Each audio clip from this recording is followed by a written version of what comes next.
You're ready for a doom.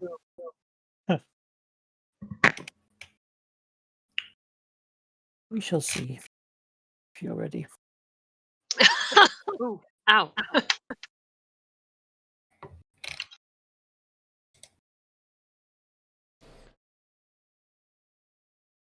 Alright, Grimith, make sure you deduct the gold from your character sheet, but it might not matter. Because we might be dead. It's been a long time since we've been in a session where we might die, sheep. Man, it hasn't been this way since, what, the Lord of Winter Pipers? It's been since last session. Yeah, that's true. No. She was kind of in the... That's not true. Well, I suppose. I don't know. A certain perspective. See? That felt like a deep hole. You shouldn't have reminded me. I was the one who had the greatest concerns, and I had actually forgotten. This is on your heads. If you have forgotten, then clearly it can't have been that bad in the first place. No, it must have been. Right. That was your opportunity to just have old man Grimith take that one away. I'm glad we were continuing the adventures as well of hearing us echo through Manikai. God damn it. It's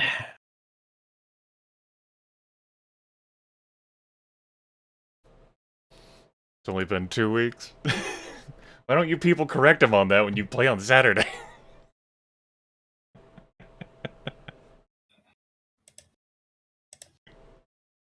Turning some of these things. I was gonna say we haven't played in 2 weeks. Is it 2 weeks? Oh, we did. No. Yeah.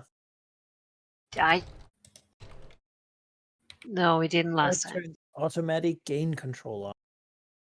Because maybe that means it makes audio louder when I don't speak. Do you have the noise suppression advanced check on in Discord? Yes. Okay. Should I turn that off?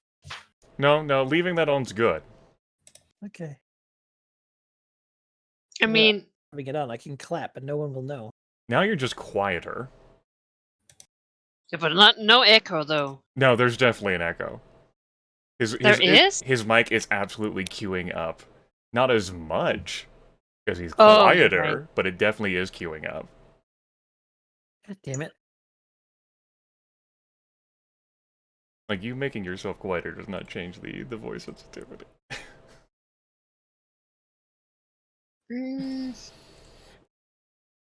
See, but it's a Discord thing, because it doesn't do it when Microsoft Teams work.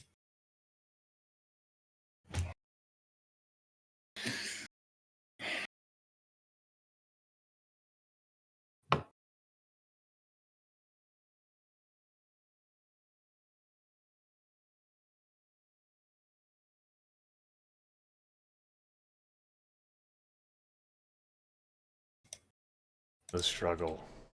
Server should be up. Okay. I'll try connecting to that. To help soothe you. See, I just heard myself there say help soothe.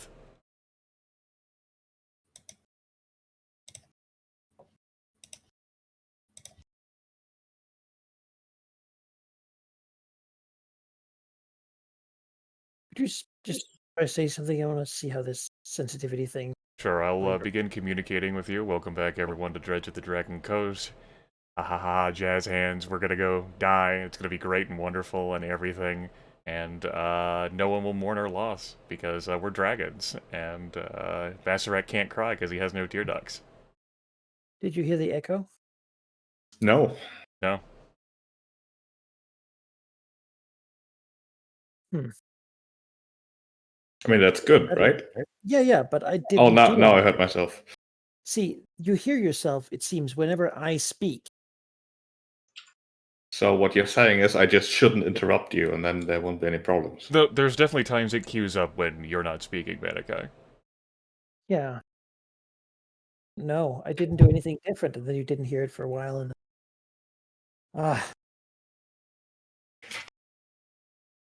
It's better if you can't hear me at all. What? Well, I guess that's one way to put it. Airy It would snap be his neck. difficult to play if we couldn't hear you at all, I feel Play like. by email. Play by email, yes. Play by post, like literally. Oh, How long does a letter from Central Europe to America take? Well, with the power of email, it can be near instantaneous. Yeah, but I guess you have a point, but I can't believe I just out-logicked you. This is... really wants to use but I'm record. talking about a letter.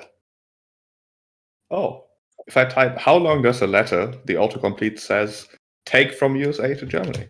Yes, that is exactly what I want. 1 to 2 weeks. So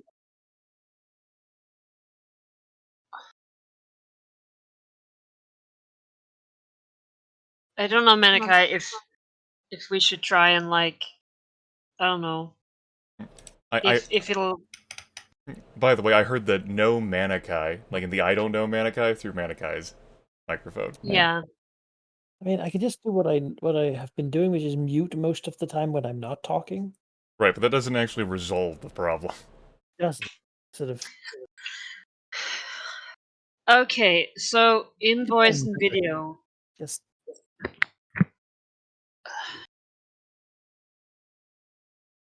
you have echo cancellation on, noise reduction. mhm. I have something called advanced voice activity. Yeah, I mean, noise reduction for me, I can't toggle on, but I also can't toggle advanced voice activity off. You can't toggle those while noise suppression is active. You would have to turn off noise suppression in order to adjust noise reduction. Well, it might be the advanced voice. Still can't turn that. Why? You would alter that by changing the automatic determine input sensitivity toggle. Because that's what that option expressly is for. Turning this off may help if your voice is not being detected by the automatic input sensitivity. If the input sensitivity automatic is off, then you can't adjust the advanced voice activity. Hmm.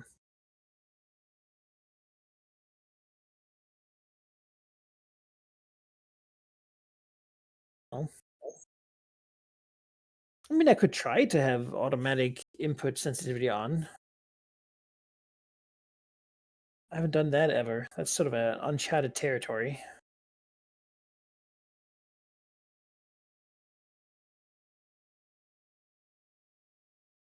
How is this? We don't know yet. Fair. Yeah. I can provide you zero insider input. Other than somewhere along the way you got quieter, I have you on Discord at 200%, and even then, like... This might be better. Yeah? Yeah. It's good? It Right. seems so. That's the automatic gain control back Yeah? on. Alright. No, let's try the automatic sensitivity determination. This is... You know what? It cannot possibly get any less comfortable. Yeah. Than it was, or than it is right now, trying new things. Then the I imagine. Okay. I wasn't sure. Neither am I now.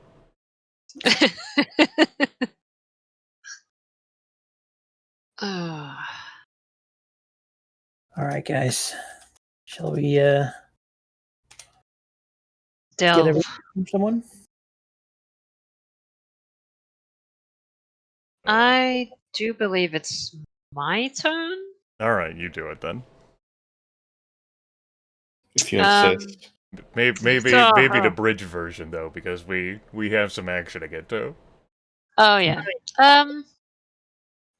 Last time, the Lignif suddenly got the news that the wizards had or the Red Wizard, I should say, had temporarily vanished, and found out that he went into the mining tunnels.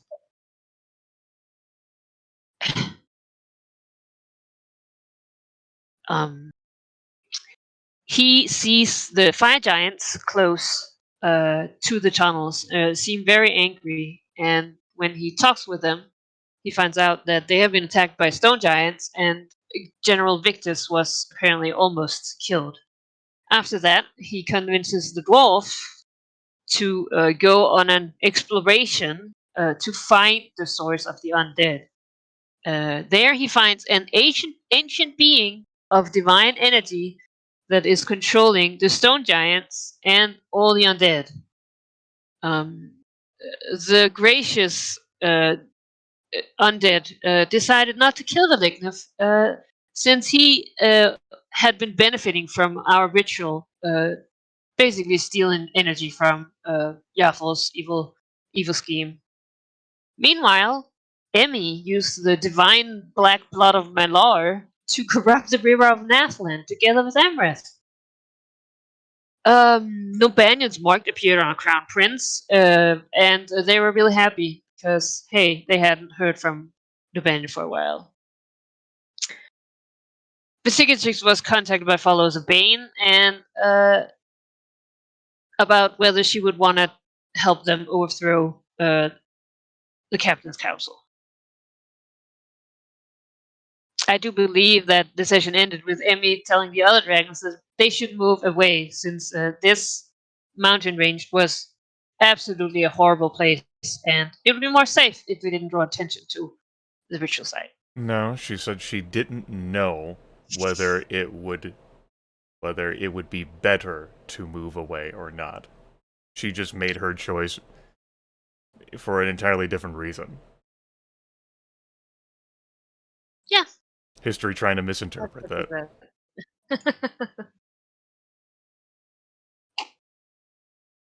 All right. Currently, we have 2 goals: incapacitate the Thayan Master Wizard and align the Emerald Enclave against Nathlan. This means we have 4 available goal slots. So if anyone has some ideas, let's put them on the table. I have one. Become the main fleet of Westgate. The main fleet? Well, the Banefall has basically offered me that I could, take over their position in terms of sea power. I'm interested. All right. I wanted to say position, but then it sounded like I would wanted to be the leader of Westgate, which I absolutely do not. All right.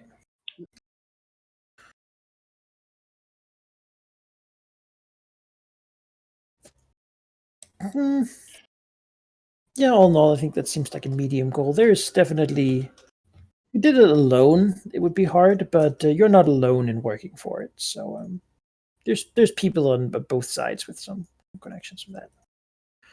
Cool. Let's see here. How do we phrase this?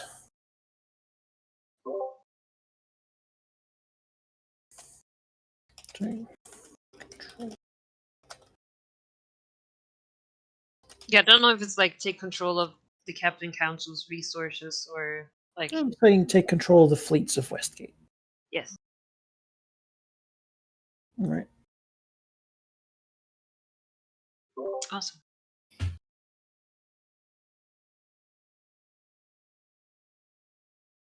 I have a goal as well. All right. I want to obtain the Tome of the Dragon. All right. That seems like a medium goal, I think. I don't know how I want to do that, so that's the end result I want to get from whatever method I choose. All right. Yeah, it's sufficiently vague. The Tome of the Dragon. Could be hard. Probably couldn't be easy. But, yeah. All right, that leaves us 2 more. Jeep, you got another? I mean, as a placeholder perhaps, because I don't know if I need to do that before the big sleep. And also, it's worth noting that chances are I won't make the next session, maybe the next two, although that's not certain yet. My second goal proposal, however, would be to get an official alliance between Thunderhome and the Dragonfang. When would you consider that an alliance? When it's acknowledged by both sides. Do you want a signed treaty? Sure. Because that would be easy to know if you have.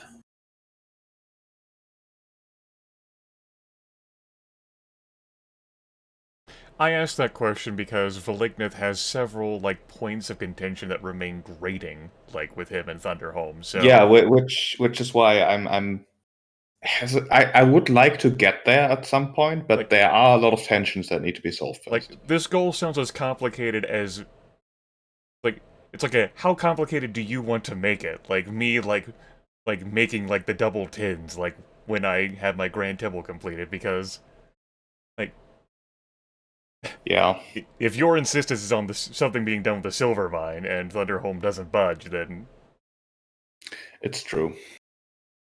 Yeah, you know what? Strike that. I need to think about the second goal then. That's fine. Honestly, between the Fang Wizard and the Orgmites, I don't want to try to tackle too many things at the same time. Okay. I'll fill a goal slot with something nebulous in nature, Malachi. And it's to integrate the Verdant Eclipse and Emerald Enclave together. Oh. Alright. Damn. Something to Now work we on are. over the next 10 sessions. Yeah, I think that's a hard goal. I'll know when it's done.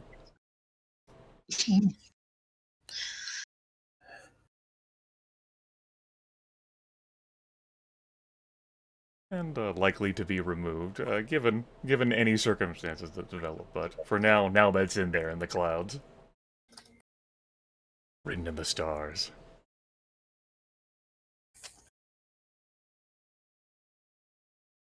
Verdant.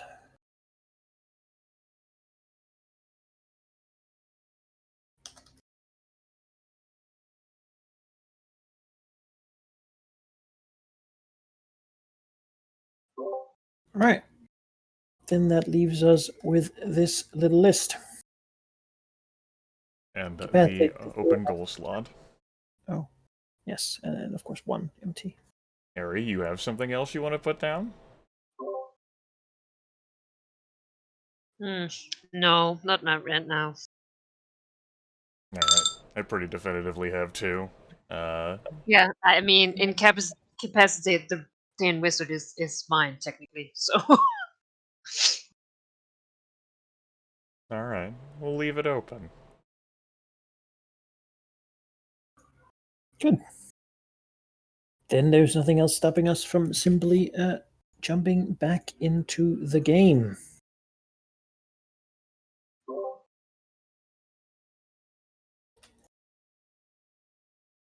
The dragons are feeling the bit of unease that usually comes before the curse of Yaffle throws off a cliff or something similar. She's held off for decades and not throwing herself off a cliff, but now we finally figured it out. She's off there doing things, fighting lizard folk and stuff, defending civilization, as heroes do. Disgusting. Stupid heroes. And Missouri nods emphatically. She knew this day would come. It's an easy bet to make, though. No. It certainly is that sense of get your affairs in order. Oh, Mazigatrix hates it so much. If she wasn't so tired, she would go out and destroy things, but... Well, I mean, it's nothing physical right now. It's just a It's true. sense of impending doom. Maybe Zure whiles away the time by like nudging treasure around in the continued construction of the Grand Temple to Malar. After moving to the Gulfmere, now she's been there for a while. Like in actual time, not in session time maybe, but she's been there for a couple of years now. Mm-hmm. Has the composition of her hoard changed? Like what? Like is it still mostly gold and silver, or has she begun collecting other foresty things? It's definitely a collection of other foresty things. You have a mixture of like the urns and silks and other things that we've looted over the course of our adventures. A smattering of like old like giant coins and Thayan coins. You have various other like denominations, significantly diminished just due to like recent expenditures that she's made. And I think just due to the recent transition and move, and she didn't want to haul over everything, she probably like liquidated like some of like the coins around in exchange for some other sorts of like artwork to admire. Art is her like preferred thing. Yeah, anything that's like fine craftsmanship, especially if she didn't have to do anything to do like work at all to obtain it. She could admire like the hard work of someone else and just sees it as her rightful due. Maybe a tapestry of her slaying. No. No, that needs to remain in a place where where people can behold that and not forget what it means. Right. Should the Temple of Agma fall, maybe she'll go fetch it. And probably also has, like, from, like, Dayan providing, like, things like the merchant caravans traveling through, I imagine she has stuff that came from the south as well.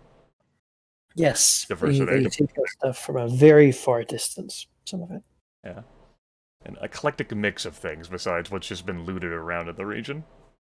I mean, I have been listening to the podcast, and I understand that, Nathland cats are in very high value, so... Probably not too much loot specifically from the Gulfmere, In though, Manikai, if only because there's no real treasure here. There isn't. Yeah. No. Unless she finds, like, another dragon in the region and beats it up. But she has not thrown out the idea yet. Now's not the time, though, to pick a fight. If there are other dragons in the Gulfmere, they have been quietly just sort of muddling along, as they do. Then again, with someone like Angler Spark up in the Ostran Mountains, any dragon not of sufficient size might want to be quiet, as to not be sort of conscripted into his dragon army. Anglospark reaches down here into the Gulfmere? He hasn't, but that doesn't mean he wouldn't. Sure.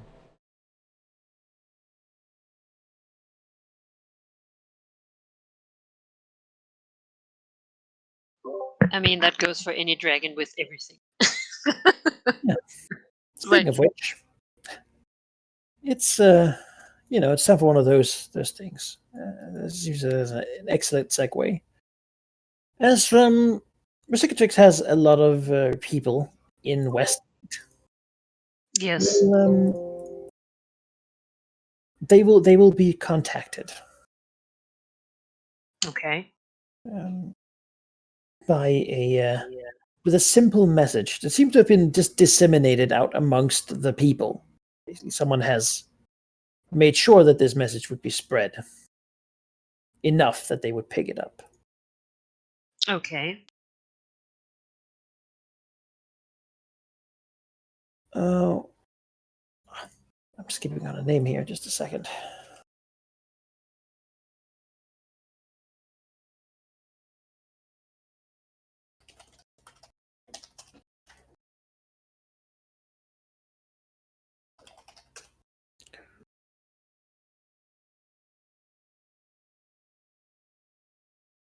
There we go. It names Recicatrix by name. Okay. And states Recicatrix, the broken one, must present herself at the vast swamp for the judgment of her betters.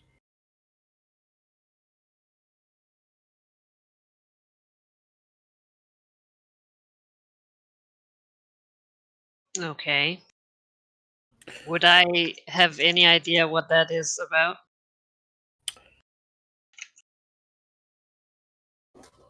Well, yeah, you might have an idea. I'm actually just gonna give it to you. You were born in the vast swamp. Well, all black dragons were. Oh, a lot of them. It's up here, Okay, well, right by the heart of Cormier. It's yes. on the border, what used to be the border to Sembia, an uncontrolled I place. know. And you knew of one creature that would normally do this sort of thing, and that would have to be Sevras, a black dragon who has been there forever, basically. At least to Visigatrix's mind. Was there when Visigatrix was born. And normally this sort of thing would only really happen to bigger dragons, but Visigatrix has maybe even in her youth been privy to seeing a dragon called such to be before Sevras, to be judged worthy of the bloodline or not. If not, then they were killed, destroyed, to purge the weak from this contest of Cormier, to keep up the stock of the heirs to the Black Dread. Severus hasn't officially claimed the title. He hasn't really entered that. He sees himself apparently as more of a father figure, perhaps a judge of what is rightfully, what is worthy of dragonhood. Okay. He's sort of an aloof, I don't even need the throne of Cormier sort of way. Yeah. Usually people have obeyed. You haven't seen what happens if someone doesn't go when called. You have seen what happens when someone is not accepted, which is that they get attacked and killed by him. And you've also seen what happens if someone goes and they get accepted, in which case they get to pay him some of their treasure every decade. Nice. Yeah, Why would anyone do that? The service that he provides in making sure that that the weak are weeded out. So you get to not die, and then you pay him money for him saying you don't have to die. Yeah, and then killing other weaklings that would otherwise annoy you, and drag down your good name through the mud. Okay. It is noteworthy that he hasn't done it to anyone bigger than him. Yeah, of course not. How would he murder them? Yeah. It seems, however, that you've become famous enough, perhaps, that he's heard of you. And as his policy normally is, if he's heard of you, then you're big enough to be judged. Okay. So you maybe didn't. I mean, maybe your lair all the way in the south by Starmantle once upon a time was to avoid this sort of involvement in Cormyrian. Yes, it definitely was. They seem I to all be. saw all these dumb, stupid black dragons fighting each other instead of getting treasure, and that Well, did not. well, murdering other black dragons is a nice, good way of getting treasure. Well, not A when lot of the everyone treasure lives in a swamp. is passed around between dragons more so than Yeah. stolen. You know, it's your third generation treasure and such. But yeah, well, no one really believes that Visigatrix doesn't want to be the heir to the Black Dread. That's just No, ridiculous. I have noticed. You know, there's you know, you don't fool anyone, basically. I've enjoyed Zethason going, yeah, okay, yeah, sure. He knows. Okay. Oh. Well, I don't know what I'm supposed to do with that. I'm not gonna fly to a fucking swamp full of black enemy dragons. I mean, I'm sure you're not the only black dragon who said no. Right? I'm like, why would I? Yeah, I'm sure I'm sure there's a 100% success rate in all black dragons who've told Severus no. I mean, surely they expect you to not come and chicken out. So what power move would it be if you just walked in there unconcerned? Yeah, that seems like something I can worry about when we've killed a Thayan wizard. So, Well, if you can feel that Yaffel's out, God, true. who knows what might happen over the course of however many years it takes? It's a decade. Amanakai, I'm gonna seek out Sinistin because he will undoubtedly have heard this too. Oh yes, of course he has. And I want to hear his opinion about why this could be. Because he's clearly much more invested in the Black Dread policy thing. I have been gone for a while. I don't care. Hmm. I mean, he too moved out of the area because he wasn't really big enough to compete. Fairly. Yeah. Or, as he says with a wink, an exaggerated wink, I never cared about being the heir to the Black Dread. I have no ambitions ever to take our rightful place in Comir. I too have no such aspirations. Wink, wink.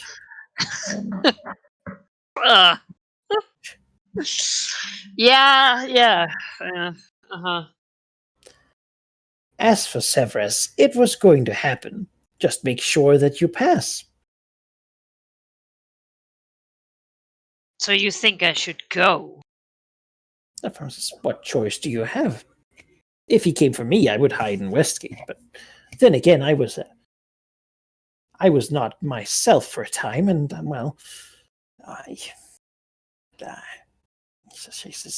would have to go as well, I think. But I don't know how he would, if I would be considered. She shakes his head. For me, it might be a death sentence. For you, maybe also. But it could go well if you, or perhaps if you are indisposed, you could simply send him a little extra treasure, and he might give you an extension.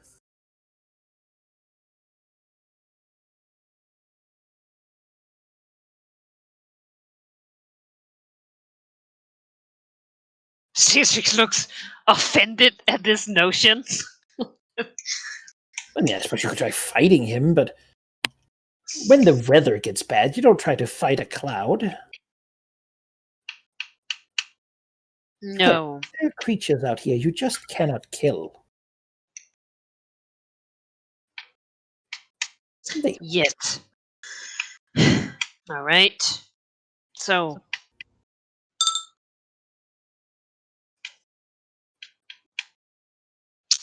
how much treasure do you reckon? I'd probably start with some thousands. I'm not actually sure. Usually would demand something sent that is worthy of his time, which he leaves nebulous enough that he sort of says, I'm much better at politics here in Westgate. Back home, I haven't been for a long time. I didn't grow up much there. Something fancy probably is better than something large in quantity. Just enough to show your subservience and your that you're giving up, so to speak.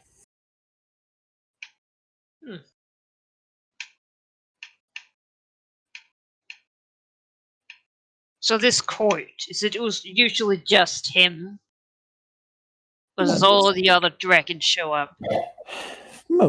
For the most part, yes. I mean, not many, but the young ones or breeding pairs stay in the vast swamp beyond him. He dominates the region pretty well. Still. Well, I mean, who would fight him? He said.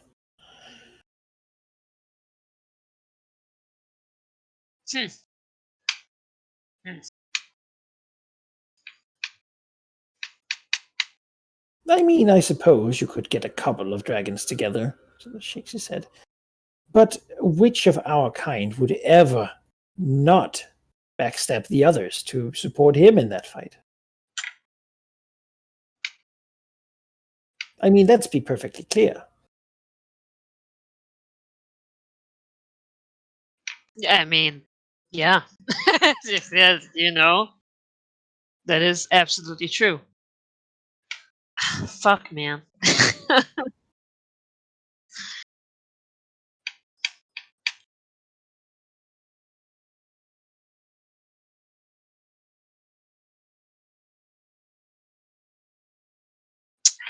I don't know if she would go. But at the same time, otherwise she's gonna have to send some motherfucker out to find nice pottery for this guy. If you think a huge-sized dragon is going to be wooed by nice pottery, ask yourself whether you would be wooed by nice pottery. Yeah, I would not. So you're saying I should go? I mean, worst case, if you don't send him anything and he's not satisfied by what you send, and if you don't go and simply insult him by leaving out, well, the alternative is that he demands that someone else go fetch you.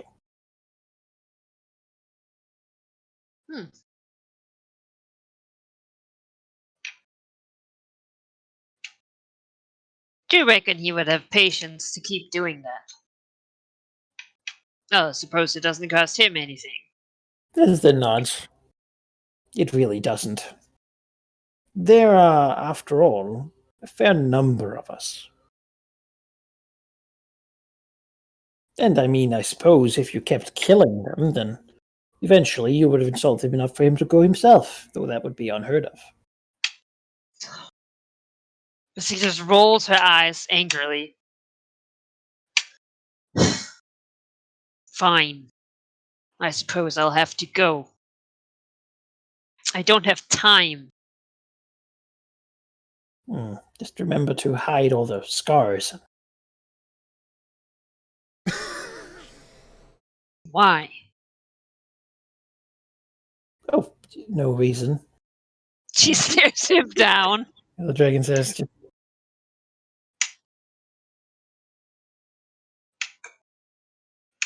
See, that's her problem, though. She is a deformed, weak dragon. Stripped of her size and a prime. Mhm.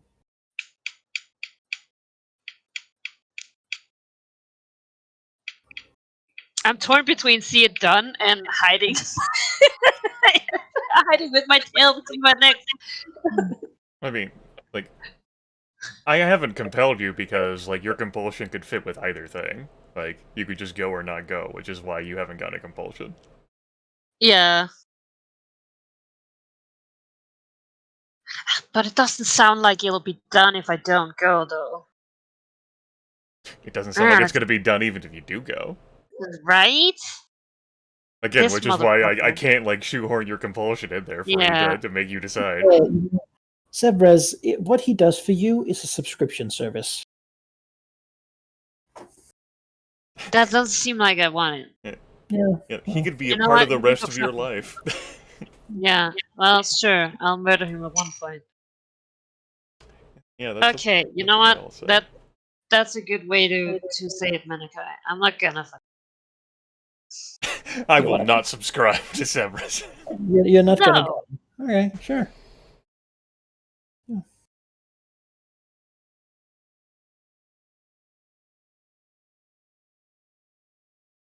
No, that is. I have other people to kill than him right now.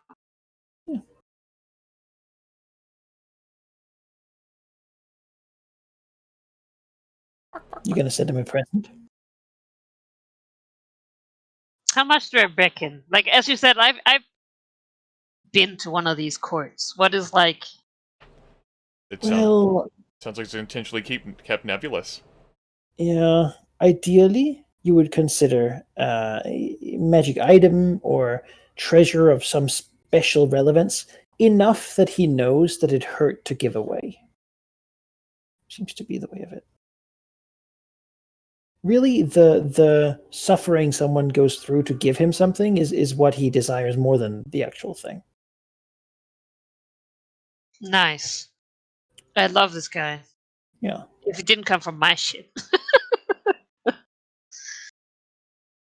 Okay. That certainly is rather vague. Well, the more he likes the dragon, the less of a hurtful thing he demands, essentially. So if you go there and you're found very wanting, then he will demand something that is going to, like get you killed or something. And if you can get it for him, then you've proven yourself, despite your appearances. And if you fail, well, then you've been killed, and he didn't have to do anything for it. Yeah, that's nice. What that means is that you not going at all means that you have to send something of greater value. Yeah, but I also don't want to have to go on a fetch quest for this guy. Like, that is not. Mm-hmm. Mm-hmm. Yeah. Then again, I mean, you probably have time. He is a dragon, so you could try to find something somewhere that could be. Yeah. I'll I'll do that, mostly because shopping. So whatever you give him, will be in his hoard, laying there. Yeah. But Yeah, I'll do that. I don't want to take up more time trying to think of an item that I can give. All right. Then winter rolls along, and spring comes.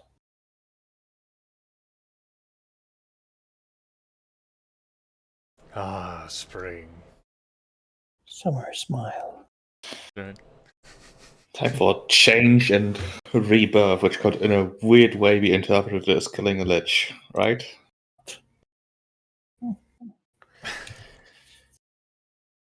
If that ever growing like black storm around Symbia is any sign, then yeah, it's an omen. Gotta kill a lich, surely. Yeah, But we're so far away. Like, how could that ever affect us? As we affect the world around us, so too does Symbia. People are worried by the whole like Sembia and perpetual darkness. I feel like they've. I don't know.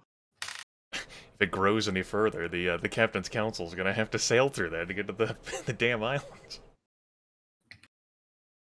Oh, that would be unfortunate. It would be.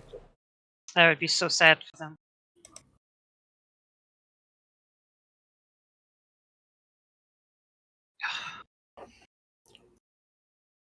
All right, it's spring. Is it? It's spring. Is that cage gonna be able to get done? The answer is no, huh? Yep. And I mean, we already knew that. as much as we already know that it's beyond our timetable for the research to be done with the cowled wizards and the Ogmites. Yeah. The giant runes might be the possibility if you have ways to progress that. Otherwise, Well, we sort of determined that we could only do like one a year, right? That's all. you could try. But yeah, that is how we've been doing it. But if you have ideas that are sufficiently like different from other things that have been tried.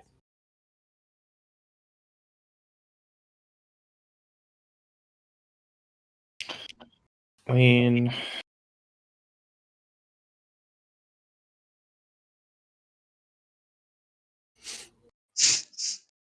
Nothing else you can think about it while I move along with. Yeah.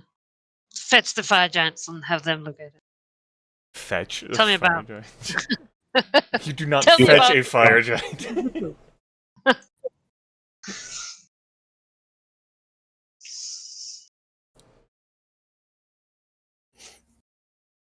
Yeah. Well,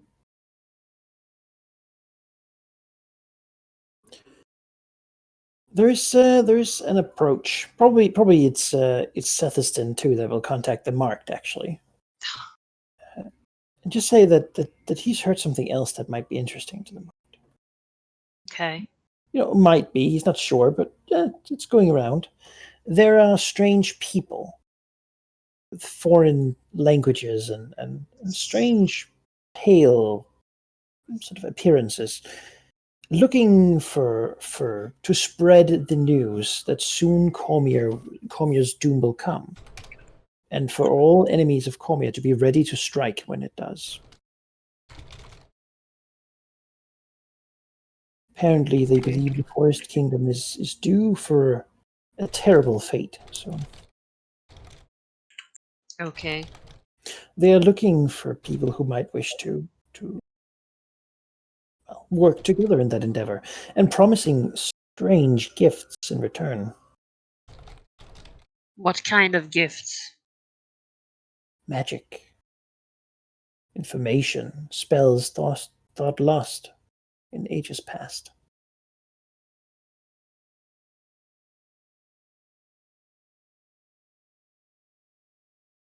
So they're magi, these messengers. He imagines so, yes. It wouldn't happen to wear red robes, would they? She sneers. He says, no, definitely not Thayans.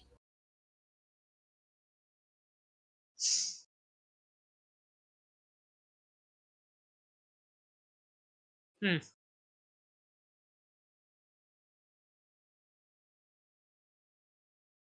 Well, that is certainly news.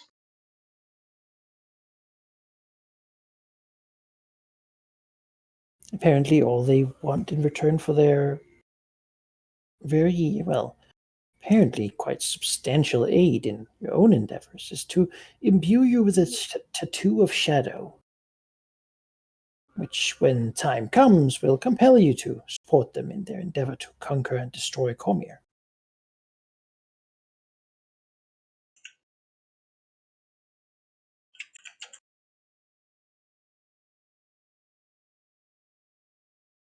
Some kind of deal. I imagine it is an insurance of some kind, maybe so that if you don't, follow their summons, then they will make sure that you regret it. How novel. I shall take no such oath. But then Setheston nods as well. Neither shall I, but No, of course not. I mean, we are both not interested in the Black Dread and both not, Cormier. definitely. Definitely not. Just embrace it. She takes the map off the table. Yeah, there's little hearts around Cormier. Well, Oh, thank you for keeping me informed. Good. Yeah. Then he will be shut down. All right.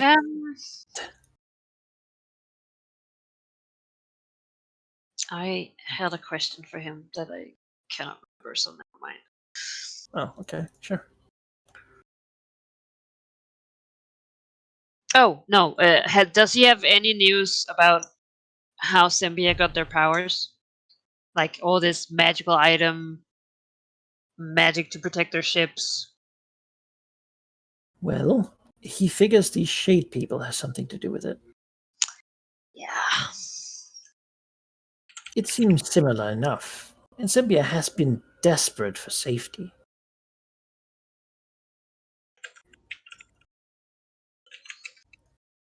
Calling down perpetual darkness, though, it seems like a strange strategy if it's an attack on an enemy. Seems like it only hurts themselves, he muses. Then again, what do I know of agriculture and whatever people need sunlight for? Yeah, she nods. That's He just can't be bothered. yeah. I'm sure it will never reach Westgate. Investigatrix doesn't answer that. She's a paranoid. And if it does, well, a little bit gloom has never hurt me. Quite the opposite. That much is true. Are you planning on taking up this invitation? No, of course not.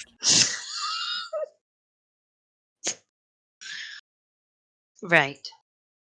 Well, do keep me informed if something new happens. She will leave. Sure. I don't care about Cormier, you stupid idiot. I mean, neither does he, so you're on the same page. Okay, fine. I'm ready to move on from Black Dragon politics. All right.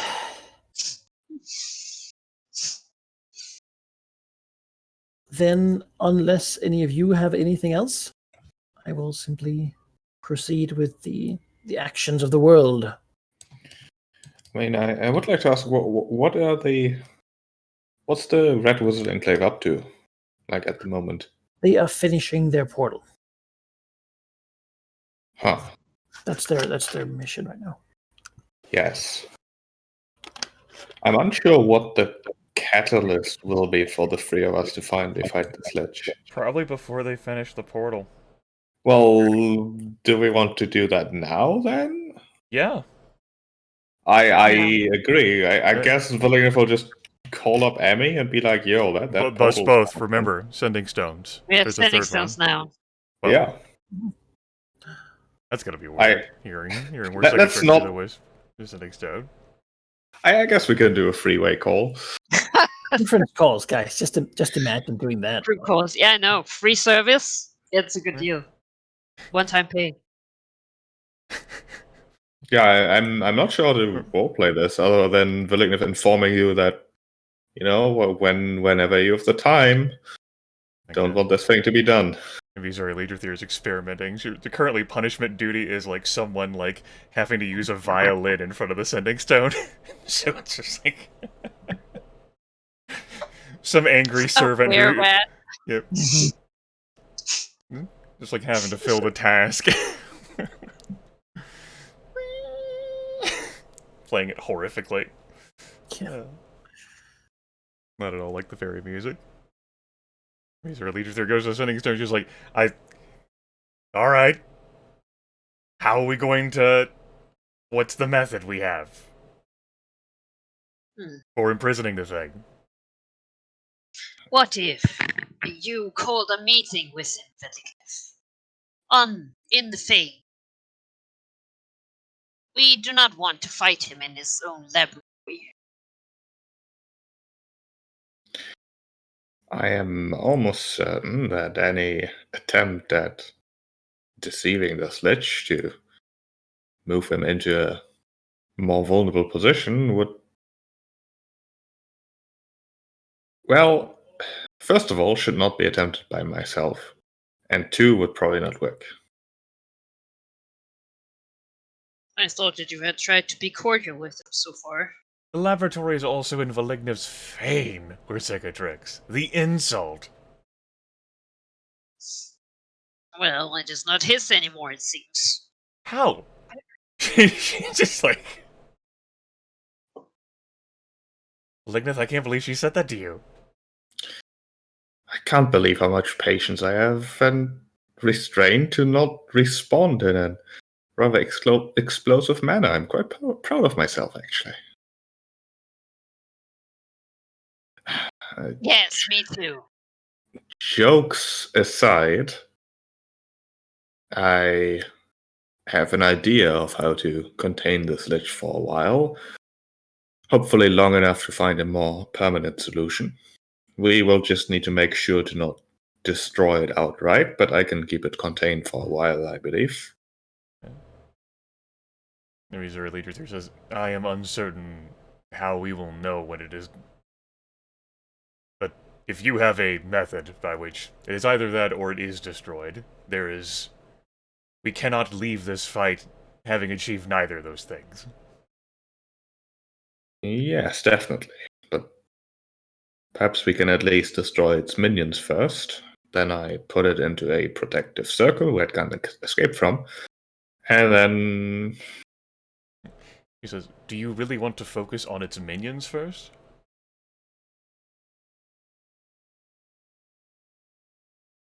Well, the question is whether we put more value on the short-term gain of not getting killed by a lich, or the longer-term gain of not being discovered by the Feyans properly due to this lich appearing back wherever its phylactery is.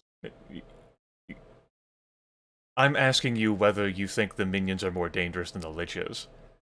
No, but they would distract me while I try to contain the lich. You've been around them, actually, Velignith. Give me a religion check, and I'll tell you something about the minions. That's. I accept. Making monster knowledge checks. My god. Of course. What is up with your religion checks? Always. All right. Listen, now, I'm a practical practitioner. Yes. I guess so. I'm just there's 4 types. I'm just going to take the 2 first ones here as this result. There is some zombies and some like ghosts and spirits, but Ignis has not paid attention to them at all. Apparently, they've been used to work and presumably scout and whatnot. Who cares? Want to give me another one for the knights? Sure. It's not much better. All right. They are somewhat undead creatures. They seem to act with some intelligence. The wizard keeps them close. They are sort of bulkily armored and have, they seem to command some of the lesser undead around them. But Yeah. beyond that, Those Bodak knights. Oh, that's not the Bodaks. These are the Feyan Oh. knights. The Bodaks come last. Let's see if you know anything about them. Oh. Well, apparently you have been paying attention to some of the minions. I guess these ones were the ones that were striking. They showed up wrapped in like old cloth, mostly covered up, and they may be considering what the hell is that and why is that covered up. He could have what other they are? They're bodags, particularly bodag reavers. I mean, bodags are known for one thing, pretty much. They are unholy, horribly evil creatures that, well, if they look upon you, you die for the most part. Really, that's the effect. Now, if you're hearty and healthy, you might be able to resist it. However, if a bodag looks upon you while you have the weakened condition, you might just be reduced to 0 hit points. Thus, they can be very dangerous, especially when paired with necromancers. I remember that episode where Turtle died. Alright. I mean, Philip will relay what he knows about the minions. Bodaks especially seem dangerous.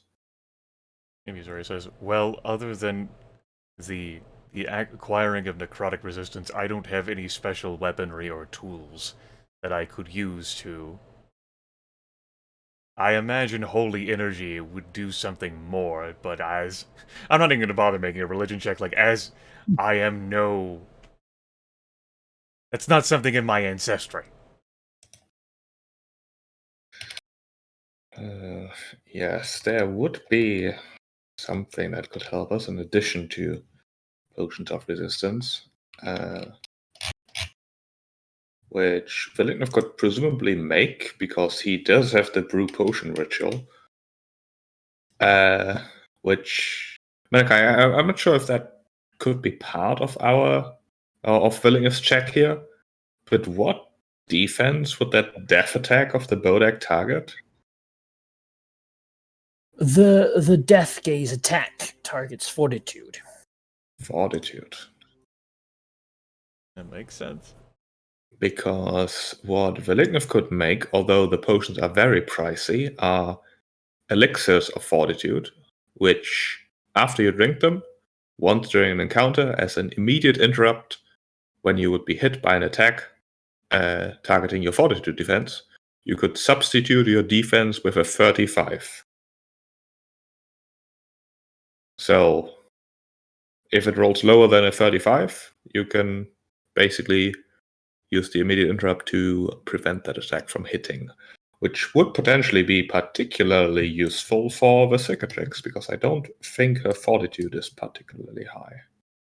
Actually, neither is the Lignus. I don't. There are too many things I have with my immediates. The fact that it's a one-time fire off, I'm not particularly sold on that.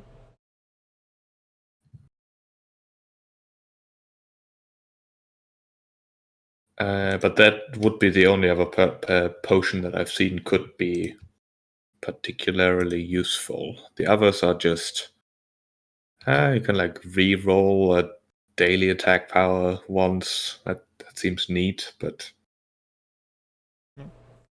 I'll take your word for it. In general, I was just wondering, as a player, whether you two, after all this time we knew this was coming, were ready with the idea in mind that we were going to be fighting undead. Yeah. With all the hell that entails, because people never want to fight undead. That's why my dream, my spirit animal is undead. No one wants to fight me. Yeah, it's true. I mean, I've looked through potential items and such, but yeah, I thought about things as well that provided cold resistance as well, or deal radiant things. But I was just it's not really fitting for my character, and so I was like, eh. I mean, we fought the Lord of Winter Pipers with literally 0 prep. We didn't even take any potions of resistance to that. Yeah. And that didn't go bad. Never mind the Thayan having years to set up a lair in your lair. Their greatest weakness is their confidence. Right. Speaking as a player, do we have a means by which we might separate the enemies into multiple fights? Because otherwise, what we might be looking at is a situation where it's just the one fight. Remember when we had a fight against that damn... Oh shit, I have to check my notes for the name. I can't... The Kingdom. That wanted to eat Veristrix. That was just one super fight with all that. Are we prepared for the idea of, splitting them off into multiple fights or getting in a super fight?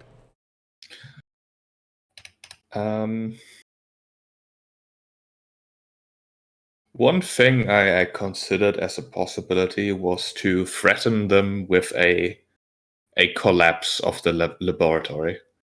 Basically, start hitting the pressure points of the building that I'm sure Veliknov and his architect minions will know exactly, so that they have to come out. And while that might not immediately mean that we can split them up, at least it would maybe hurt their preparation. Maybe they don't expect that sort of thing. On the other hand, I'm not opposed in general to those super fights, because I have a lot of daily buffs, which I could then have all at the same time. The 4th edition mechanics, though, don't particularly favor, us doing super fights. You might think, yay, dailies, but things like the healing surges and other powers that, are encounter recovery, that does not favor a super fight. In general, I agree, but I can have both resistance and regeneration and a whole bunch of stuff that I would otherwise only have separately in separate fights. I wouldn't say I prefer super fights, but I don't mind them as much as other classes might, including your class. We can also get out-action economied in a super fight. Yes. Yeah, I was gonna say, we don't have a lot of area of effect. You have your dragon breath, but I have one thing that targets 2 people. And if there's a lot of these minions that just have to look at us, that seems... We also have to keep in mind the fact that I brought this up in the last session. I haven't fought in 2 levels. You guys last fought several sessions back when you cleared out that damn dragon lair. It's true. We've got a lot of rust on our 4E mechanics. It's true. Manakai, perhaps as a question, does the Red Wizard have some sort of daily routine that Veliknov might have learned in the time? Every 2 weeks he goes in the mountains or something? Give me an insight roll. I can do that. What is my insight? My insight is my best skill. Ow. 35. That's pretty good. He usually doesn't go out, but especially this year, he doesn't really go out much at all. It seems he's expecting to be able to bring in reinforcements for this portal, and that seems to be a priority this time. You do, with that role, know some things that might draw him out, though.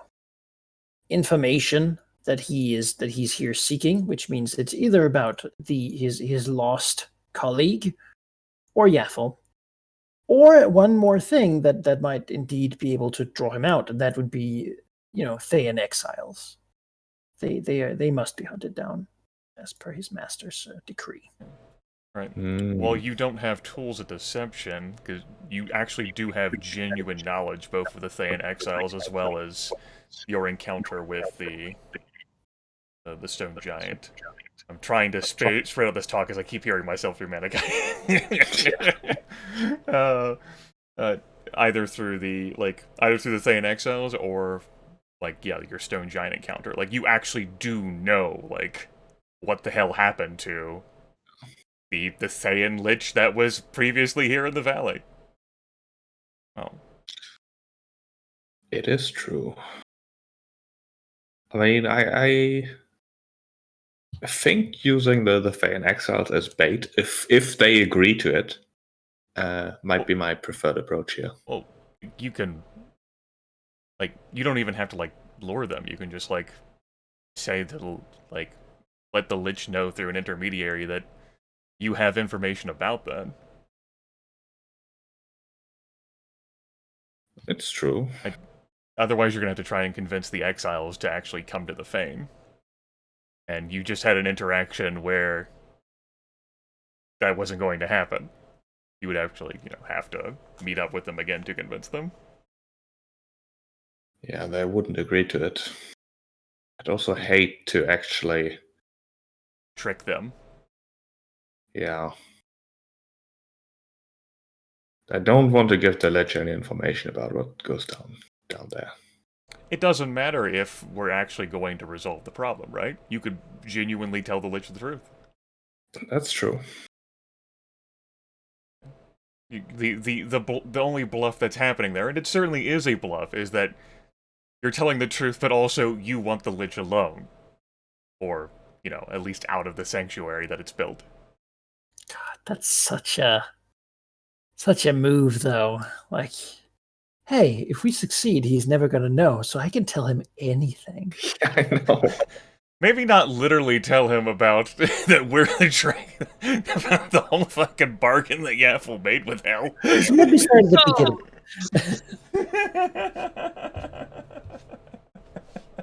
beginning. But I mean, whatever it takes, right? Anything to get him in the magic circle, yeah. Yeah. I think what Willingly will do then is to... how do I get the timing right, though? Emizure Leaderthere will say that she will just head to the Dragon Fane, and she will be around it. And to have one of your external minions provide some sort of convenient signal that is flashy in nature, because your minions Malignus minions will not spot her. And Emizure Leaderthere, upon seeing that signal, will appear at the Fane.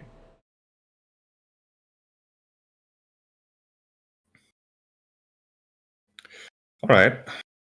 Then the same request will go to the Cicatrix that she'll have to be close enough to actually do something once Willingly makes his move here.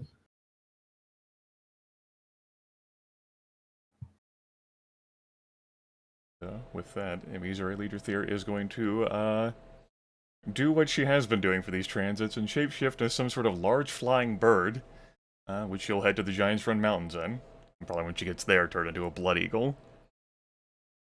Those are pretty common enough that they probably don't get too close to the Dragon Fane. Dragon and all.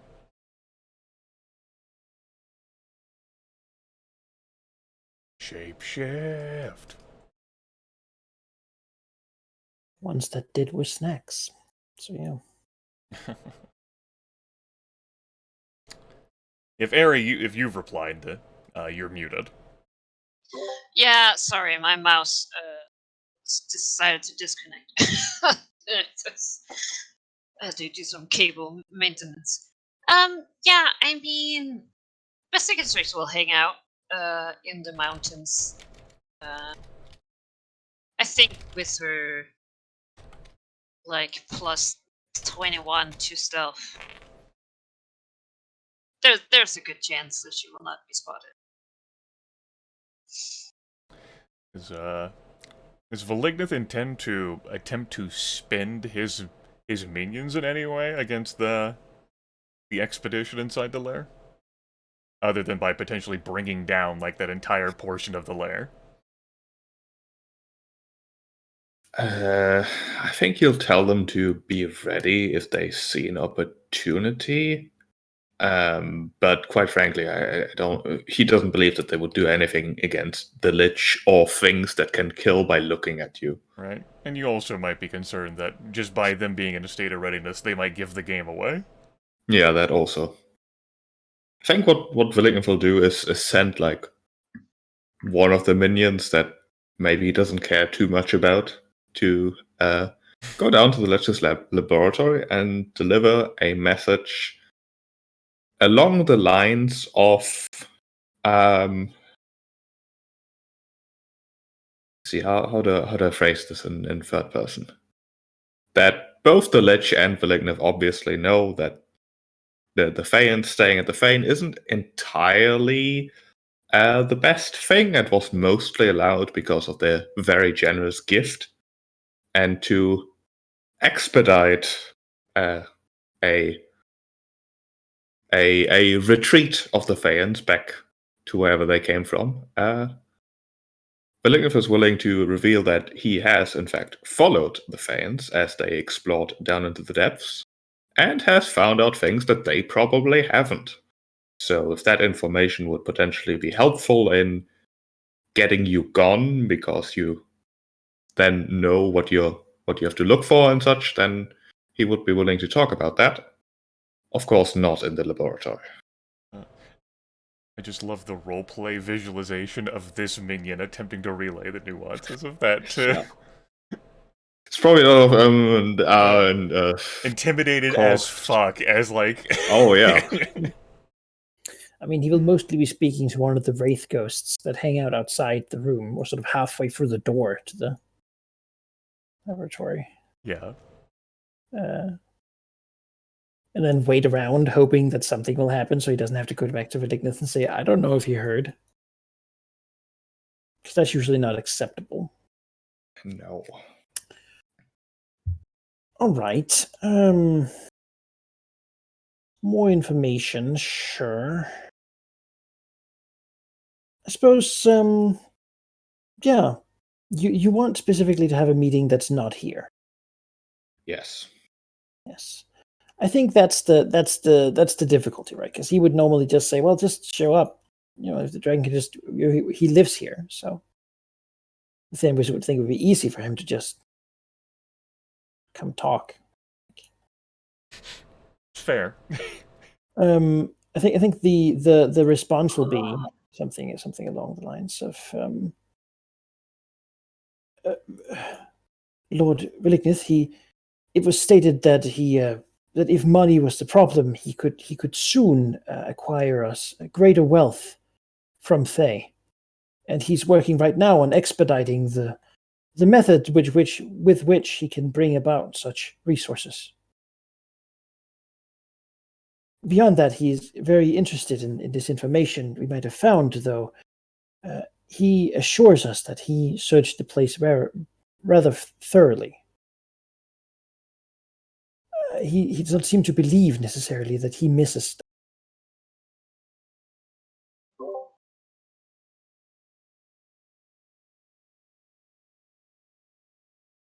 I understand.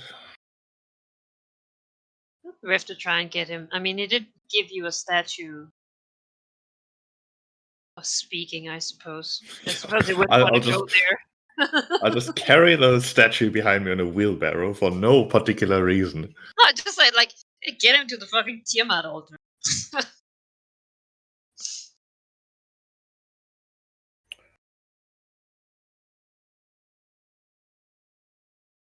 I really don't know how to convince this guy because all the things I could do are like, hey, I know things, but I don't want to tell them to you in your laboratory.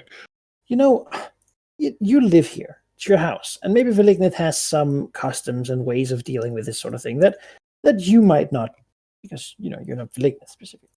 So I'd say you could do a diplomacy check just to see if you can get the guy to like willingly show up somewhere. That's like to talk, basically, right? In this place. I mean, he is being very rude. If you deny a request of your host, and that host is also a dragon, that's like a slippery slope.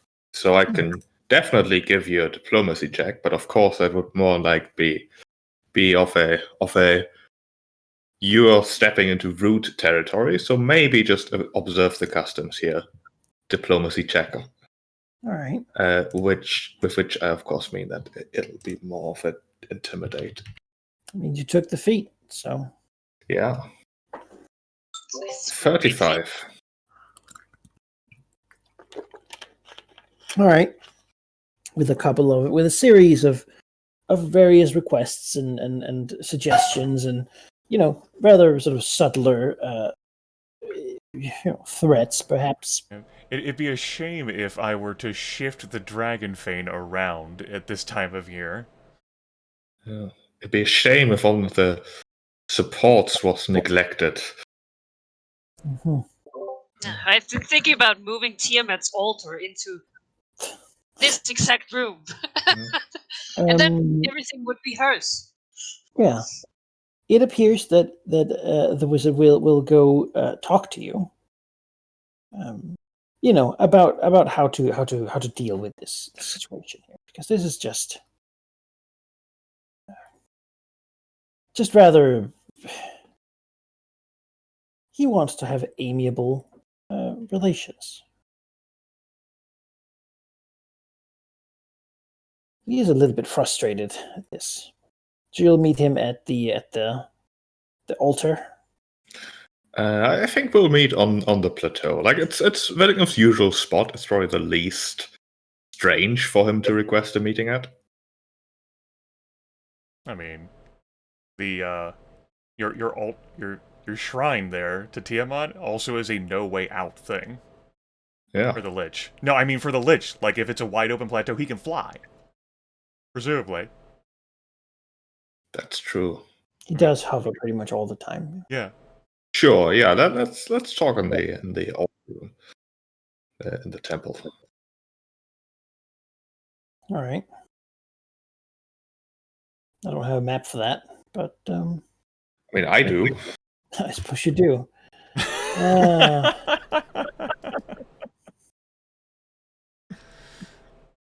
Do you have it as a picture file sheet? Can I just? I should.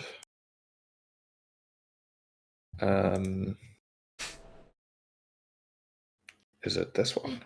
Who would have thought that our layers would actually be useful for like a battle map consideration beyond the raids by the adventurers? Oh.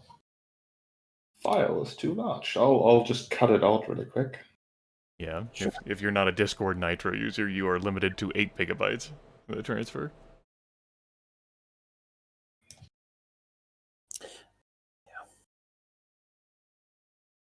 Alright, now it is much smaller.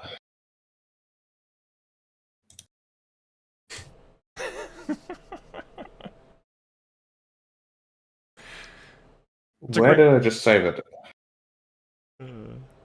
That's a great backdrop anyway, right? The gigantic gold statue.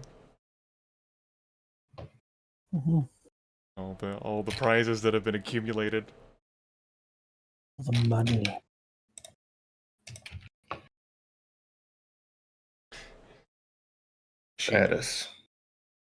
She knows that all of Valignus wealth is supposed to be hers because it was carted out through the Dragon Fang. Since this lich is technically a thing, it's now Tiamat's lich. Mileage. This lich is now the consort of Tiamat. Oh no. You see, like, the halo, the crown appear above its head. Is these floor squares 1-to-1 sheet? The squares of like the entrance bit to the north are 1-to-1. So the squares in the temple are much larger. All right, just see if I can adjust the size here. It's always the best thing with maps. I was about to say good, because otherwise it would be very small to fight in for a bunch of dragons.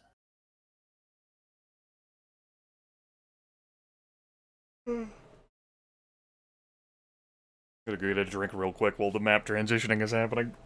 Yep, go ahead. Yeah, same. Good idea.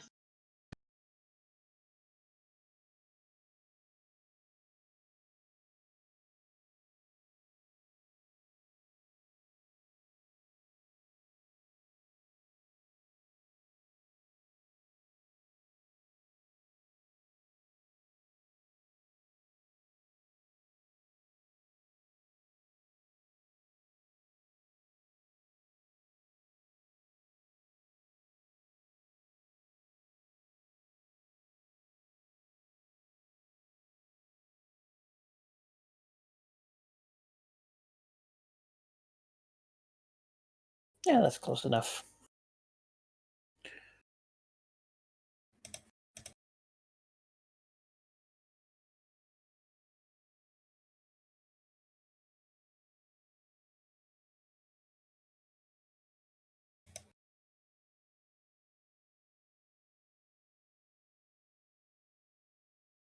There you go.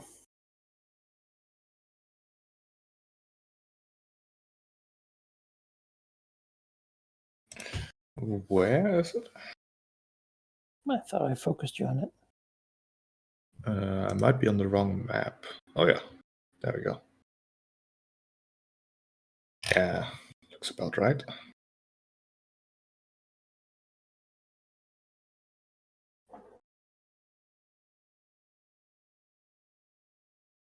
I'm back.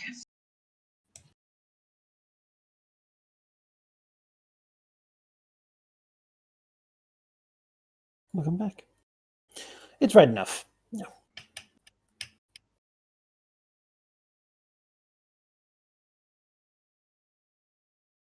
The wizard will be bringing his usual entourage.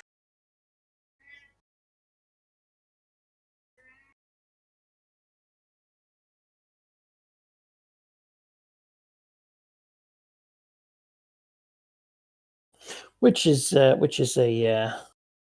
one of the knights and then two of the cloth wrapped things. All right. Yeah, the plan will basically be one of the minions in the central chamber where the only entrance to the temple is will be instructed that as soon as the lich appears to be on its way, it's gonna run outside where one of the skin wings will be waiting, who will fly up and like light some gunpowder or something. Shoot a flare. Like a basically light a flare. Emmy requested something flashy, and gunpowder is certainly that. It is. All right. Let's see here. You can just put yourself where you want to be in this temple. Fitting of flags to be the center. Is in the Serpent Valley next to the dragon. Yep, I see it. The gold and such around. I think for roleplay value, that Skywing that's flying around is going to be confronted by a basically like a gigantic bird, like a blood eagle that shoots out of the mountains towards it. It's gonna screech and see that as a challenge. And And then as like the two like are confronting each other, for the reveal to the first time for one of the dragon's minions, the Blood Eagle will transform into the green dragon. Sickening like snap of bones and flesh as it quickly contorts itself within the space of several seconds.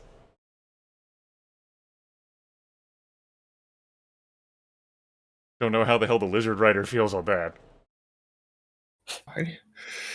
They've seen some weird shit. It's probably like, oh, gotta tell Malignant. Yeah. That's about my pay grade. Yeah. And Visori Leader says, "I'll follow you," and then the body recontorts itself back. Oh. I think the lizard will just hiss. They'll be in the temple. It looks like the dragon's not open to negotiation with the lizard when she like transforms back into the eagle again. Sure, he'll land and like go that way. The eagle will waddle after the lizard. Steady breathing, steady breathing.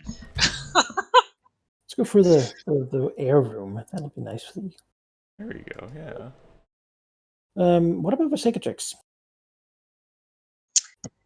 Yeah, I believe she would have been like keeping on to basically on the cliffside up to the Fane, so she will just rise and fly the last little bit. Right, that means she would have seen Visori Leader twist from a Blood Eagle into the dragon and back to the Blood Eagle and follow the lizard. She will remind herself to consider if she sees such birds around. Never trust birds. Basically, it's like, oh, I shouldn't kill them. No, she's paranoid. She's like, all right. Let's see about that. Yeah, and she'll just expectantly look at a minion until they take her. As the master person walks into the temple, following alongside Malignant, probably. Yeah, I think so. Slightly behind. Malignant will turn to him. You had information for me. Malignant sighs. Yes.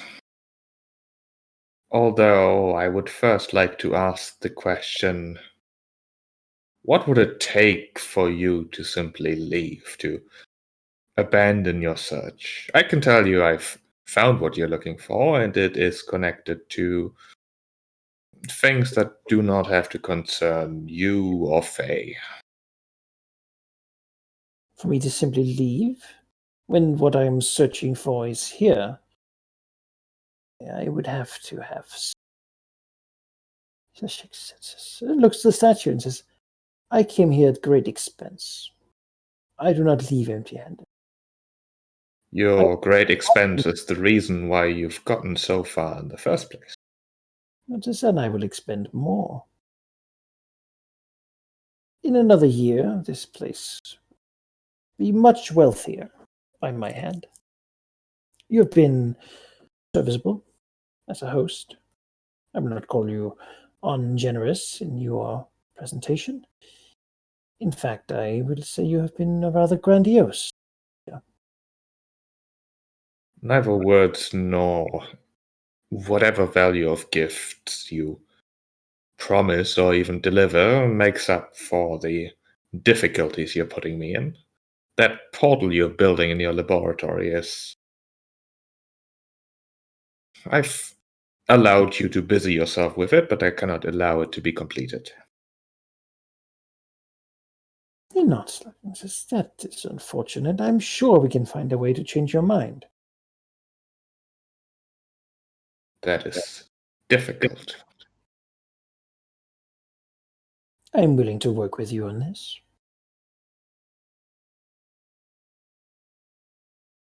What is it exactly that you need from this lost colleague of yours? My lost colleague, I need to discover what happened to him and why he has not returned. If he has turned against us, then we will destroy him. If not, then simply discover who has been so brazen as to Ways to delay people such as I cannot be allowed to spread. Such knowledge is rare and should not be disseminated. It is the belief of Thay that knowledge of Thay should be kept within our circles, and anyone who does not report regularly will be missed. In the same way that knowledge that concerns me directly should remain mine, and you are in a collision course with something that doesn't concern you. My colleague is not my primary purpose in being. I am looking for another Thayan traitor. She came here years ago, decades at this point, quite a few, and disappeared.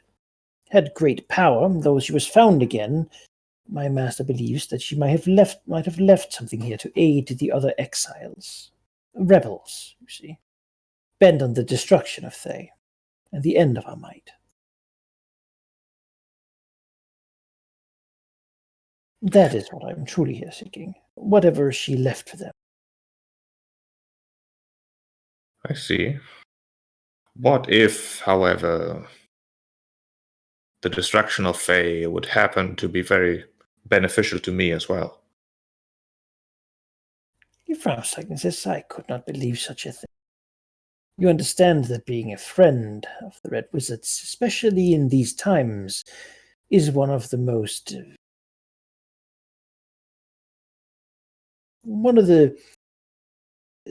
I lack the words, one of the most lucrative investments one can make. As I have proven, we have resources to spare that others could only dream of having to begin with.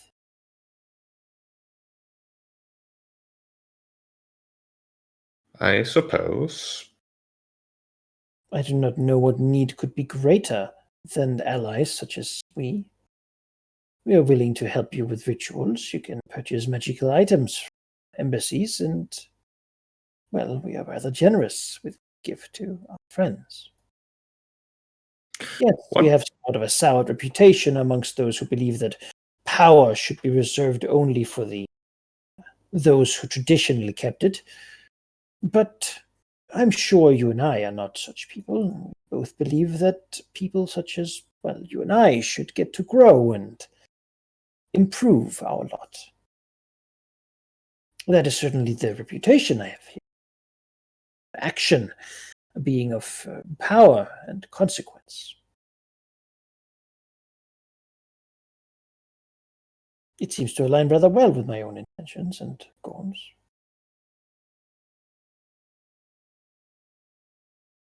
I must admit that you're not what I expected Fane Wizards to be like.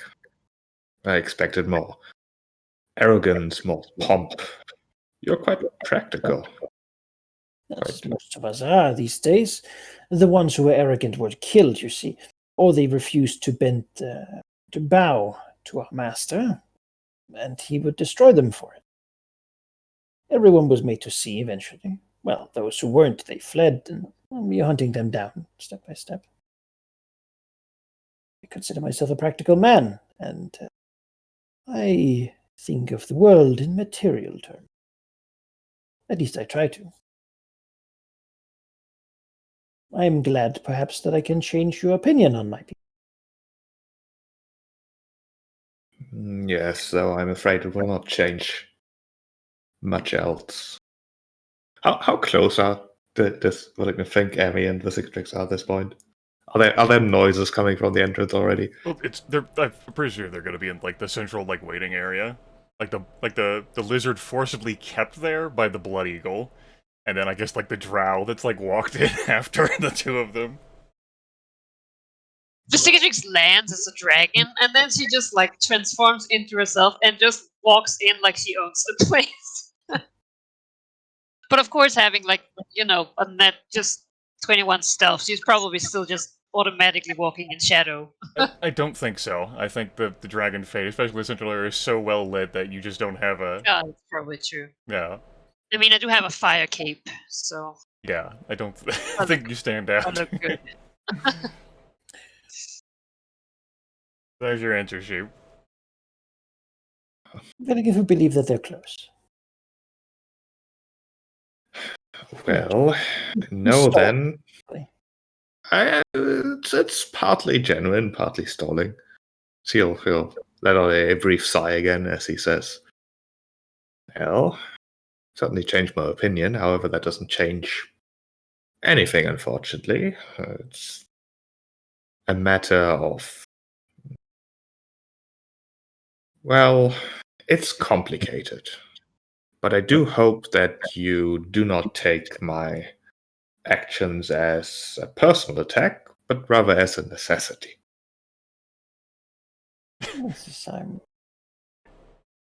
Well, if things must happen, then they must. I don't wish to get personal with you. Honestly, I think we can come to some agreement about whatever problem there appears to be. I'm not sure I quite understand your current predicament, as I've heard nothing but good from your people until now. There was the little fuss with materials, but we found an alternate means and changed our strategy to be less reliant on. We did not want to take advantage. Generosity as host. Well, I can offer that if your curiosity is larger than your confidence in being victorious, then if you were to let yourself be captured, I would be happy to explain why I'm acting as I am. Captured? He just seems to be. As he looks at Willignus, if you are intending to fight here, then that seems to be such a pointless thing. I cannot be destroyed, I cannot be killed, I cannot be held by any means. Oh, I disagree on that last fact. Perhaps you could win, but, well, they would simply send someone else. Even if I was captured, someone would come looking for me soon enough. As I am looking for my colleague. That's acceptable. More time is appreciated. If it must come to that, then I will return to my people, I will dismantle the portal, and then we will leave. Is that more acceptable to you? It would take me time to travel here again, and I simply do not wish to spend that time.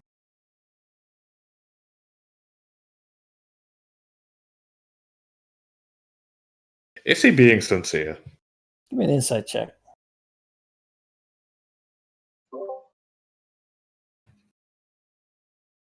I don't feel like. No. No. Okay, that's enough. William's gonna just He would initiate combat here. probably. He might do something, but he is not. Like, this is not. He does not actually. He does not want to fight you, but he also got his. Like, he's got orders. He's not gonna.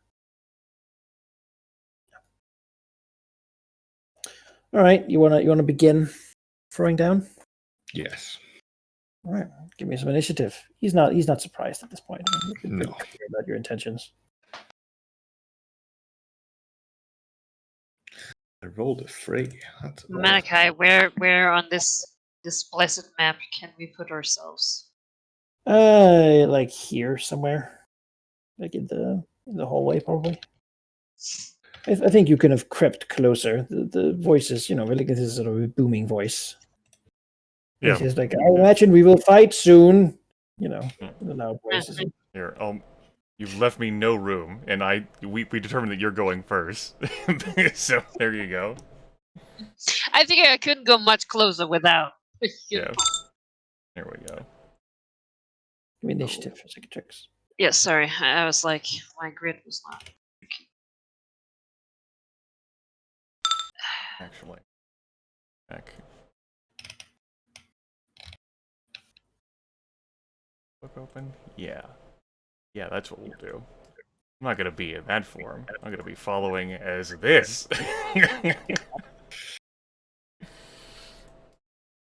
You see your support. Ah, yes. The black dragon and the large bird. My The closest secret allies. brought a bird. Ah, animal companion ranger dragon. Aha! All right. Well,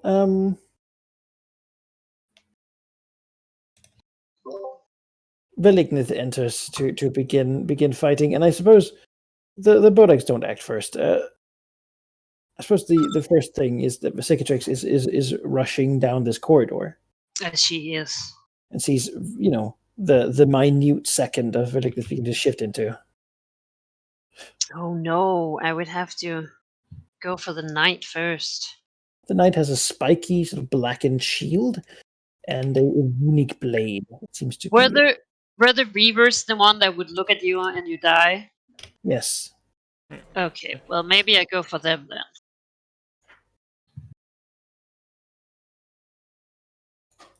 All right, as you rush close to it, it sort of turns its deathly face towards you. I will move here.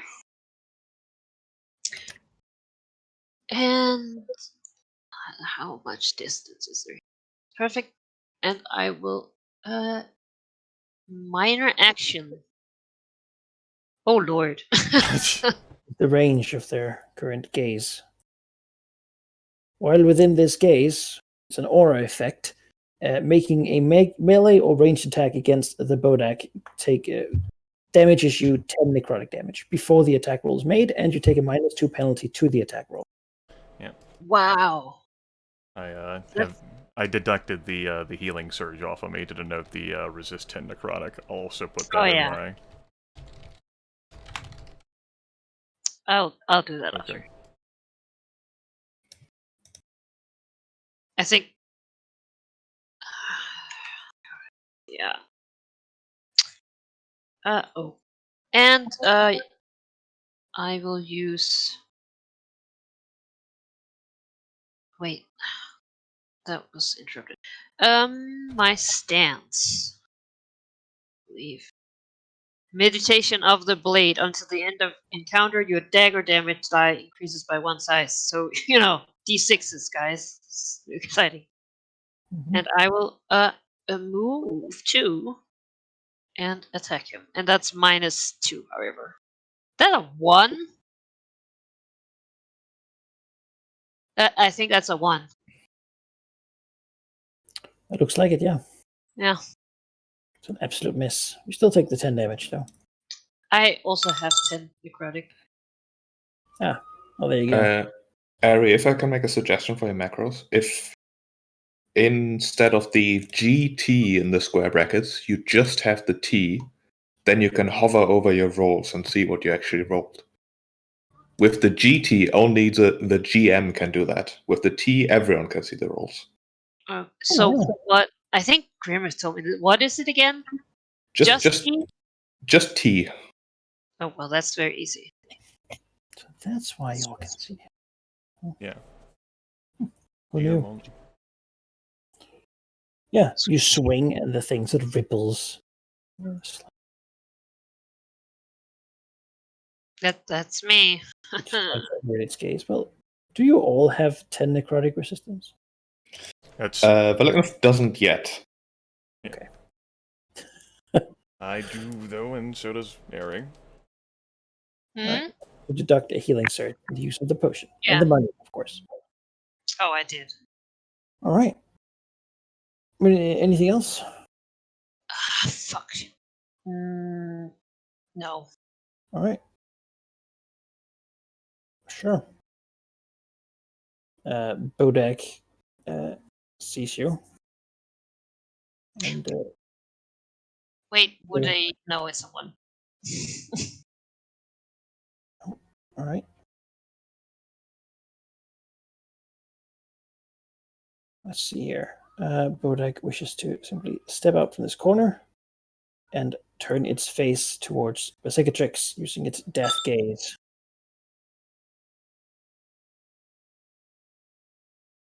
You are missed, however, as you feel the sight just sort of drain life away. But you're able to resist it. kind of similar to what happened to you way back that actually made you put in this position. Yeffel was a Bodak. Oh. This other Bodak moves towards you and will reach out its rotting touch instead. Yeah, that'll hit. Oh lord. Dazed and weakened save-ins both. Hot. Yeah. The touch hits you. You feel that same lethargy almost, just draining the life from you. As you feel dazed and weakened. A little bit of damage too. 23 damage and a little bit of damage. I immediately don't know whether we can win this one, guys. That's a save and weakened. That's an at will, and the gaze at an at will. And if you're weakened when the gaze hits you, you fall to 0 HP. Yeah. I think this is fine. Well, this is not fine. This is absolutely not fine. But I think she has a we 50-50 should be chance okay. of escaping that weakened effect, and if she fails to do so and the attack hits her, she goes down to 0 HP. She has a much higher chance than 50-50. I can assure that she does. Okay. This Thean Knight will step in front of the wizard. And at first we'll bring down a draining blade upon Grimith. That's a miss.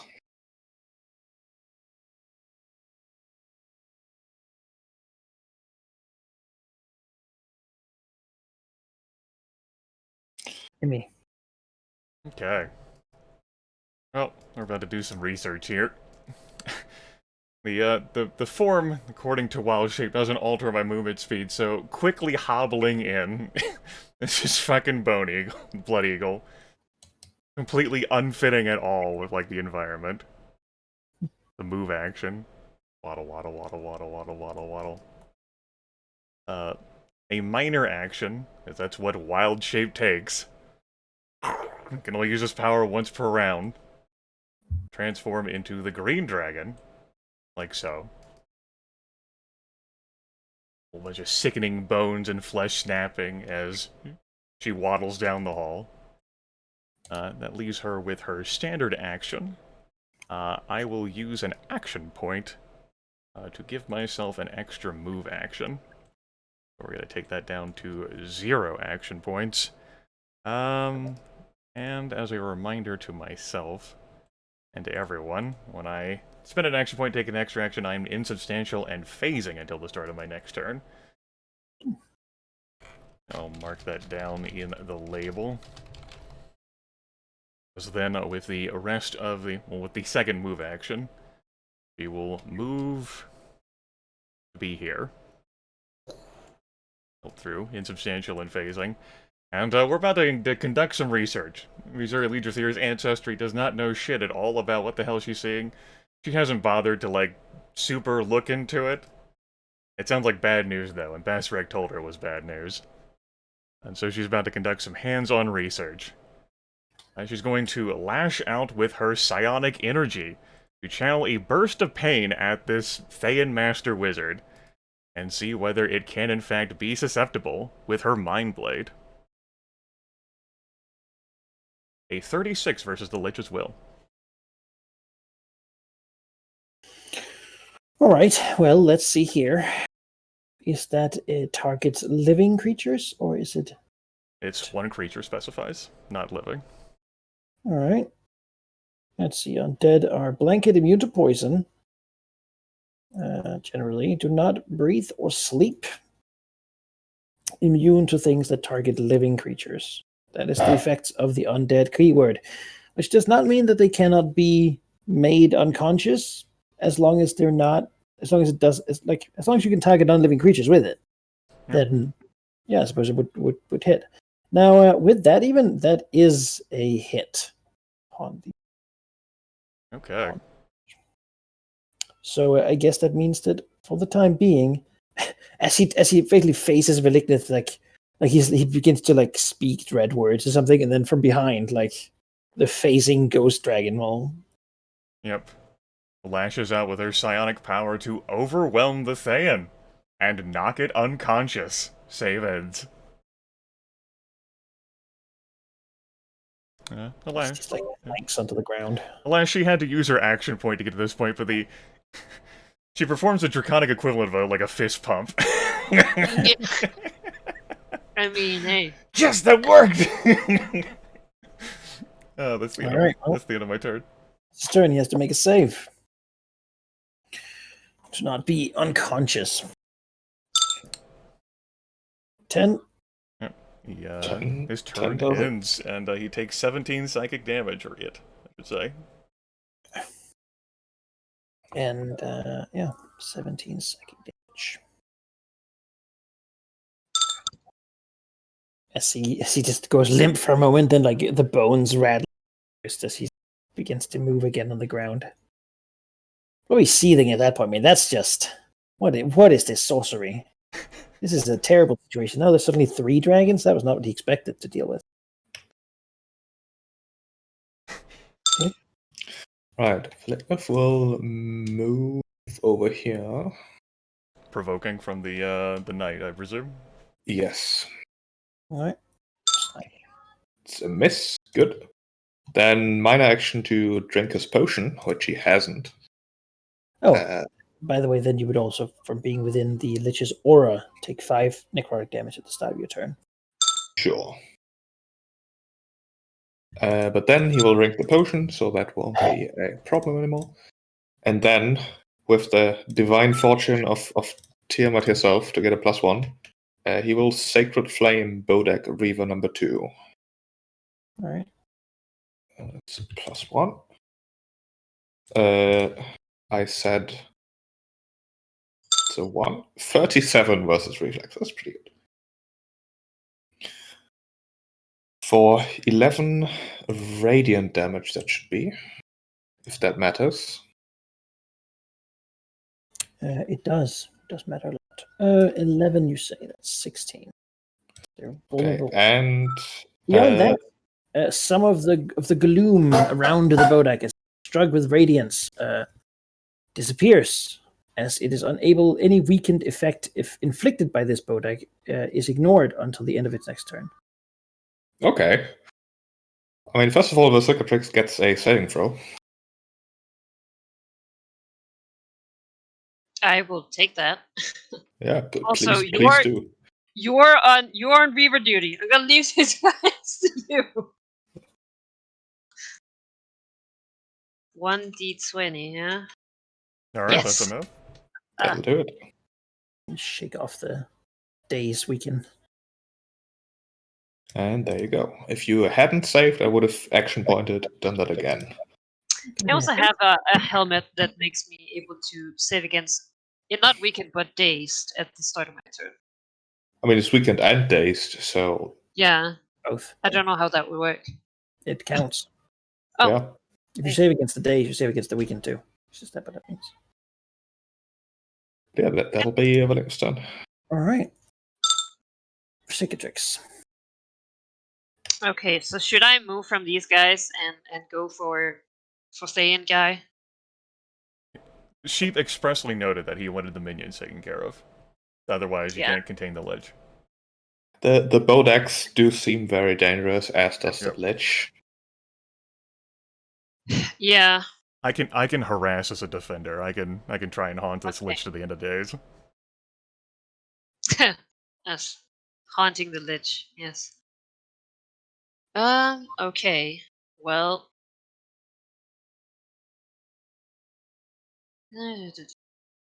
Okay, well, I will then. Oh, do I clear my state here? Yes. I will use my circling predator. Make 2 attacks, shifting in between them.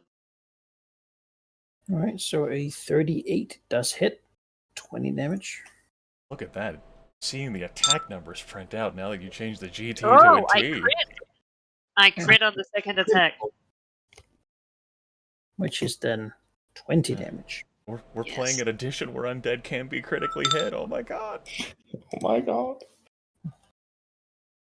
Until we meet the undead oozes. Although they could be crit too, can't they? Undead. You take that back. I will not. And a critical offhand attack that just hits. Oh, the Bodak, flustered by the radiant damage, is downed by the vengeful Bam! dragon. Great. I like that. It's nice Now that you let weren't me dazed look- and weakened there. That was pretty good. Yeah, it felt, you know. You should be able to speed. Hey, I will action point. If you didn't have the resistance, you would have taken 30 damage from it. So, Yeah, I will action point all right. and use my yeah gorilla blitz. Ooh. I have action. I have combat advantage until the end of the next turn, so that will be a 32. Just hit.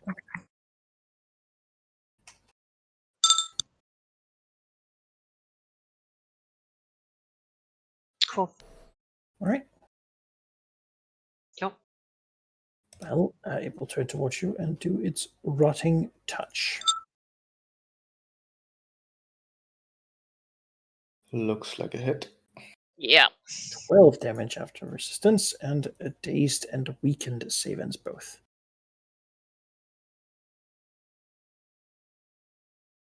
Yep.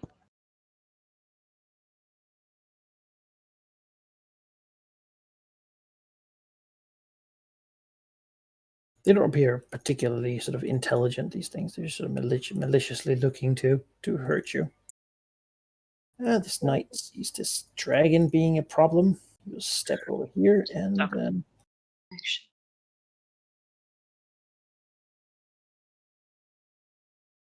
then he will use his burst attack.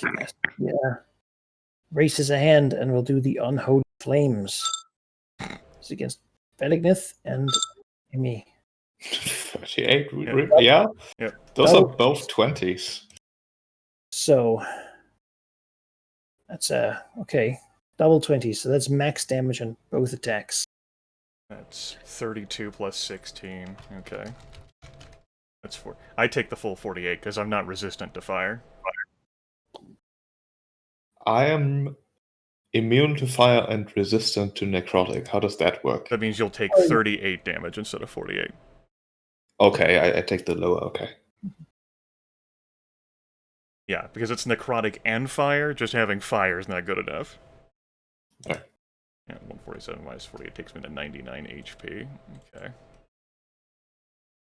And that will provoke an... oh, actually, I take half damage from that. That's right, because I am insubstantial. I need to add 24 HP back to that. 9 plus 24 is 123. Okay. And as an immediate reaction, Persistent Harrier attack. 27 versus armor class. On the Thayan Knight. 7 points of damage. Shield. 7 points of damage. Then the knight will action point to swing a draining blade. That misses. All right, from around the room, being called to their master's aid will appear ghosts. Well, some of the servants can move through the walls. In fact, they spent their turn moving in here though, so I'll just make them all appear, and that'll be. They come up through the floor, or rather, maybe down through the ceiling. Actually, I think that's. Imizure. Okay. Let's see here. A minor action is going to be to Battle Mind's Demand, and I'll spend a power point, marking both the Thayan Knight as well as the Master Wizard. Right. He is also no longer insubstantial and phasing. Let's see. I think my next move is going to be convert a move action to a minor action to activate Mental Triumph. That Emissary Legiothier cannot be slowed, immobilized, or restrained until the end of the encounter.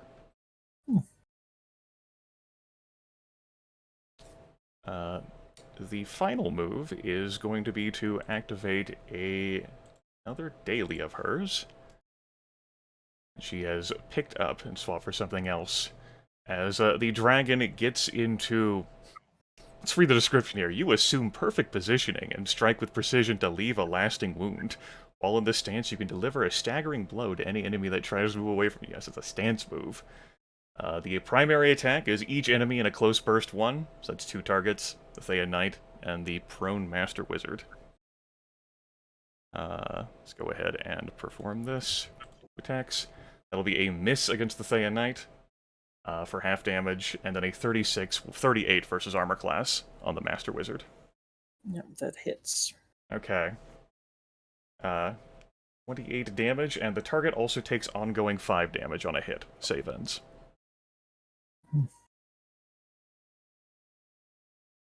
Total Triumph. The Thea Knight will use its Master's Binding immediate reaction as the Thea is hit, taking half of that damage. Okay. Now, does the Lich still take the ongoing 5? Yes. Okay. Put his name up here. And I now have a Relentless Strike stance. It's basically if anything moves away from me without shifting, I get an opportunity action, even if it would normally ignore attacks of opportunity. Alright. That'll be the end of my turn. Sure. Just take his 5 ongoing damage. Stand up. He wants to not be here right now. That would be nice. So he will use his stunning escape power, targeting Emissary. Okay. That will just be enough to hit. All right. Stunned until the end of his next turn, and he teleports 10 squares. Okay.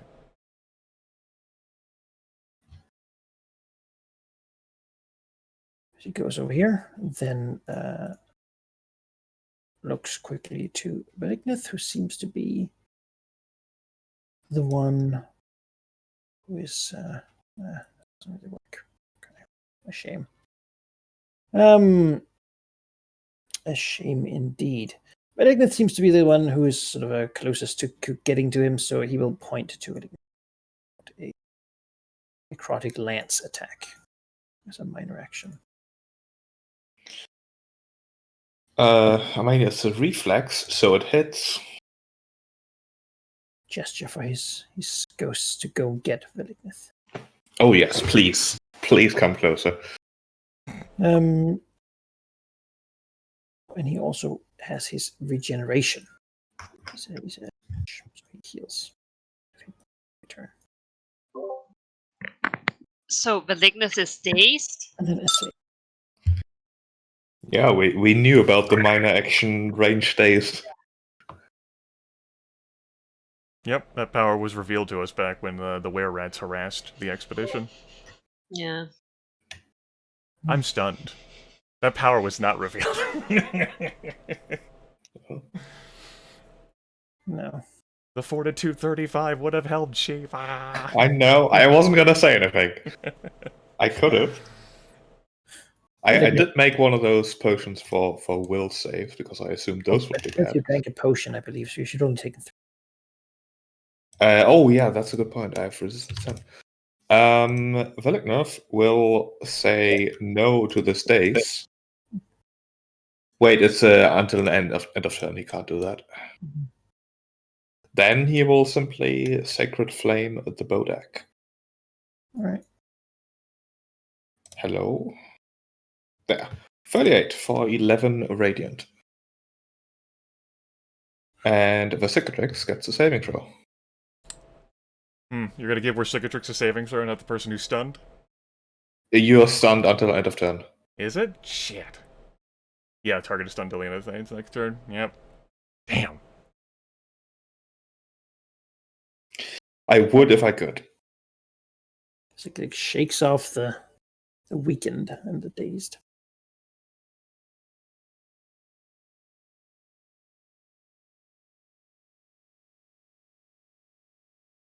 Hell yeah. Okay, and that I mean he's dazed, so that's it. Cicatrix. Not dead. Hey! Okay, well, I mean... Potion, keeping the Bodak's eyes at bay. Yes. That's one way of saying that. I will do my riposte strike. That's a miss. Wait, let me read again here. Was it until the end? Until the end of next turn, so technically I still have +2. Would a So 31 hit? 31. That would just hit. Bloodying the creature. And then to shift. There's no space for you to shift there. That's literally the wall. Yeah. Shift over here. Right. Getting Right. all close here. Yeah, bunching up for the Lich Fireball. Lich Ball. The Lich Ball. All right. Then the Bodak will try to. Well, he can't really. We'll just Riding Touch again. So with these exact hits. Unless Vesicatrix has got some sort of fancy. Wait, that's she- concealment. I don't know if that, like, partial concealment. Partial concealment would -2 to apply attack roll? -2 to attack rolls if it's bothered That would by do that. it. Cool. Oh, okay. For all the weird shadows. I looked at getting a new armor, and then I was like, no, I will die. All right. This day and night has to roll his recharge. No recharge. Well, then he's not really supposed to be this far away from his lich, but there's a stunned dragon here. Stunned creatures. I grant combat advantage. I also hit it though. Yeah, that misses. She strikes up out of the scales, glances off. Ghosts will do what they're told. This will be with a +2, given that Malignant is beast. Reflex attacks, And- no. But Yep, deals no 9. damage. Oh yeah. They deal no damage. But they will mob you, damn it. You know, they are allowed to. I will permit it. So really, there's no reason for them to really Doesn't attack hit me. beyond just blocking the I way. just want to say that one of them missed you. Oh yeah. Yeah. I can't take any actions, and I can't make a save against this. My turn's over.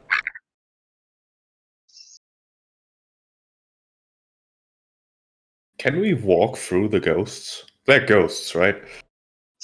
You cannot pass through enemies.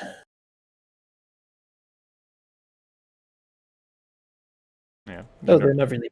I mean, You normally have to do something like an acrobatics check to do that. You can't, like, cheapen the powers and abilities that allow you to just move through enemy spaces cheap.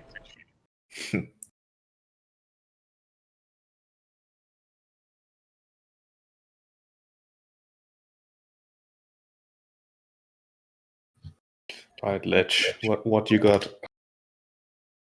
yeah, what have we got? Us here. It's okay if you want to skip turn, like, you know. Go. Area burst 2. Mm-hmm. As he reaches out a withered lich hand, the facade of slightly pale living guy falling off easily enough, revealing the skull below it. We're He so was a lich surprised. the whole time. Yeah. Oh, I didn't know. The master wizard is a master lich wizard. As he will perform a frost burn, creating an area burst 2 within 20, and doing a fortitude attack against each of you. This will be Malignant with a +2. Okay. +2. And then we have Vesicatrix. Looks like that is Emmy and Vesicatrix. We'll take the damage from the first one, that is 25 cold and necrotic damage. Yeah. Beyond that, the zone will persist as difficult terrain, and any creature that starts its turn within the zone takes 10 cold and necrotic damage. It's a sustained minor. So we take 21 cold and It's necrotic. 25. 5. We're using Oh. the first damage roll. 25.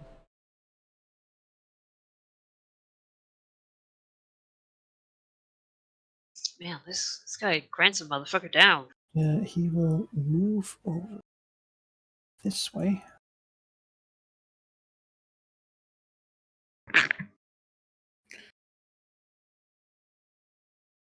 I'm bloodied. Sustain. Shit. Right. Villain is no longer dazed. I'm no longer stunned. Stunned. Grimith. Alright. Malignant, with the sad thought that all the competent people have to be his enemies. All the polite and competent people turn out to be bad. But that is fine. He will show this Fayan what he's made of. As he will, with a roar, explode in radiant fire. How many targets does it even hit? This is a burst free. A close burst free. Yeah, you're drawing it already. 1, 2, 3, 4, 5, 6, 7, 8 targets. It only hits enemies. So that's good. Remember that you should take your 10 necrotic in his. Yes. Sorry. Oh man, I forgot to hit that guy back for hitting me. The macros broke. Give me a second. Okay. I heard that bling. Just a new version of map tool. Map tool's like 8 targets? No, not fam. We can't do that. We can't do 8 targets. No, unfortunately, I didn't make the macro correctly, so I'll have to roll it a bunch. Hooray! I could really quickly fix it, but that would probably take longer than actually just rolling it a bunch. Sure. I mean, just, yeah. I will leave the drawing zones up until this is resolved. All right. All right, so, I'm just gonna. What is the bonus I have on this?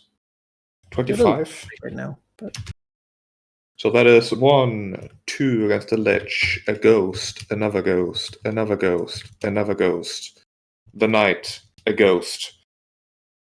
yeah, we're just doing reading direction, right? So Oh, hit. I can't hear you, Menka. You're a robot. Am I a robot? Reflex. Is it Neither me? of you are a robot. So Hello? you have plus 25, man. What a crazy person. Yes, sheep, you're a robot. We're also in US East. I don't know. Because I started the call. That's what happens. It defaults to the region of the person who starts the call. There. I'll put you in Africa. Not in Africa, in Europe. That seems better. Okay. All right. Well, with a plus 25 like that, that means you hit them all and you crit the knight. That's pretty good. For 24 radiant damage.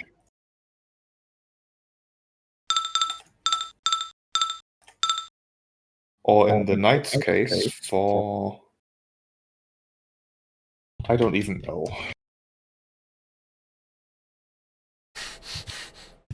35 radiant damage for the knight. And he's vulnerable to radiant too. He should have drunk a potion of radiant resistance. Could have. Alas. All right, yeah, he's blasted, shaken. And then I'm just gonna block the exit. You are in difficult terrain. Mm-hmm. That's fine, though. Use spacebar to route yourself out of it. I mean, yeah, okay. Technically go like so. The second trick is fine at 56 hit points. Do you have a minor action? I don't. This is alright. Grimith staring at this wizard. Show me what you got, wizard.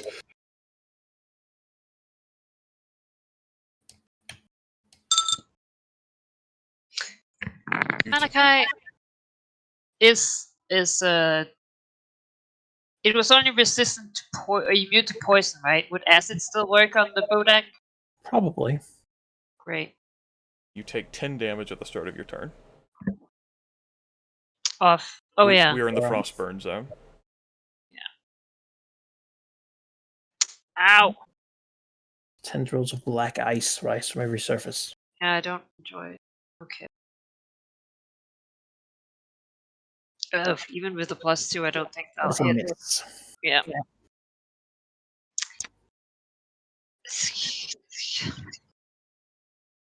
I'll shift 1. Shifting oh, cost wait. 2. You're in difficult terrain. Yeah. I mean, If you were, then I can't do anything. yeah, if you were completely leaving the space, you'd be good. But Yeah, I'm. Can I try an acrobatics check to make it over the thing? Over the Bodak? Yeah. Oh, I mean, it'll still hit me, right? here. There's a thing you can do with it sounds like an acrobatic acrobatics. stunt. Make an acrobatics check to swing from a chandelier, somersault over an opponent. Yada yada yada. Standard action or move action, depending on the stunt. DC is base 15, but obviously can be fluctuated depending on the situation. That's on page 180 of the player's handbook. Yeah, let's just go with the 15 for now to like go over the thing. You'll still provoke. But yeah. Okay, well, I cannot fail that. Okay. I don't I want think this place is pretty tall headroom, so sort of an extended flying. All right, well, I'll try to. Yeah, they'll hit. All right, Ah, yes. it's like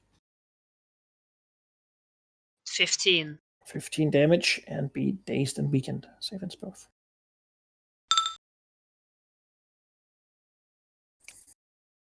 Player's hand.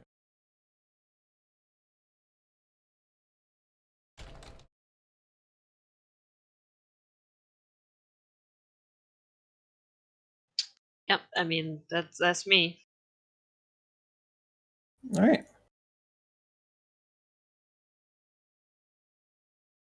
It will turn to you and will use its death gaze. Wait, didn't it just act? No, yeah, No. that was an attack of opportunity, Sheep. Oh, She okay. provoked that. Oh, do I get to save on this turn? No. No. No. Oh, well. Well, Oh. Don't you Yeah, save at the end Actually, of your yeah, turn? yeah. yeah, you might. I was gonna say. Oof. There you go. Just the death gaze anyway. I could feel the cold fingers of death somewhere. Yeah, that's good, because you definitely get hit, and you definitely lose a healing surge from that. 12 damage and a healing surge. Is that a range attack? Wouldn't that provoke? It's a ranged attack, yes. Does provoke. Punch him. Well, I have to remember to deduct health first. Yeah, take the 12 damage and the healing surge, and then make Yeah, your but attack of no. opportunity. Healing surge? Like, that is. It's another undead thing. Yeah. Yeah. You just skip your healing entirely and just go for the searches.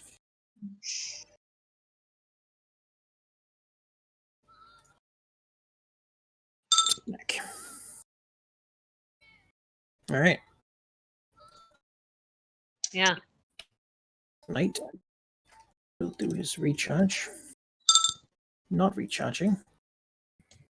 See, the thing about the unholy flames is they would also buff all the ghosts, but I'm dead now, so Which don't play ghosts? that. That'll miss. Then he will provoke. Relentless Strike, 41 versus armor class. That certainly hits. 21 damage, and the target is dazed until the end of my next turn. Oh, well, then he doesn't have any more actions. Removing her stance prevents it from happening. She is prepared. He tries to move, he's just bashed around. Yes, I'll take 10 points of damage. That takes me to 88. Let's see. It only costs to enter the difficult terrain and not leave it. Start of my turn, I will go ahead and use my instant move ability to shift my speed. First action of my turn.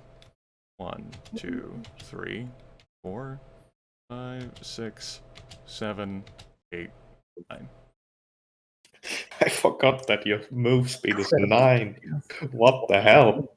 As the green dragon becomes a blur. You used to be the fat one. Then I got slim. Imizuri's psychic powers allow her to cheat. That's how it is. Yeah. She's cheating. She is a cheating dragon. I think as a minor action, she is going to breathe her dragon breath. We'll say like so. On 2 targets there. Rears her head back real quick. 33 and 22 versus reflex. Hot. All right. 33 will hit. Gets the ghost at least. And as a standard action, I think what I'm gonna do here is, for now, I will use a 1 power point brutal barrage attack against the Master Wizard to try and down it. That'll take me to 9 power points. And we make the attack now. I do have combat advantage against the Lich, because there are no creatures adjacent to it other than me. It'll be a 44, 28, 35, and a 36 versus armor class. There's 2 hits. 2 hits, that'll be 28 damage either way, and it falls prone.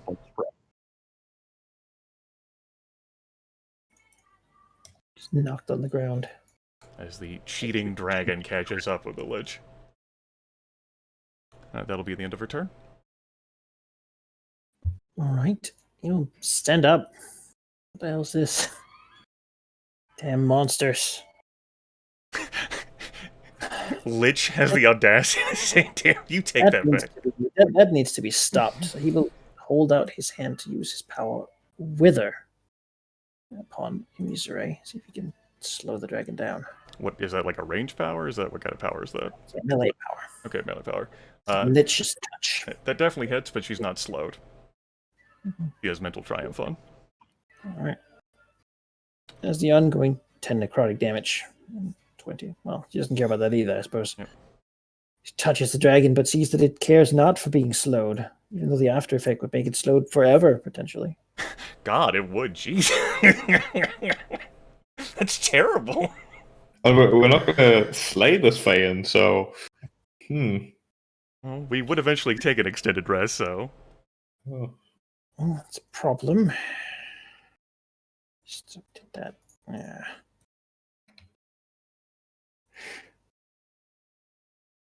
A little minor to sustain the zone.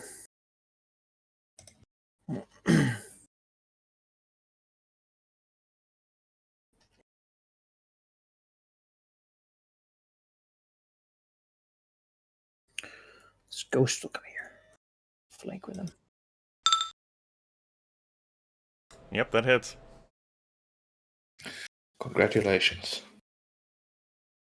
Alright, if we want to not destroy, but rather incapacitate this Lich, is there anything mechanically we have to observe? The easiest and most fair way is to say no. If you can defeat him, bring him to 0. Instead of immediately destroying him, we'll say you'll get a chance to. I think at that point, basically, it is fair that you would be able to like force his movement to someplace. That is not fair. Yeah, there's no like grapple pin and then tie him up move in 4th edition or anything. No. Then he teleports out. Shit! Yeah. Who's doing it every day? Right, in that case, Veleknev is going to focus more of his divine power that I'm sure here is easier than anywhere else to sever the source, which is oddly appropriate, although the spell doesn't do what the name implies. But that Lich is about to feel the full wrath of what it means to oppose Tiamat. Even though he personally doesn't, he works for a force that does. So he'll suffer by proxy. He also block his regeneration for a turn. It's true. That is a standard. Move to get close. Actually, before we do that, I am within 10. Quick old heal for the Cicatrix down there. Healing Surge plus 23. You could. Oh, thank God. You could step back into the hallway if you were concerned about the Lich somehow booking it from me. I would rather just hit the Lich. No, you're gonna action point the reserve? Yeah. Okay. Makes sense. Get close. Action point. I shouldn't have healed with a Cicatrix. That's fine. Dragon Breath him in the face. Also covering the Ghost and Emmy. 45 for the Feign and 28 for the He hits. Ghost. Emmy gets 6 temp hit points instead. Okay. The Feign also has vulnerable 15. Yes. All right. And then we are going to advance on this ledge, I think. Sure. Advance on him twice. 43 and a crit. Okay. Hit and hit. That is then 22 plus vulnerability plus 52 plus vulnerability for a nice 104 as he gets stomped into the ground. He's bloodied as the bones crack and the last of the illusion disappear. It's bloody. You It's like smash going it back into to the the Black Dragon altar. So much damage. I will return. You have made a powerful enemy. I just hope you don't take it personally. That'll be his turn. Cicatrix. God, I want to get to the stupid mage. This guy needs to go down.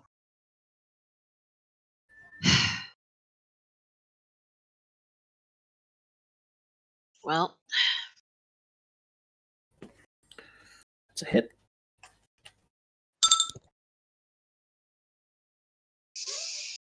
yeah, that's shift. You good? Actually. Oh, I should have done this before my attack. I want to activate my Flame Breath Cape.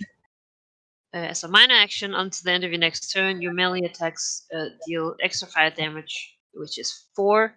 Also, until the end of your next turn, an enemy that hits you with a melee attack takes 46 fire damage. Okay.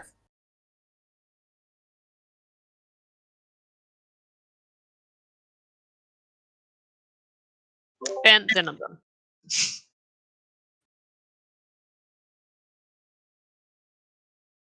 He touches you.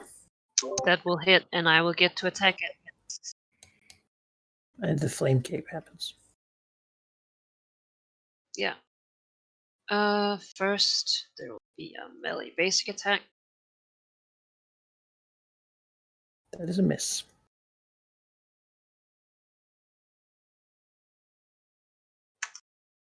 $15 fire damage. The cape from Hezepheh. It did something. And I will take. So 26 attack bonus is incredible. You take 23 damage. Yeah. And I am weakened and dazed. Dazed and weakened, yeah. Bodexa dead. Yeah. Speaking of that daze, that is not a save ends. That's an until the end of my next turn effect. Yep. We'll just let's take her over here. That's it. Yeah. Oh, it has a recharge still. My recharge is flame, I think. Nah. I think with this Master Wizard having vulnerable 15, I don't think I'm going to perform any other action other than a brutal barrage attack. She rears up her entire body to continue the barrage against the Master Wizard. I'm trusting that Valignith will be able to whip up whatever he's going to use to imprison this damn thing. Oh, that'll be 4 attacks. Yeah, so each be with a +2. One of them is a crit. Looks like it's gonna be... Yep, that'll all be... That's 28 plus 60 damage, plus 3d8 damage on top of that. It's 100 points of damage flat. Damn. Snap. Just missing most of those, but who cares? Hammer rhythm. Well, Even when the dragon misses, she still hits. Sure. That was the standard action, move action, and minor action. I think I'm good on. Yeah, that'll be the end of my turn. All right. Well, he also falls prone, right? Because He you hit definitely him falls prone. twice. I hit him with he'll 2 of stand those. up. Turn to Valignith because he's the one who did this, and then. It's a miss. Actually, that's the wrong attack too. Okay, well, that's not good for him. Okay, because it's immortal and it'll just come back. Yeah. But this delays his job by a lot. What about you? You didn't even think of his his payment might get cut. He's gonna provoke. Right, it provokes. That'll be a miss. It takes 7 points of damage. Well, it takes 22 points of damage, I guess. God. Well, that vulnerability is incredible. Yeah, if a 36 hits, then he takes another 38. 36. That does hit. He steps back and prepares the necrotic lance barrage. Then he gets slapped in the face for more damage. Oh, wow. Get knocked into the ground for a moment, but not for long. I mean, he's obliterating everything. So you're on a clock here. I guess. Yeah, Valignith will assume that Emmy knows how to handle this night. Yeah. Like, does Valignith have an idea of how much time he has? The guy is going to regenerate 10 hit points every 6 seconds. Basically, that's how this works. Until you destroy him, in which case he will be restored by his phylactery in some number of days. How long does your magic circle take to cast? It takes an hour. It takes an hour to cast. This thing's gonna have to be restrained first. Just needs to do 1,000 rounds of combat. How do you restrain a lich? Gonna have to bind it. Could you not throw it? Well, I guess You're literally gonna have to tie it up. Like, I thought, Yeah. the fact that it takes an hour means we do actually have to physically restrain this thing. Cheap. I didn't think about the regeneration. What if, ropes so last century? What about some good old chains? Like, Valignith has plenty of those. Surely he had more foresight than I did and has prepared enough materials to restrain anything, really. Sure, he just begins piling chains on the burning things as they begin to. Yeah, like chains, and then of course like a bird cage, basically. I mean, I can give him ongoing 5 until he's no longer bloody. But we're still in initiative. So Valignith. Yeah. And doing that, I suppose. Yeah. He'll shout for his minions to bring the materials, which of course have been kept close. Bring the materials. This thing's no longer dazed, by the way. And like Versigatrix, who is dazed and weakened. Right? Or Well, actually, I get to save at the start of my turn. So let's see.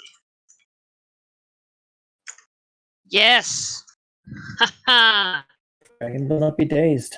Well, no, she will not. She tried it against the giants. It was a pain in the ass. And she will then move up. Ugh. And, well,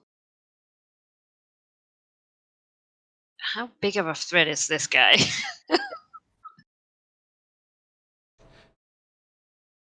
Harry, please. We're almost at the end of this particular part of the combat. Please, Harry. Yeah. I'll just.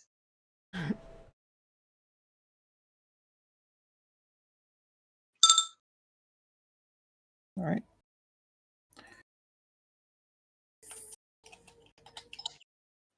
Nope. Well, it'll swing its blade at Emissary, That will miss. and it'll move over here. 34 versus armor. It would be 36. Master. So it's crumbled. As it tries to head after the master, Missouri claws it down. Just for a moment. There's stillness here. It's very good. You hear the rattle of chains and the frantic attempt to bind the wizard. Yeah, Villeneuve will pick up like the body of the lich, just go towards where his minions are bringing all the stuff. The minions try to not to get too close because they don't have potions and will begin dying just for being close to the thing. That's fair. And then we'll order them to prepare one of the smaller guest rooms, which will be repurposed. Beyond that, it seems that the remainder of the servants at this moment during the fight have been called to the lich and are currently attempting to look for it. Yeah. Moving throughout moving out of their I didn't rooms. think you were going to try to relocate the lich on top of relocate the regenerating lich on top of everything else. I mean, I have to put him where I want him because I'm not gonna be able to move the magic circle. Your base still is not clear of undead enemies. That's fine. Like you take care of those. Between his very combat capable minions and 2 dragons, surely you can handle some ghosts.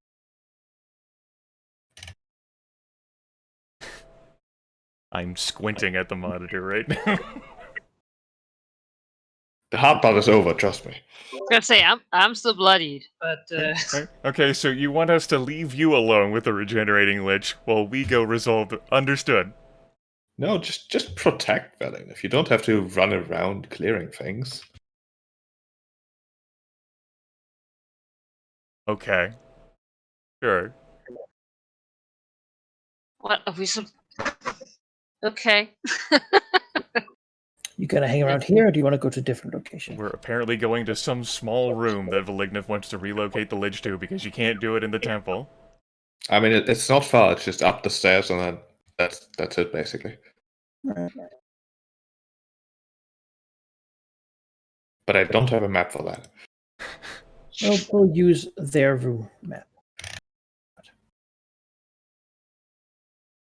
So we do have that, and that'll work for now. Even if there's a portal in the middle, let's just assume that that's a magic circle. We can theater of the mind a little bit here. Yes.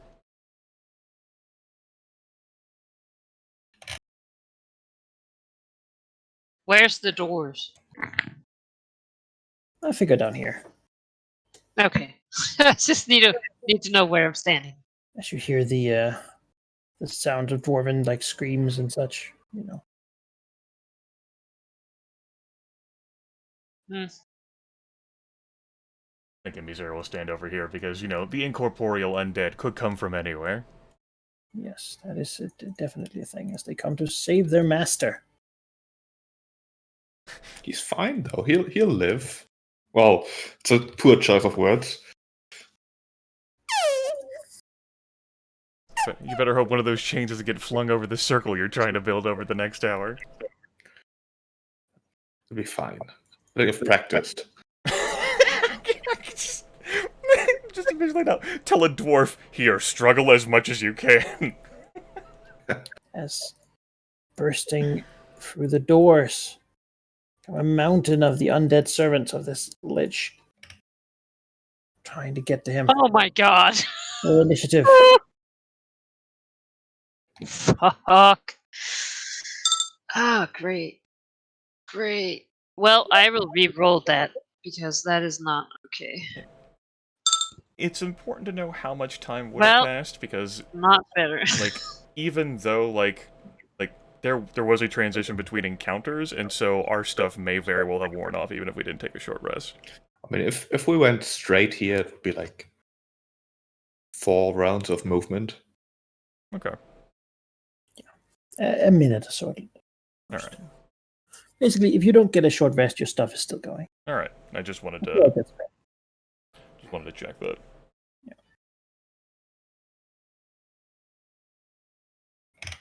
All right. Well, the first thing that comes in is indeed all these other things, but the first thing that acts is the Bodak that just looks through the door to Versicatrix and Oh wait, I did the wrong roll. yeah. I was supposed to roll streetwise and not my initiative again. Oh, okay. Wait. Streetwise, these undead. You're gonna have to explain that one. That would just have me 3 lower. All right. Well, But I will use the 26 then, because I can do that. I can choose. all right. 26. You'll still get a death gaze. Yeah, I bet. Yes. Yeah. Sword. It'll be 10 damage and a healing surge. Yeah. You feel the eyes just... Well, the lack of eyes or the hollow holes in its face. It's hosts of zombies. A couple of Thean knights protecting a Bodak as they're making their way towards the wizard. Yeah. All right, single target striker, get to work. Yeah, with my 40 hit points.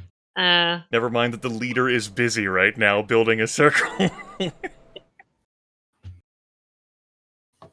Yeah, sorry, I don't know. Okay. Yeah, I guess I will hit a thing with my single target attacks. Again, want to note that I'm squinting at the I mean, considering that building the magic circle takes an hour, I think Valignif can take out a minute of that to actually help you guys here. But if you look away from the Lich... I'll stay next to the Lich, that's fine. It still regenerates. Yeah, but I'll keep an eye on him. As long as I'm adjacent, I'm sure he'll notice. It's not a matter of you noticing, it's a matter of the Lich regenerating. I can punch him a few times. God damn it, my mouse is lagging out. It's a champion to your creature. Besides, he's chained up and everything, right? Yeah, he's restrained.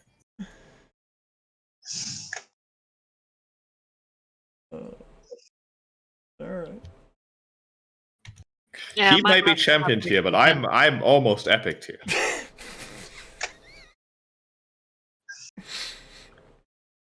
Cicatrix.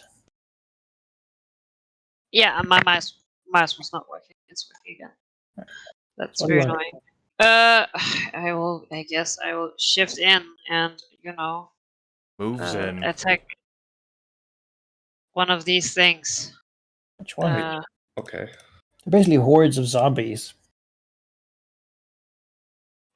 Ravaged. You know what? She's not gonna do that though. She's gonna run over here. That seems wise. All right. And then she's gonna attack the ghost. Sure. That seems a lot more safe. All right.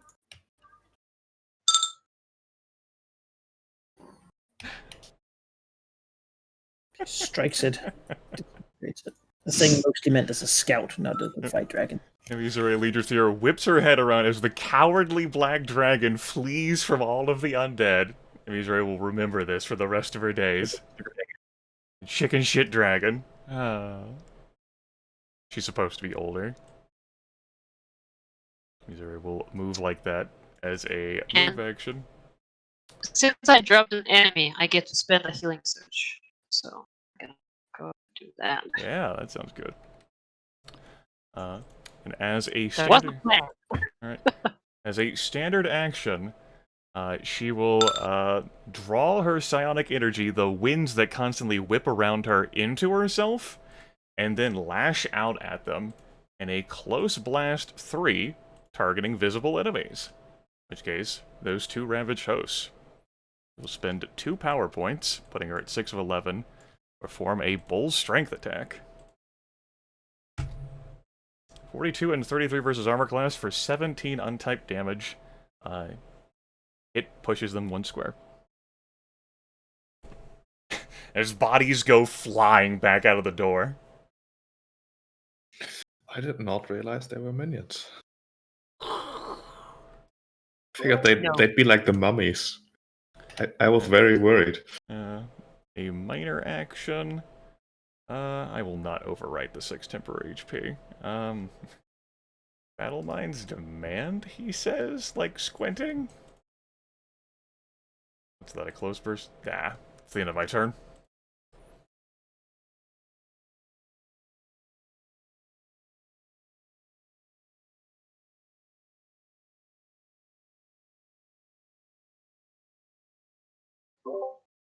Hi. How you doing? Hello, Manakai's muted. I don't think he needs to be muted to lay that fucking beat down on me. Yeah. That's 30. Boom. Fire. Yep. Fire and necrotic happens. Minus 33. I'm absolutely bloodied. It strengthens this host as their dead claws catch on the unholy fire. This host here will move, and then they will do a ravaged charge, which is their to get a +2 to their attack roll. 30 just hits. They'll rush up and begin clutching at Valignith, grabbing him. How dare you? The zombies are clinging to his body. Some will move here and then do a similar thing to Missouri. The zombies are swatted off of the dragon. Even with their fiery claws.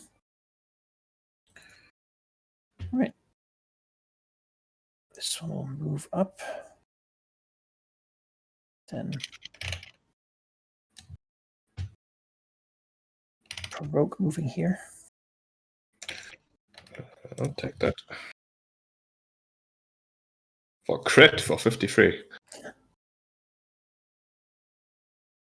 It's about as good as it can get, right? That's pretty good crit. Okay. Then he will use a minor action to do a shield bash against Valignith. To strengthen his undead might. Sadly, it's hard to push a dragon. It's a miss. He tries to knock Valignith back from the quarry. This goes right over here. Attacks in Missouri. We don't can actually hurt her. It's but no damage. The wizard will continue to regenerate a bit of hit points.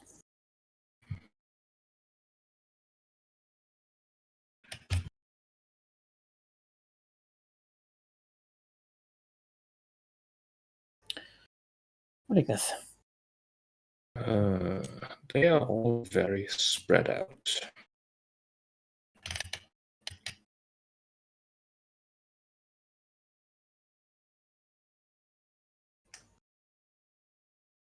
I could set the wizard on fire. That would keep him down, right? Counteract the regeneration, potentially. Yeah, the Valignith is gonna... punches without killing him would be to give him 10 ongoing damage. You know, Or just lay there. I can almost do that. But yeah, Valignith's gonna inhale the fire building up, and then he's just gonna spew it basically right down, like on his feet, and a close burst 2, which is a ranged attack, so that will provoke. Close burst is not ranged. No, it's not a close burst. It's an area burst. Oh. It's a burst 2 within 10. All right, body claws. Oh, that actually hits. 13 damage. And then a draining blade. That also hits. 20 damage. You are super slowed. And then the wizard, I guess, gets to do it too. As he swings his staff, That hits. striking Willigner's foot for 6 damage. Listen, you stupid wizard. You're gonna be on fire. Yeah, but that crit is 29. Oh, Does yeah, he- if he gets a good hit, then Did he crit? no. Surely not. Okay. 16 against the wizard, 28 against the knight, and 34 against the host. 39, 28, 16, 34. 39. 39 hits. Right. 28 hits and 34 hits. It's all hits. So they take 31 damage and 10 ongoing fire damage.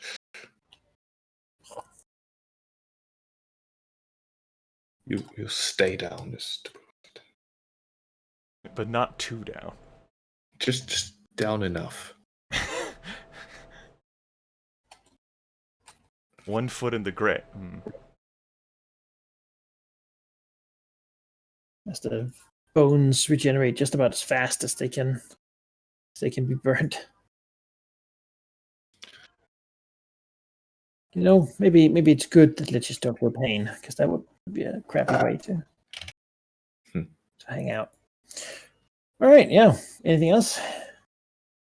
That's a standard action. As a minor action, Velignith is gonna throw a heal to Emmy, I think.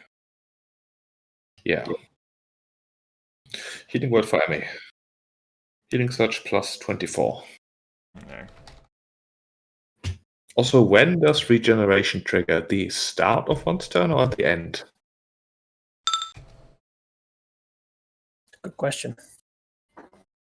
I'll ask the player's handbook. One moment. Regeneration.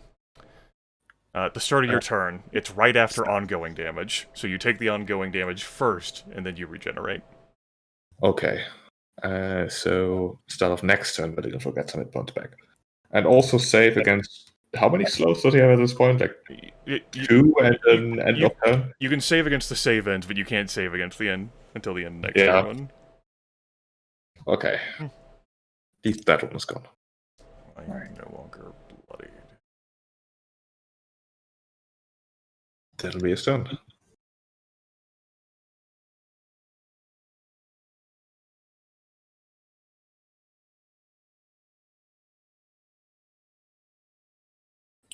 The Bodak.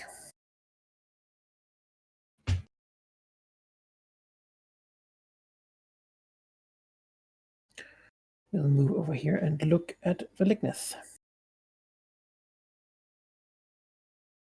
27 is a miss. It is. Cicatrix. Yes, I will move over here. And Strike.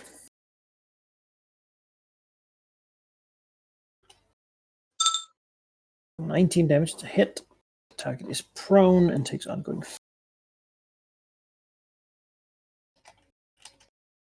Bloodbath.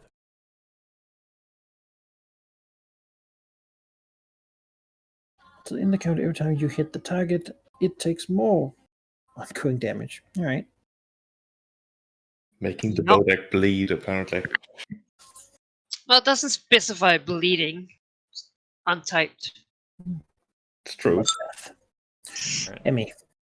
Here I am. How's it going? Gotta go ahead and standard action in the middle of this. This is a close blast 3, so we can draw it like so. Full strength 2 power point attack, taking me down to 4 power points against 3 targets. Bodak, then host, then knight. 2 1s. Hot. Bodak gets hit. Yep. Bodak gets hit. The minions take no damage. And then the Thea Knight takes 7 damage. The hammer rhythm. Okay. I think then Battle Mind's Demand, 1 power point augment to mark the Ravaged Host and the Than Knight. That'll take me to 3 power points. And move action into Minor to give myself temporary hit points. That's 10 temporary HP. That's the end of my turn. All right. This knight will try to recharge. Nope. Swing a draining blade. That will miss. Well, then he will move. It will get dazed and take 21 points of damage. And dazed. Oh well. The host will simply attack. That will miss.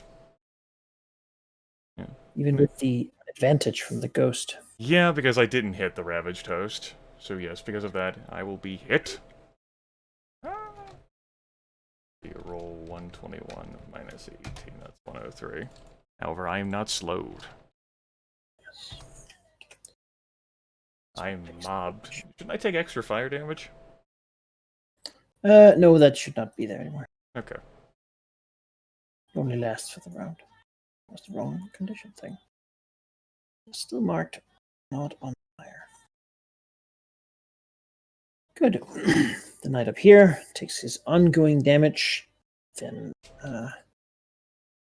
we'll try to. Well, I mean, needs to save the stand, and the best way to do that is to get rid of it. So, Raining Blade. Yeah, that'll hit. 28 damage. 28. That's a lot of damage. Fine, that's 4 points. Lose his action point to do it again. That's a miss. So close. You would have needed to be like the Lich and regenerate from the ground. I mean, I can't quite do that, but close to it. Which will be on fire. And then get up and then be on fire. Valignov heals 10. This regeneration. And then he's gonna probably try to smash the stupid knight.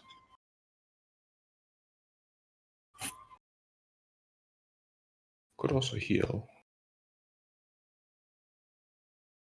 I'll keep that for one of you guys potentially, though. I won't need any extra healing before you will. Yeah. I mean, he's gonna... Wait, didn't I retrain the healing strike? I did. We shouldn't have macro anymore. Go away, macro. The healing strike! It's gone. It was never there. Just... It never did anything. It did something like once. Can you imagine if Malignant just spends a turn healing striking? I mean, same effect, yeah. Yeah, it's pointless.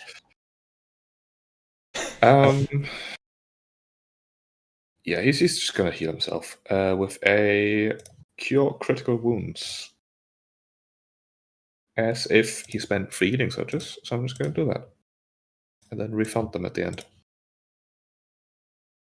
There we go, all healthy and shit.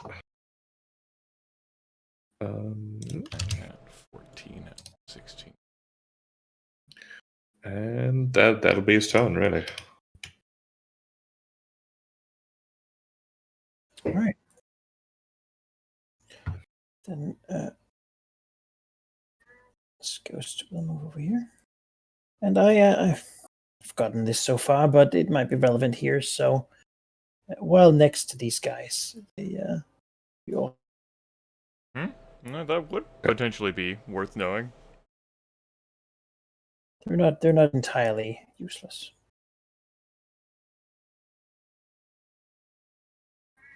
Let's move there.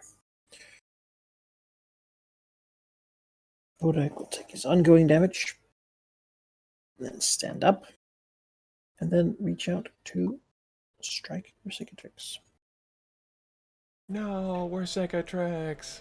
21 damage and a daze and weakened. 11 damage. Dazed and weakened. This Sadly, summer. Bodex don't have action points. So. This summer, the days will be long. Hey! Yeah. Weekend never ends. That was the thing.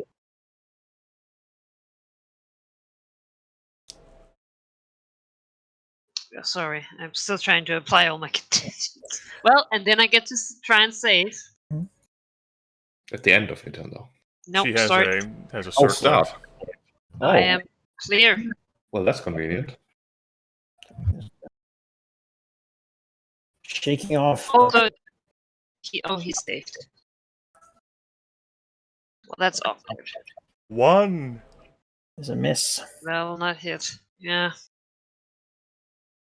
Yeah. That's a sad face, and then I will shift. All right. Here. Yeah, 2 power point full strength attack. That'll target the 2 critters in front of me. That'll take me down to 1 power point. With psionic winds. Well, the Thayan Knight gets crit. Yep. Alright, let me see how much damage it's gonna be. Zombies are blown everywhere. 10, Bodies. 7, 4, 2, 14, 2, 3d8, plus an extra bit of damage ideal because I have beguiling advantage. Yes, plus 5. That's 45 points of damage on the Thayan Knight, and it's beaten back 1 space. Crunch. It's bloodied, stumbling back. Like you can see inside the armor now. See the remains of what used to be an actual sort of living Thayan Knight, but the living can't be loyal enough for Thane. They all had to be killed and reanimated. And she shifts, following after the Thayan Knight. She's slamming with her psionic energy. That'll be the end of her turn. I'm at 1 power point. He will simply... Is he still dazed? He is not dazed, because my turn has just ended. Alright. And he will swing a draining blade. That will miss. Her hide is too tough. Try to do the shield? No. Too tough. She shifts. She teleports. Yes, that is something she does. Defender bullshit. Yes. Stay a night over here. We'll try to knock Willithnis back away from the... Yeah. Knocks me into the ghost. It's actually back here. And for some damage, which is nice.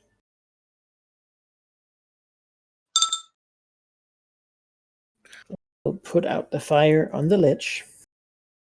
That's rude. Shift here. This ghost moves in here. Just to give some penalties to saving throws if nothing else. This guy will generate 10 hit points. Oh. Wake up. He's restrained, so he can't really move. But as he exists for a round, he will try to use the necrotic lance on Valignith. He can still cast spells. He can try. Oh, he misses a reflex spell, so clearly he's Not good for him. very incapacitated. Valignith is gonna smash just in that direction in general with a shockwave of the Shield of the Gods, Close Blast 3, which will hit Thayan, the Knight, and the Ghost. Hit, and hit. For 22 force damage, and they are not prone.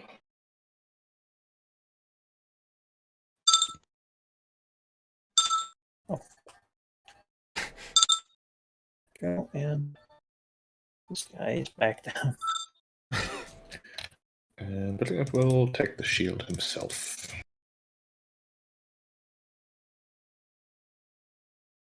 Yeah, I mean, then he'll move back adjacent to the wizard. Just You'll provoke. yeah, sure. From the prone Thayan Knight. To miss. And the ghost, I guess. Yeah, but They don't do anything. The reflex. very dangerous if you didn't have the. Yeah, those potions were definitely important. I mean, also just the aura of 10 damage every turn, right? Oh yeah. Well, just move in to try to stop you. This Bodek, this lot shifts backwards. And use a look up to Valignith and use a death gaze on him. That'll hit. Alright. 23 damage and a healing surge. I'll take 13 and the healing surge. Thank you very much.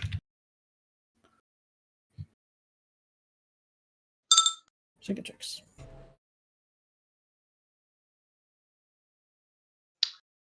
All right. I'll shift. But I think you should have spent a healing surge too.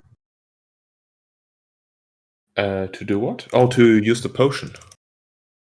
Yeah, you should be at 8 out of 10. Yeah. And she will do her clever riposte. Definitely a hit. Bloodying the thing. It's racks falling. And it takes the ongoing 5. Of course it does, yes. Oh, also I need to mod this. It is in fact 7 points of damage every time it attacks me.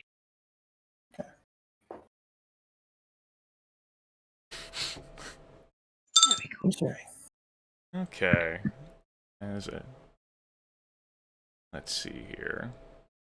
Check that. I cannot use that until I have 0 power points. Understood.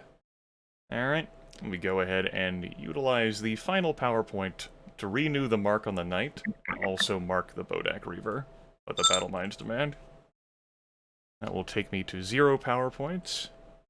As a free action, when I'm at 0 power points, I will regain a power point, putting me back at 1. And then I will spend that power point I just got back, putting me back to 0 for a 1 power point Brutal Barrage attack into the Thayan Knight. 42, 35. 28 points of damage and it falls prone. He smashes the Thayan Knight, her body and her psionic energy. Knocking him to the ground once more. A lot of enemies laying on the ground now. That'll be the end of my turn. Narcotic sort of bodies. The thing will stumble up and swing a draining blade. Misses, deflected off the scales. Just no. That's double ones. Swing. Broken arm. Okay, we'll stand up as well. And swing a draining blade. No. Let's go for shifts in. Master Wizard is still gonna wake up. Oh. Goodness. Just stay down.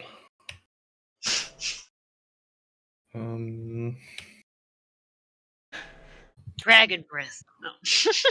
I don't have one, unfortunately. I need to get bloodied, then I can do it again. You already used your... No, I guess you didn't. Yeah.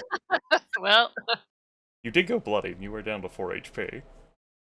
I know, but I didn't trigger anything at that point. Yeah, but I was just gonna try to kill this knight with this. Why not? No, this. Yeah, that's more damage. Smashing into him with the Angel's Rescue. Angels on He's scaly never- wings. Which he's never used to rescue anyone ever. But attack! 26 radiant damage. Radiant dragon angels come from the ether. And crumble the Thayan Knight. Bashing him into pieces as it all crumbles into the filth it actually is. That's right, Train. Alright.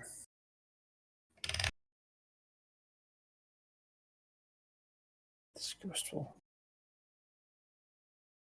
just tuck in Bodek will take its 5 ongoing. Shift backwards. Turn its death gaze against Emuzure. I'm not looking at you. My back is turned.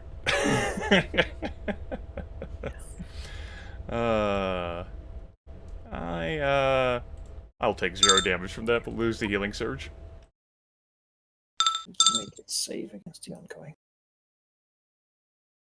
Secret check. No. Oh, shit. I'll take the 10 damage from that. What the hell? I'm at 93. And we will do our... It's a hit. Yes, and then of course takes its ongoing again. Yes, of course.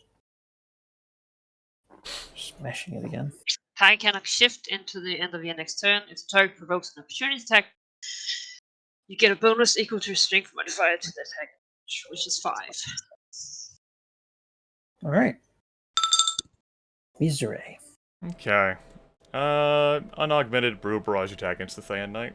This will be 3 attack rolls. The 39, 36, and 32. It's 2 hits. 21 damage and it falls prone. Much more in it. Yeah, she won't move. That'll be the end of her turn.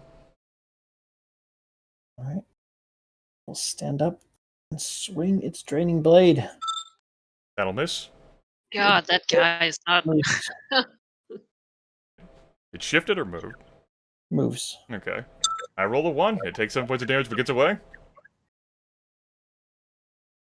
Where? This ghost too will move. Because it needs to save its master. Opportunity attack. 29 versus armor class. Aha. Destroyed.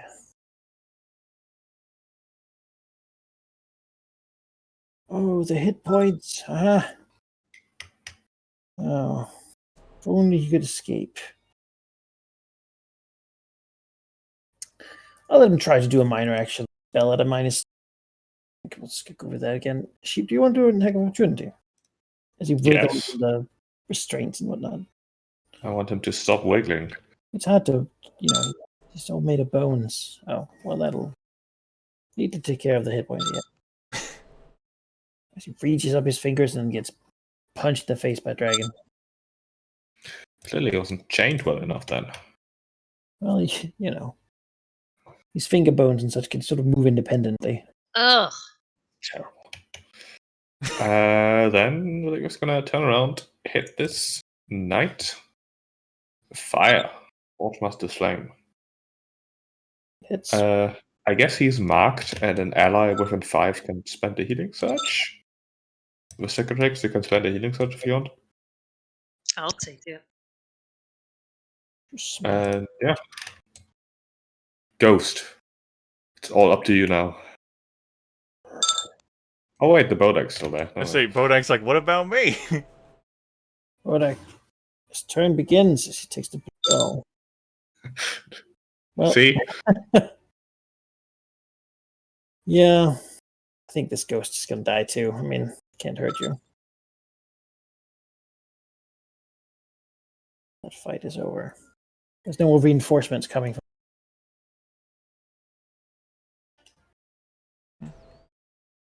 Oh, it died. It bled to death. It was more.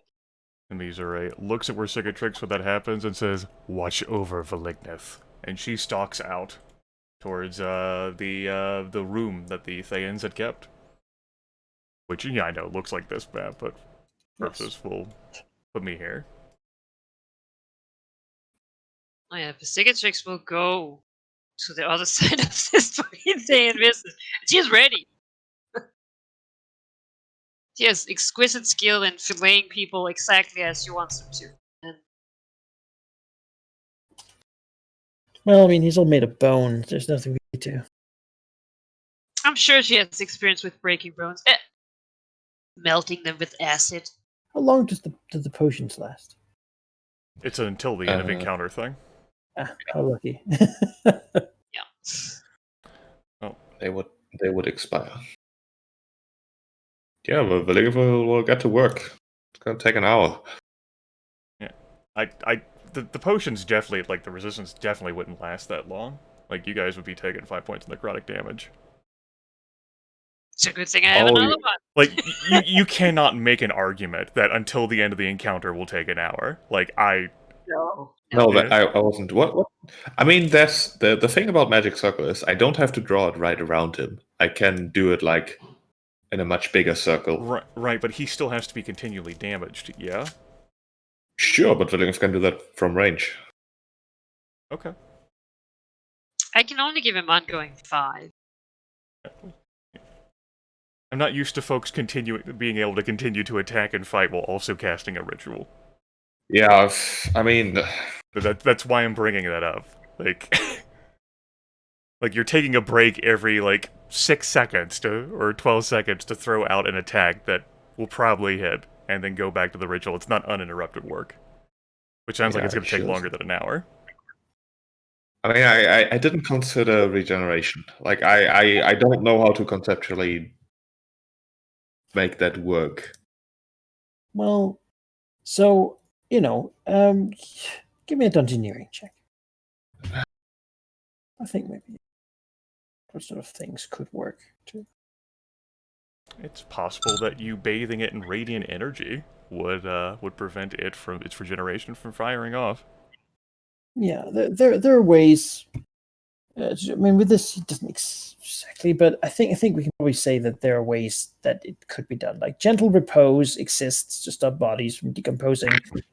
You could bless an area, hallow an area. That this is the Fane, Dragon's Fane, right? If any place could have some sort of blessing from Tiamat, then it would be this one. So I think we could say, let's just say it's an arduous task for Malignith and Resicatrix. It is crappy to do. And let's say you spend each a healing surge in like damage around the thing and working with this thing. But we don't have to exactly detail them out. Yeah. Just to not spend too much time on something.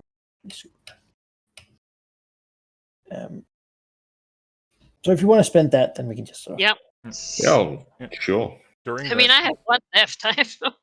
During that very arduous process for the two of them, Emiseray Leaderthier fetches, slashes, retrieves, /saves Valignus minions, compiles them together, will not take no for an answer. Every pickaxe and demolition tool and detonate, /destroy, /level the construction that the Thayans were making. Yes. It will be thoroughly dismantled. The dwarves will mention that some of this stuff could be salvaged for. Yeah. Nothing from the teleportation circle, but the other belongings in the laboratory, she can handle that. All right. Who knows? Who knows what sort of Thayan evil energies have seeped into that? No thanks. I foresaw this event happening, and so I am uniquely attuned to it. Yes. Haha. As a minor action, I can teleport across the world to this rock. Yeah, so I can scry on this and know like all living creatures within 20 squares of it. I mean, to be fair, teleporting to this rock is exactly what this thing is made to do. Exactly. Like she doesn't trust it. Like it might almost be complete, but it could still do something, and she doesn't understand enough about magic to question that. Yeah, it's sort of is a stone archway, fairly tall, about like wide enough for one of you to fit through. It's nothing now. And sort of in between the arch, there's like a weird waviness to it. You can see through it, but there's still like a sort of. No, I can't. It's nothing now. Now it's been destroyed. I don't want your story time. It's gone. They came in like a wrecking ball. Every bit of it, all the information upon it is broken and scattered to the winds. Yep. Yeah. All right. That is scene 2. So, what is the situation here? I suppose the wizard will not be. I mean, he can't leave. That is what the circle does. Yes, there is a Arcana check associated with this. So let's see what you can do. might be that he gets to just rest up and leave.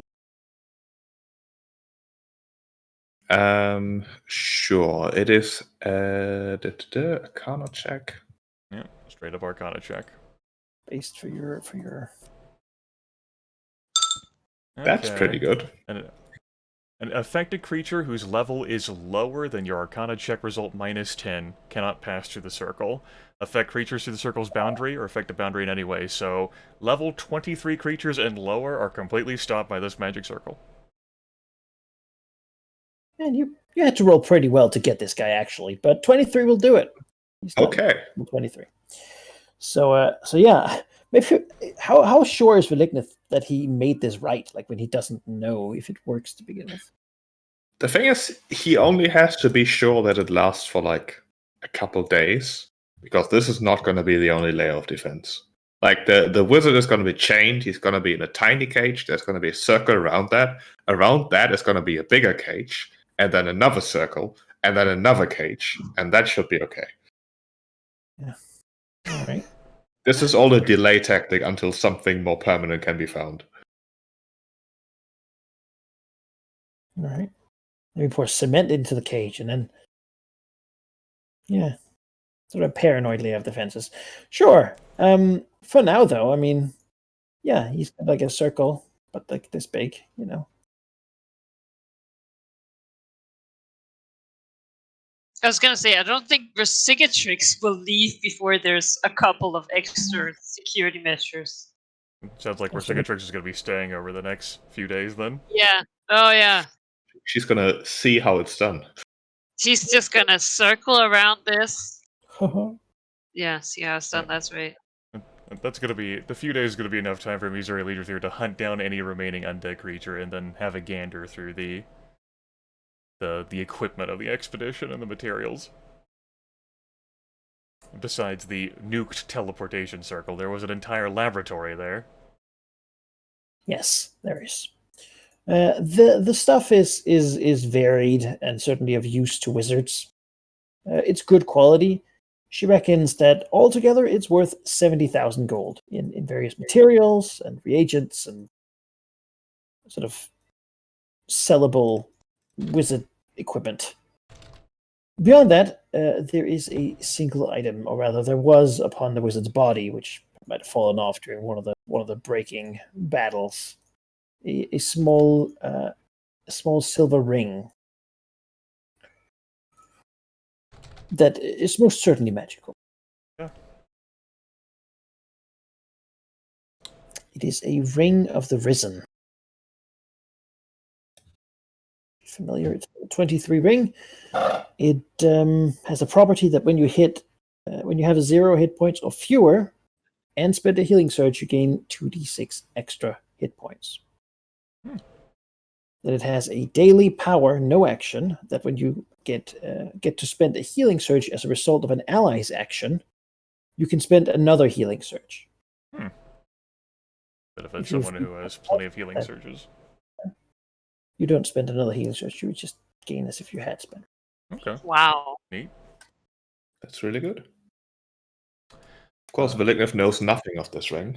Yeah. For the gold piece split, I'm thinking Ari, 20k each for you and me, and 30k for Velignith. He's put it forth a lot of Yeah, I was gold for thinking the that. material components.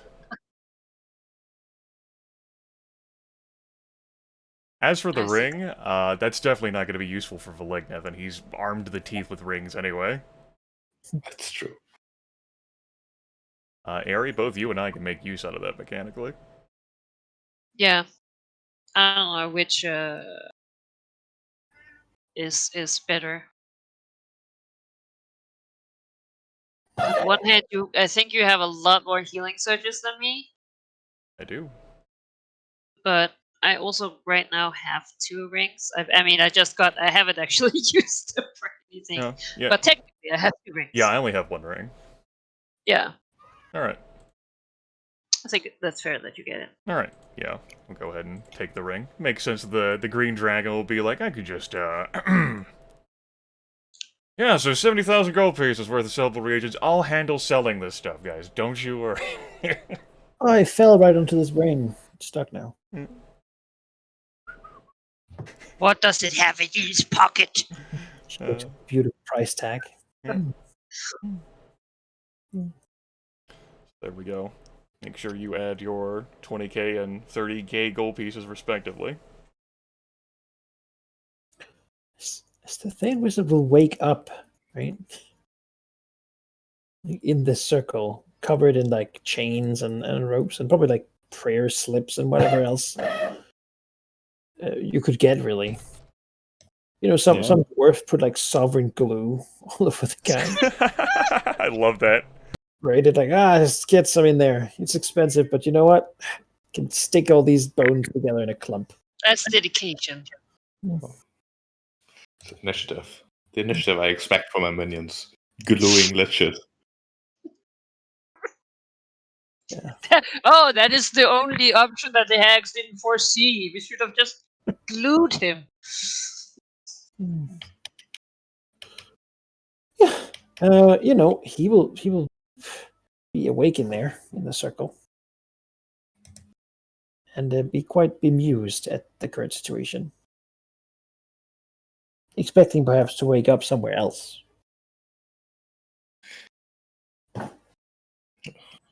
We will sort of observe him from a distance.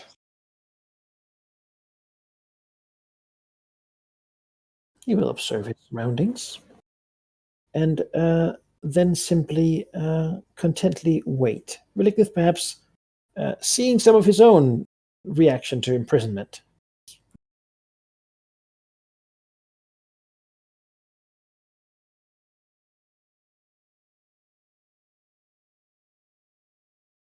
Though, I don't think I can resist. As well, it will say, how difficult would you think it would be to convince your master that rather than doing your job, you went to do something else? Perhaps you've abandoned the cause, joined the exiles instead. He would be quite upset about that, wouldn't he? Give me an insight check. Sure.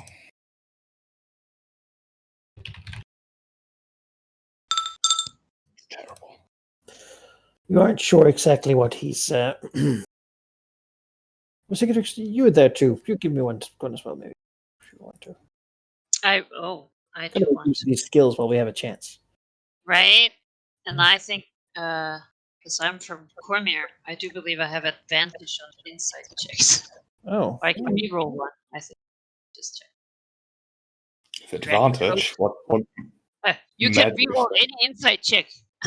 But Until you succeed. yes. No, I have to keep the second one. Oh, yeah. Let's see. Yeah. Insight. Yes.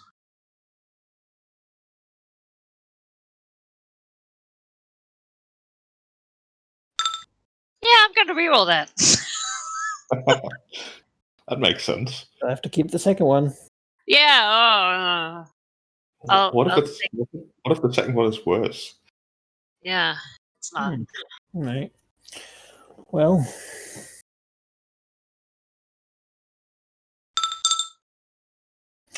Beliketh is not sure. He sees a part, but Sikatix can see that the hands that they glued together is a sort of iron gloved hands that have been fastened twitch and flex slightly behind the wizard. Of course, it's not because he has any sort of physical reaction to things. He is dead thing. There's no involuntary movement. It is merely perhaps a reflection upon a natural reaction of some sort of sign of guarding or warding oneself from evil, as perhaps even the Lich, upon thinking of his master's reaction to such a thing, would be taken slightly aback. Though making that gesture is lost on Malignant, as she says, such a thing would be impossible. You cannot fool him. He's a genius beyond your imagination. A paranoid genius, I've It's been Oh, led to believe. the Cicatrix will join the conversation. Oh, but you are afraid, aren't you? She's like circling in. Oh, she's having a great time. Now, here's the thing though, I've no reason to pursue such a plan. I, quite frankly, would profit from you being gone forever since, well, you didn't really learn anything quite yet, so I wouldn't hate you being gone forever rather than stuck here, but I'm okay with the current situation, at least for a little while. You were polite, you brought gifts. That certainly is a positive for you. So, assuming that you don't make any troubles for the next some time, I have no reason to pursue any more extreme plans to remove you from the playing field for the time being. And how will you react when they come looking for me? Oh, they most certainly will. Maybe I'll do the same thing to the next lich who shows up. Maybe they won't ever fight you, find you even, because I'll hide you. Who knows? I don't need you gone forever. I don't need to hide forever. I just need some more time. Why do you need time? Time is good for me, you know. For you, it doesn't do anything. You can be stuck here for centuries and nothing would change for you, I suppose. The outside world might, but you wouldn't. For me, it's different. Time is good. Time means not only time for action, but time to grow, time to learn, time to prepare. I paid you handsomely. I offered you more. I offered you magic, power. What has someone else offered you to go against us, to make such an enemy? Just looks at you. The Cicatrix is like over her. Like I imagine he's turned to the Ligneth. She's like starting to like stare at the Ligneth really intensely. Like, don't you fucking He dare can tell. move himself, so Hmm? it's not like he can move around. So. No, yeah, it's just. I'm afraid I have no reason to tell you the details, but it's necessity. It's not that someone offered me something that I can't refuse, it's that I cannot refuse to be the enemy of Fae.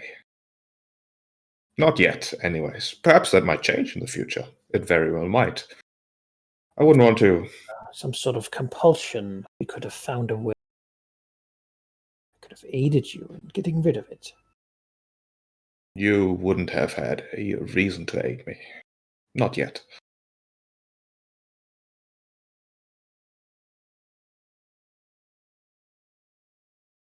The lich just looks at this. I will behave. It is not as if I have a choice. Perhaps we can speak more later. It is not as if I have anywhere to be. Yes, you have only one place to be, which is here. I suppose we have a lot of time on our hands. That is what I'm counting on.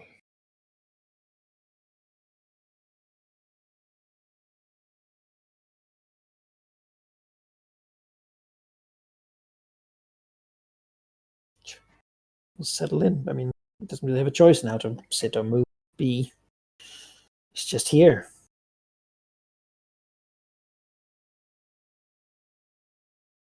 But will probably be around for a little while longer just to organize things, organize guards, make sure the room is well fortified. Probably like wall off the entrance in some sort of hidden entrance.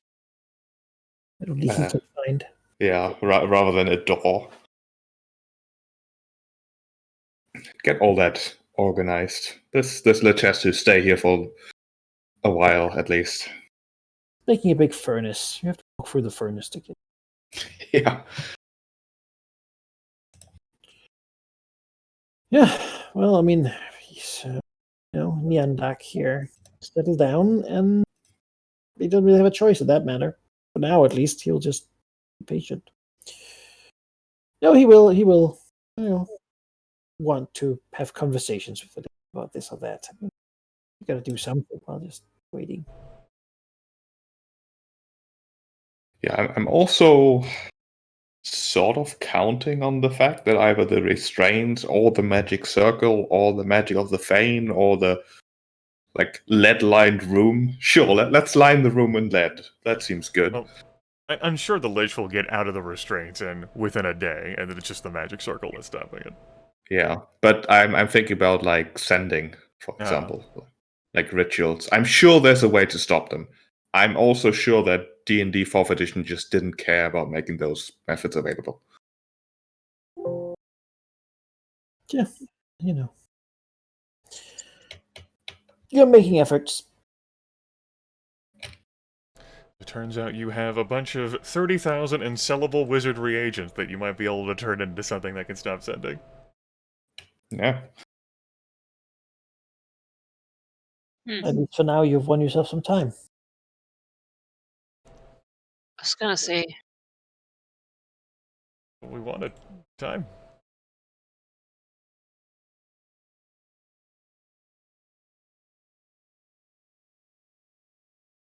man, those Death Finger fucking ew. Yeah, we That were is not- informed about that ew before we even got into that fight. Yeah. That's what I was No, concerned I mean, about. We'd not be just locked in a him. day's hell. Like, even the fucking minions. Oh, no, Not- the Bodags? Sure. No! Fuck those guys. Yeah. Jesus. Yeah. Or where they come from. Somehow managed to succeed on all of those saving throws. I know. No Well, one- I would get another one by the end of it. Zero. But, yeah. It can eat healing searches really quick. Yeah. Yeah.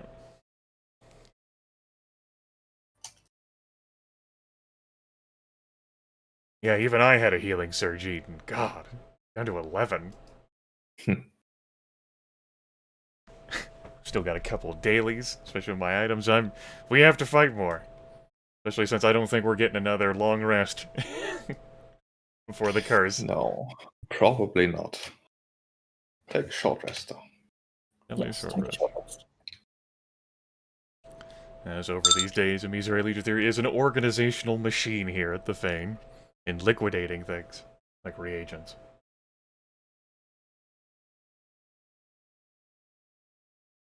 She knows where traitors are. She can go to the source. I feel like dragons have just like this. They have an innate. They look at something and they know what it's worth. That's right. They know what it's worth. Like, if this was in my hoard, it would be approximately 759 gold. That's not an approximate number. It's exact number. It's exactly. That's right. And 2 copper. That's Yes, right. Yes. I thought about buying a pouch that could convert lower denominations of coins into an equal amount of platinum, and I was like, where would the fun in that be? If it was just small stacks of platinum pieces. No, it's all got to be stupidly arrayed, but everywhere the dragon knows it is. My dragon just buy 1 astral diamond. Tiny diamond that's worth incredible amounts of money. Just have it. I'm gonna play a copper dragon who only pays in copper. Oh my god. Thank you, Great Dragon. This ritual will cost a lot. Copper coin. 425,000 gold pieces, you say? Shit. Yeah, well, I mean, jump in the lich, but... That said, for all the organizational prowess, Missouri Legion Theory does not go back into the room that, the guest room that the Thayan has been put into. Has no further interest in seeing the entity. She's good. For the rest of her life.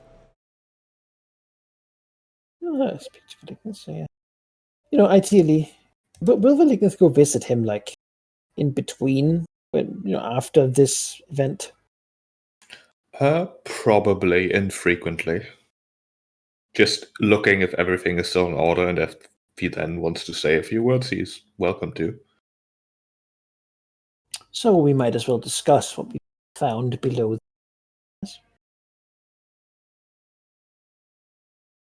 I suppose I'm reasonably convinced that you won't be able to share at least the important bits, so I might as well sate your curiosity if you share your findings. Perhaps you found different things. Perhaps. I believe that I found the entity, the new master of your lost colleague.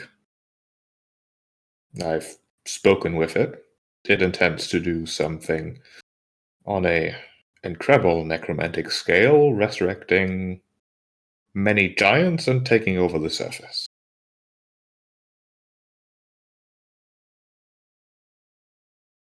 Nonsense, that makes sense, I suppose.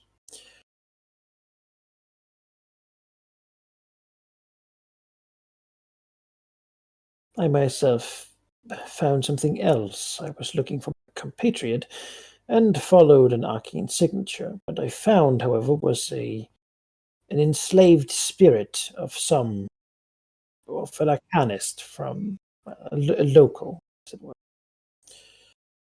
Apparently enslaved by some powerful entity, probably the one you spoke of. The thing had its conscience, it had its mind, but it was not free to do as it wished. I was unable to make it talk.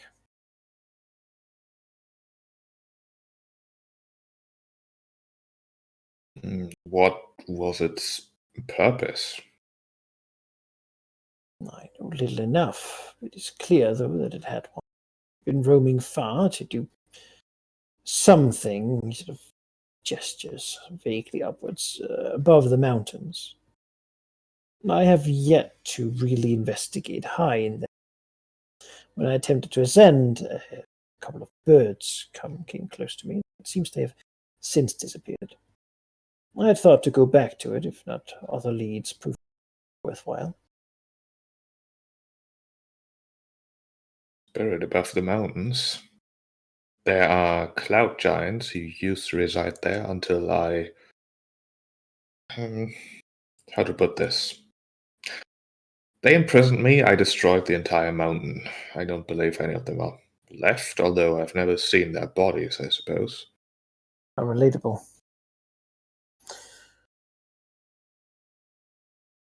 Well, I do not know that it is particularly to my interests, but it is what I found. The spirit was compelled to act, I suppose. I considered freeing it, but might anger whatever is around it. There was no guarantee it would positively align with. You said it had its mind and sentience, so what kind of spirit was it? Oh, such a spirit of a soul ripped out of a body, yet still containing its own sort of ability to act. I suppose it would have to have a vessel to return to, as the soul cannot simply exist without losing its sense of self. A powerful vessel, most certainly. It seemed old, somewhat old.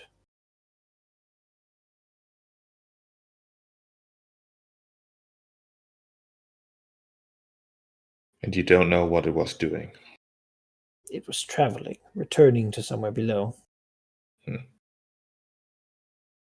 I used my own, I suppose, my own wraiths to scout. They can't say much, but they can indicate things. You can send them searching life signatures and not. I suppose something that can actually talk and think would be able to convey much more information than something that cannot. I'll say that the creation of such a spirit was beyond me, certainly. It would take a whole lot of power to make sure that a body is not necessary to contain a soul.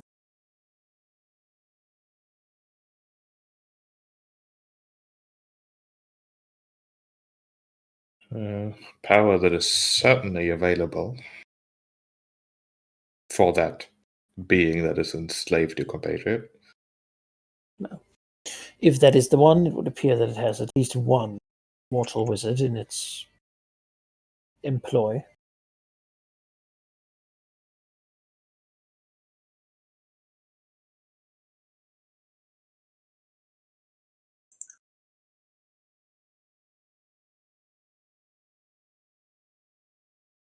Well, thank you for the information. If you remember anything else during your stay here, don't hesitate to tell me. In return, I suppose I could have a loosening of the restraints. The circle will do fine, after all. Being allowed to move around, perhaps you could place a book across or some such. Something for me to do. Simply wait for whatever happens.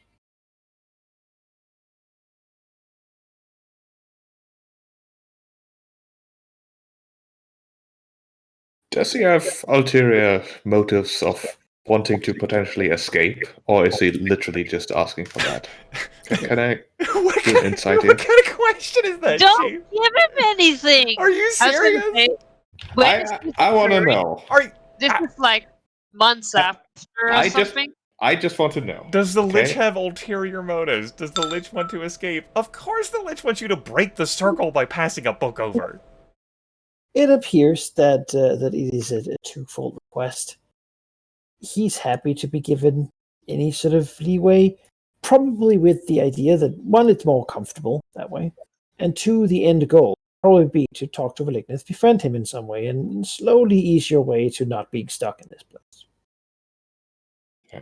No. There's not a strategy behind it. It's a strategy.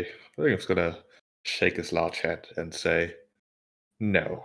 I know you don't need sustenance or entertainment. You are immortal. You have, I'm sure, waited without anything to do in whatever past you have. You'll have to make do without anything because I cannot risk you escaping. You're a pragmatist. You've called yourself something similar, so you will, of course, understand." Well, a great way to keep me from escaping would be to make me not want to, wouldn't it? I think you already don't want to risk angering me in any way whatsoever. So let me assure you that if you do try to escape, you better be successful, because the alternative will not be nice.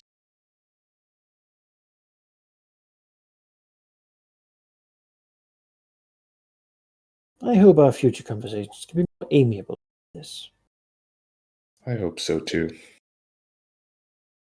Perhaps in a century or two, my problems will have resolved themselves, and potential cooperation with Fae might not be. What am I saying? You don't really have anything to offer to me. All your offers are really just veiled attempts to get something that you need. I wouldn't benefit from anything you can offer me. You offer wealth, you offer power, but all those come with little hidden motives. You personally have no power whatsoever, and your master, well, he wouldn't exactly accept peers, would he? Or even underlings that he can't absolutely control. Your promises sound acceptable, but they are not, really. We'll see nothing. It doesn't have anything. I was gonna say that's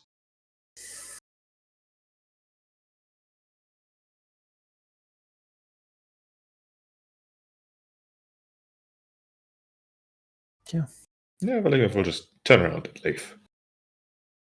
cut the scene there.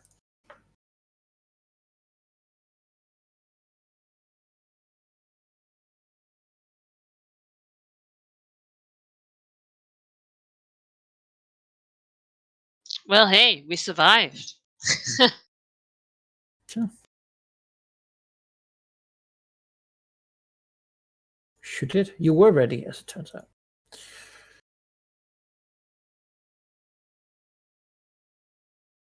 All I right. mean, luring him into the chamber was very important. Seems appropriate to cycle through the actions of this final year from the various factions. I think so. Yeah. I think so.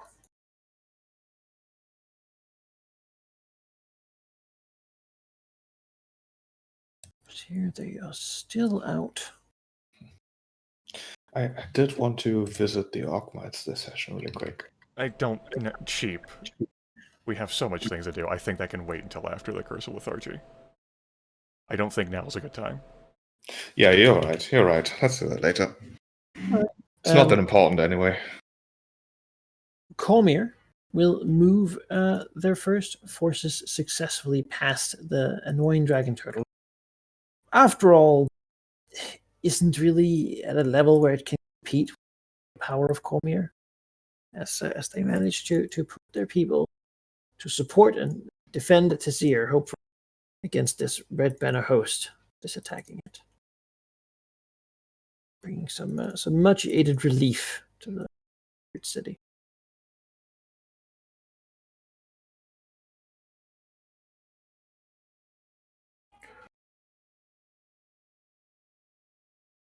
In Sembia, there's a call for mercenaries.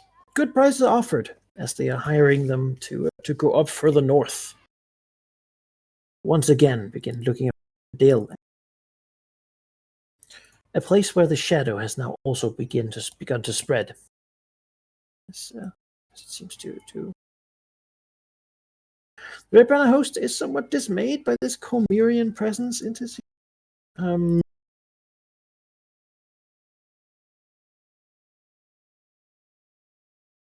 They need to find targets, and targets are few and far between.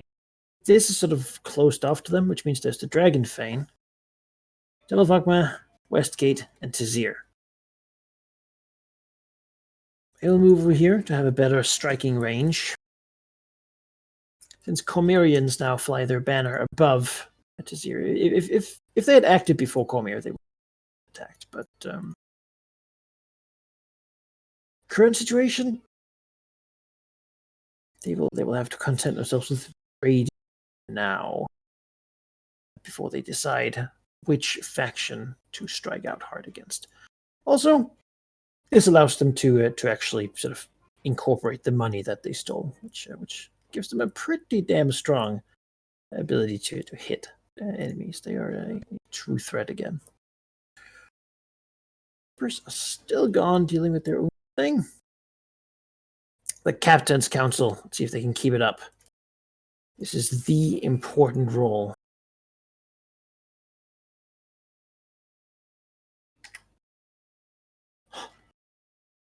God, can they? Yes, they can. The lucky sevens. Oh. Oh. Holy mother! They have great success. And, I mean, it's not like they return with plunder, because they're just fighting other pirates. I've seen Sea of Thieves before. I know how this pirate on pirate fighting goes. But, yeah, I mean, there's some sort of kraken that gets very wealthy from this whole thing. But,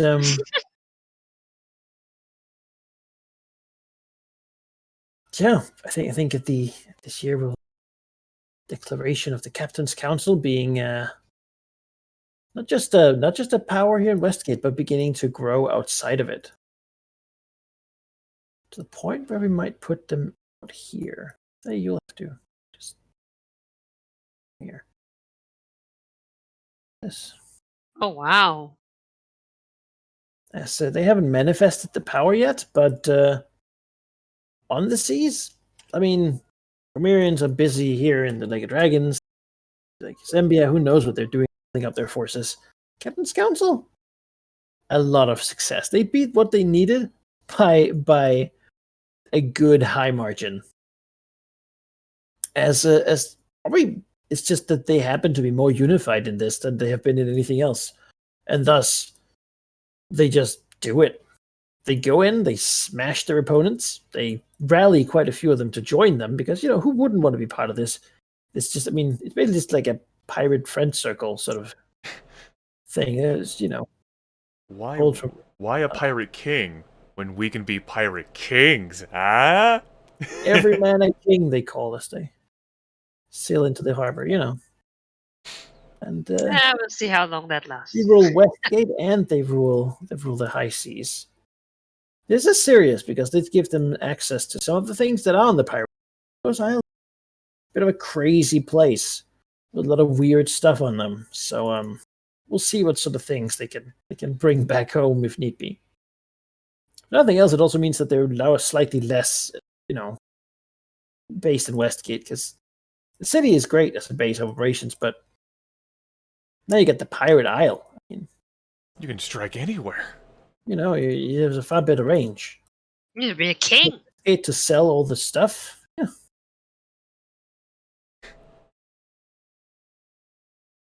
Yeah, they'll be a bigger deal now. General Victus recovers from the beating he took, and is rather annoyed by the whole situation, getting a little bit more paranoid, and begin to crack further down on a few stone giants that remain. Until at this point, there's basically none. Hill giants, worse enough. Fire giants are few and rare, and most of her people at this point are ogres and orcs and whatnot from the southern tribes. Still, a significant force that they keep to themselves as they've. I think I'll take action now, Manikai. All right. It's might and sovereignty for policing, right? Yes. I'll renew the policing up in the northwestern part of the Gulfmere, the area surrounding the continued construction of the Grand Temple. That will be 7 dice. Azuri Leaderthier will assist. We got a pair of 5s and 3s. Woo! We updated the 2s. To 5-5-3-3 policing. Hot. Nice. Go ahead and deduct might by 1. And the offer to the Emerald Enclave, if they require services, remains standing for the time being. Missouri Leaderthier is not going to take any severe action on manipulating them for now. All right. It's my one action. The Black Network and their wealth will they see what's going down with the Mercenary Guild and the Church of Bane and so forth, and will quietly report that they have no problem with someone else taking over the city as long as they're allowed to continue operating, and beyond that they will support Sembia in the upcoming conflict. They expect the Sleepers and Sethiston to do the same.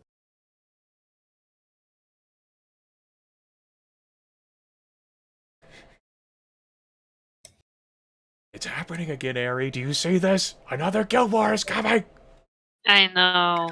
Not I again. know. It's like this chaotic city defaults to war. I can't escape it.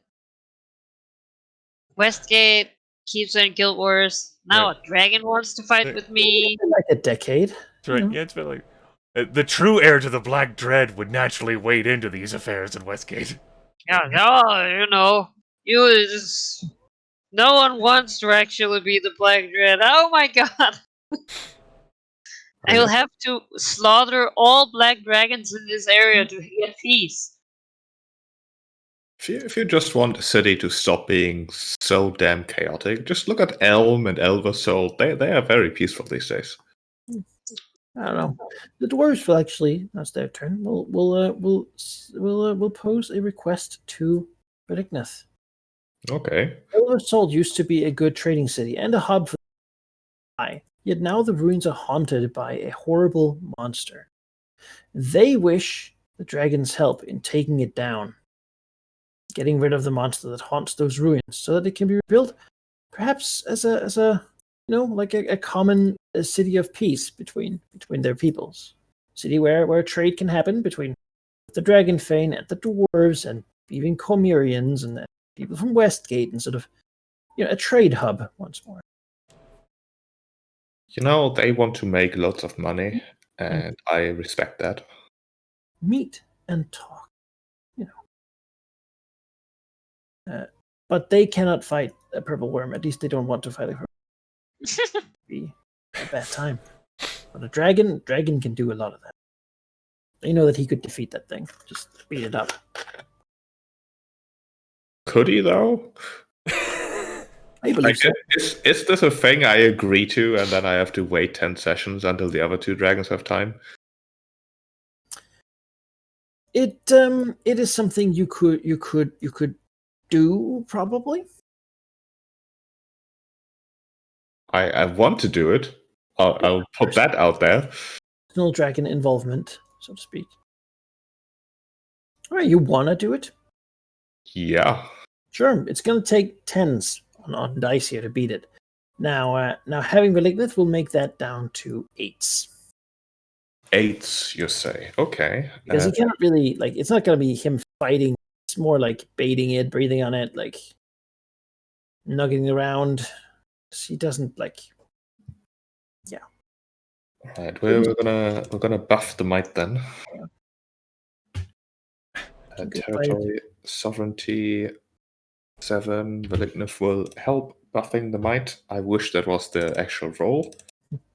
But the face-worn purple worm, it's endured since the last big sleep sheep. No, it's gotta go.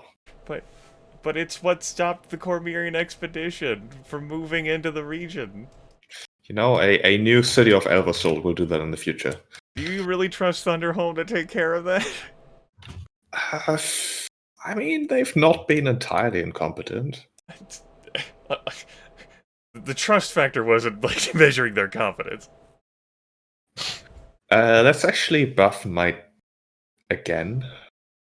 Right. So the same thing except 1 less, which is 7. Oh yeah. All right, we're armed to the teeth. All right. And then we're gonna go. So might plus treasure. Yeah. Plus one. It's help, right? Plus 1, which is 8. Is Thunderhome gonna help in any way? Yes, they would like to. Are they though? Well, they will make an attack if you fail, yeah. Great. Wonderful. All right, that is might plus treasure. That is 7. Malignant himself is 8 dice. The purple Double worm! nines. No! Nope, it's gotta go. The damn thing. Oh. Malignant, I presume, could not forgive it the indignities of the other encounters. It's haunted this valley for so long. It has eaten Malignant Twice. twice. Just no. But it wasn't in the valley anymore. It was haunting other people. Aw, I was kind of fond of that worm. I know, right? It is dead. It was in the way of progress. Yes, now Cormier can move in there too. Thunderhome will begin So to glad. pour resources into trying to rebuild it it's just as a fort in the ruins. It's like built a hill, convenient location. There's a actual road, some of a road left. I'm sure they enjoy their decision to build the road like so instead of to Elversol. Overall, it has been a positive. What's that you say? The purple worm is gone. The Red Banner host is on the case. Now they're busy over there. Oh!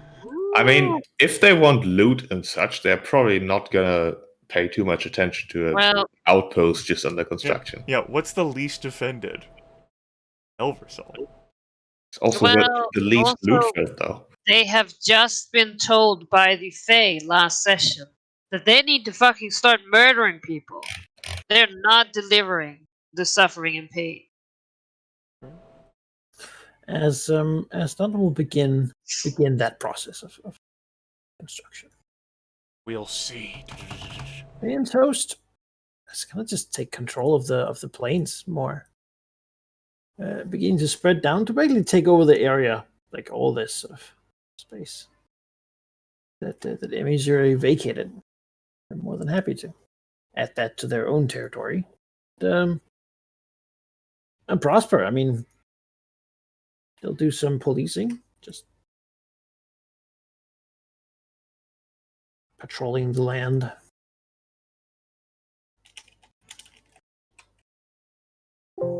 The angry green dragon will trouble you no longer.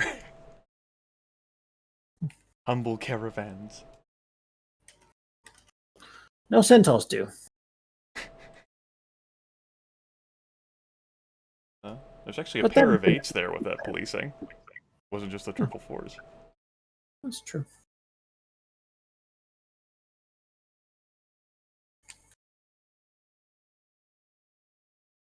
Says the host makes good use of the land. They've grown into a decent strength faction at this point, just from being around, not spending what they have.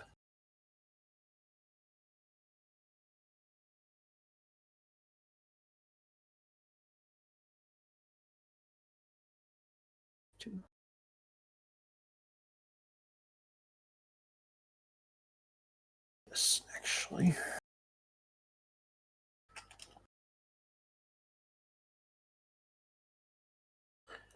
The Emerald Enclave has elected that, given the current situation, those who are ultimately followers of Sylvanas cannot fight amongst themselves.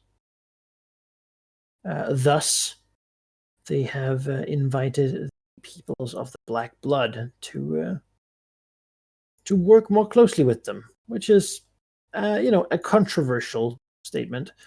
Those people are mostly like hags and lycanthropes and unsavory murderers and whatever sorts of bandits and whatnot that would live in a forest, who are just unscrupulous and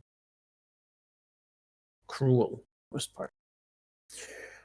The Enclave has decided that this is how things are going to have to be, because the spell plague and the changes that are happening are too large for such scruples to really be troublesome.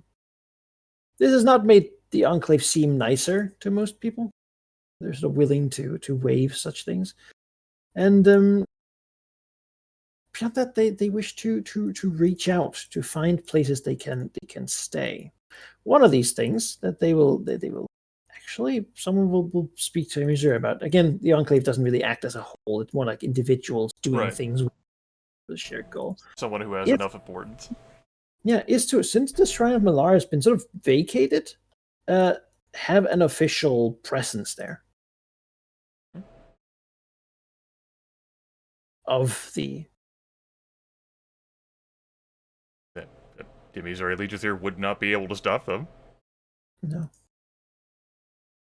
Like, the spot is perfectly open and ripe. She'll relay that she's had centaurs in the plains looking after to check on the shrine to make sure that no one touches it, but an official presence from Malar, that'll work well too. Yeah. Beyond that, it will serve as a good place for them to learn more what's going on in the Dragon Coast. They have Do they have a have desire to begin spreading out from this forest, and the they need have- to go save the world, so to speak. Do they have any specific questions that the Missouri Legions here could inform them? Right now, it's very much like, who's who? Like, what is all this? Sure. And ideally also the locations of the spell plague. Now, the spell plague is maybe even surprisingly weak in this area. It could have been much different, but Sure could have. that was all thoroughly purged. Beyond that, they see the remains of Elm and consider that this could be a site. They see the massive tree, the ashen bits of where it used to be, and are intrigued by the possibilities of such a what such a place could mean. If they could bridge across the river here and bring this wilderness to the rest of this place. I mean, clearly it's suffered. Clearly it needs to be restored in some fashion. Sure. If that means return to the natural order, then so be it. Missouri Legislature has no qualms with informing them. She has stayed in that area for several decades, and as such, she is quite familiar with the major and minor players of the region. From the chaos that happened at Elversalt that leveled it, to the chaos in Tazir, to the chaos in Westgate. Yeah, she can connect them with the news. Beyond that, people along the Dragon Coast Road here will find that every now and then, like a brown robed person, sort of or some sort of beast or what, be stalking the roads. Just look around. Maybe even in Westgate, a member of the Emerald will introduce themselves at the gate to some confused guards and ask for directions, to which the guards just sort of shrug and point around, because that's not something people do. Or maybe the Awaret will even show them to go and become familiar, and more importantly, beginning to meet people and set up relationships, inform people that they exist and that they're here, and that things need to change in the world, and that they're going to be one of the makers, or the people who are going to make that change happen. Exactly what's going to happen, it's still not something they're entirely sure about yet. They know which direction it's going to be. It's going to be defending the natural order. Just how zealously, I suppose, is the question. They haven't decided on. Currently, they're leaning towards what's being. I'll make like a green aura here to reflect. They're aligned. Technically, right now, the cult of the Banyan 2 is aligned with them. Situation, because they're definitely not aligned with the people of the Black Blood. Technically, right now, the Fellowship of the Purple Staff is also aligned. The natural order, yes. It's just Boo spell plague, yes.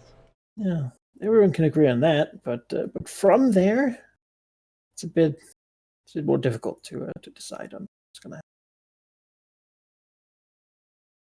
Mathland's still high off the success of their birth of a new heir.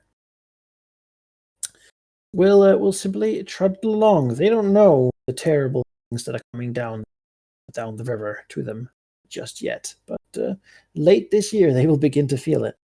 So they don't really have time to react to it. All right. Golden Banyan will begin to move further into this part of the forest. They are not going to act against Missouri, but your policing will tell you that they are recruiting, not just amongst the Wemmicks, but also amongst just druids in general, especially druids who feel like this Malar is going too far in one direction. They are offering essentially to be the counterbalancing force, to make sure that the balance between different aspects of nature are still kept. They use the argument that Nobanian is weaker than Malar at the moment, which of course means that they must be strengthened.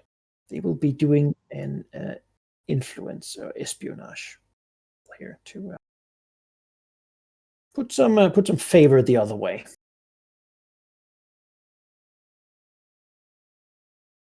It's not what they're great at. But, what are you going to do?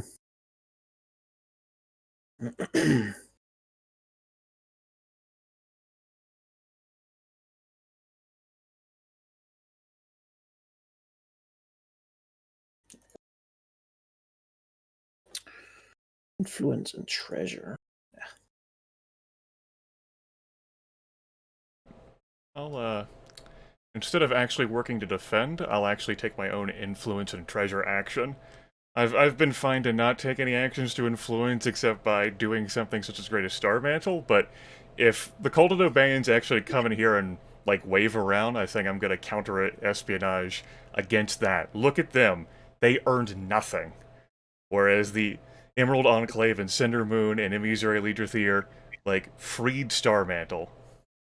Like, they have earned nothing, and they should be regarded with disdain. Yeah, I'm gonna espionage the Emerald Enclave against them. All right. That is influence and treasure. Emmy's Ray Leader Theory will assist. 7 dice. Triple sixes. The difference in skill here is quite something. It's almost like this is the thing that they do.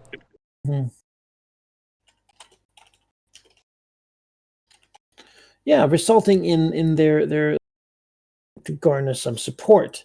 I mean, of course, there's some people who join with them, but overall, it just looks bad for them that they're gathering supporters. People begin to say that, well, if unity they desire, then they should not be drawing people to the fringes of these opinions. It's a sad day when they begin to do such things. Yeah. So much for working together. Yeah, exactly. Well, one goal. Now go help clean up the Melash shrine. That one deal. Here, Busan Guild is thoroughly integrated as a Church of Bane subsidiary, and begins to be formally integrated into the church.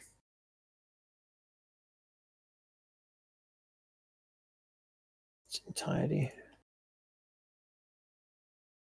Bringing more people who are not believers into the church, but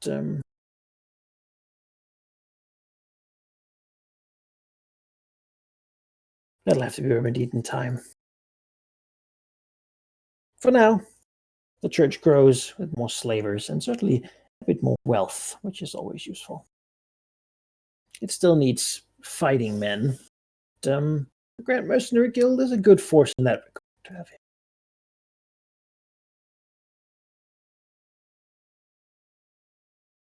They begin to eye the Order of the Basilisk as well. Perhaps as to grow. Maybe even the Cult of Cyric has been destroyed, can be looted for things, but for now they spent their turn just integrating action. Seeker, still haven't found anything. He's great for that, but he's content to hang out. I mean, this whole thing in Zambia and such does suggest that he should maybe leave soon. If so, he'll probably just move to Amn. No, actually, no. That's a crappy place for him to be. They want to control his magic. He doesn't like that. But, yeah. He's good with whatever right now. The Wasted Wheat take a break and actually manage to heal up. Same as Tizir. The city has needed it, and so have they. They did it, though. And maybe soon they can integrate into the city of Tizir and just be here. Part of it. A new home, finally. Area Boar fights, lastly, fights with the adventurers to battle alongside Cormyr, succeeding in pushing them back, although with losses. In the fighting, dies one particularly unlucky person, hit by a stray arrow, which will send the dragons into a decline, basically, as they feel the ritual draw upon them, heaving their souls and suddenly feeling like anything is just too much to do. The curse of lethargy has hit. And it's going to be a long one.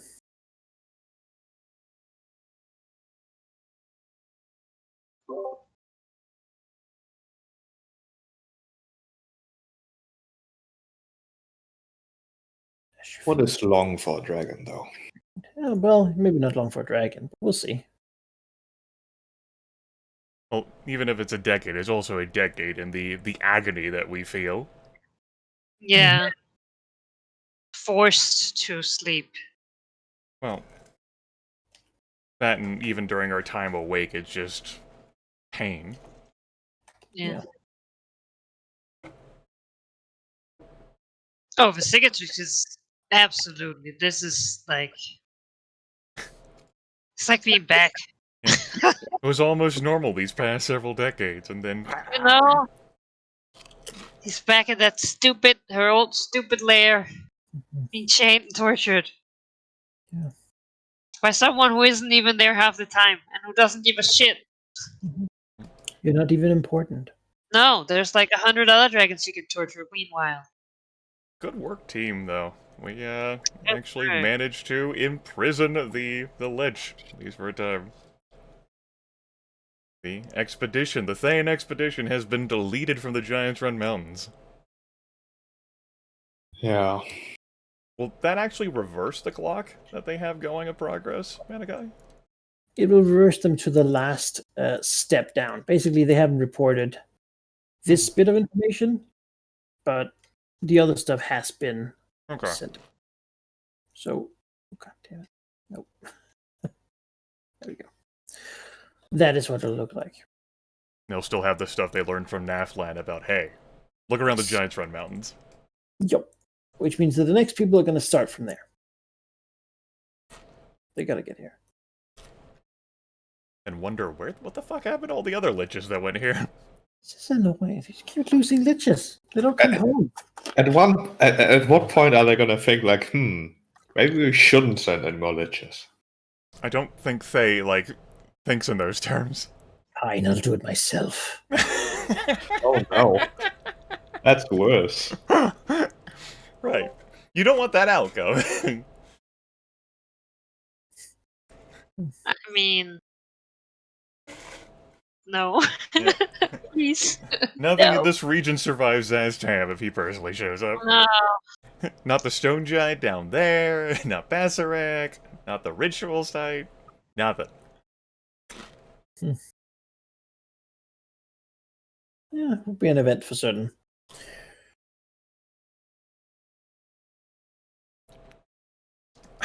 But yeah, you're not dark rats, so they're not actively against you.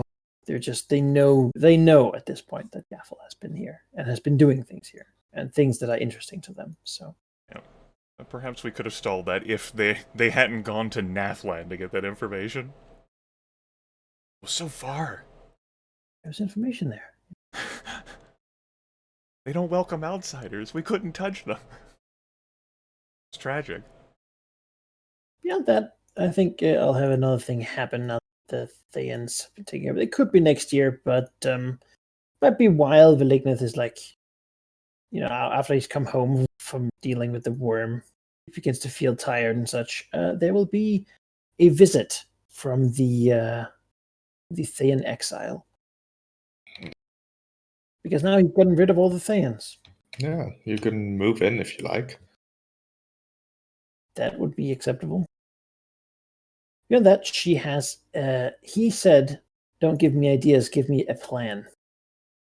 And she doesn't have exactly an entire plan, that given no resources beyond what she has herself, but she has investigated things since then. In fact, she believes it might be possible to call upon an aspect of Tiamat and bring it to the material plane. To do so, though, you would need a lot of different things. The details for something like that would definitely be in the Tome of the Dragon. She doesn't have that right now. But one component will most likely be a site that is legendary and attuned already to dragons, and has been for a long time. In that regard, she'll say that it is said that Westgate was created by a dragon, founded by one, ages past. Beyond that, its tomb apparently lies somewhere below the city. The city is vast, and it could be anywhere, really. It is said to be a place of great power, and perhaps if we could find it, secure it, then it might be a site for such a ritual to call upon the aspect of a god. That does sound very intriguing. The problem is, the only people who are known to have known, and the reason that we can be fairly sure that the place is real, well, they were the Night Masks. I understand from my time in Westgate that they no longer hold the power they once did in the city. In fact, very little power, if any. As an organization, they appear to be entirely gone. We will have to scour the city. They are ingrained. The Night Masks ruled it for many, many years. It is likely that there are still stragglers amongst them, left the general organization, or hiding out, or simply living their vampiric existence within the city. Finding someone like that who might be able to tell us where this place is might be a wise thing to do. Or we could simply go there and look around ourselves, though. Having nowhere to begin, it's difficult. If we had that and the book, the location, control of it, and the book, well, at that point, I suppose I wouldn't know what else we need. The book would hold those answers.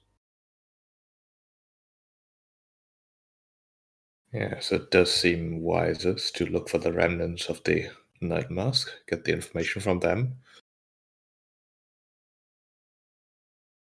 I'm sure whatever they want in return would be easy for us to deliver. Especially since they have nothing beyond that to offer.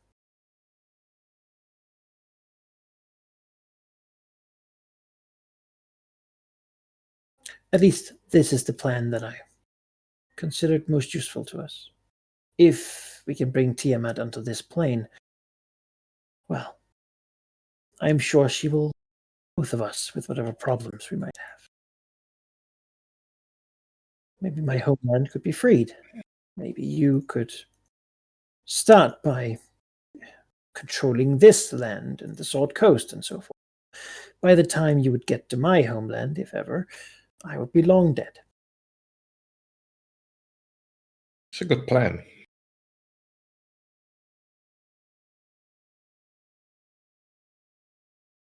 I think it would be good if you started pursuing that information right away. I can attempt. Though it's going to be hard without the resources that you might possess. You'll get what you need. As far as I can provide it anyways. I will set up shop here, but probably return to Westgate. The city has dark things brewing, which will only make it more difficult for us.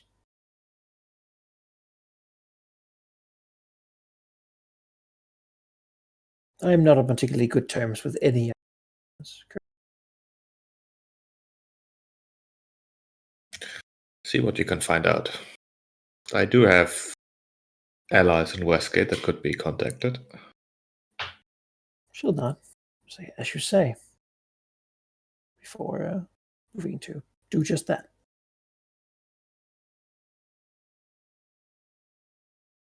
Alright, she'll certainly have time to find that information. Yeah. At this point, old age is a problem. You know, we've seen that before.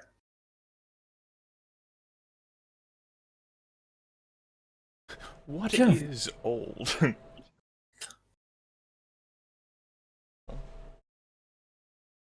Actually, that sounds like it could be a cool dungeon dive. Yeah, it does.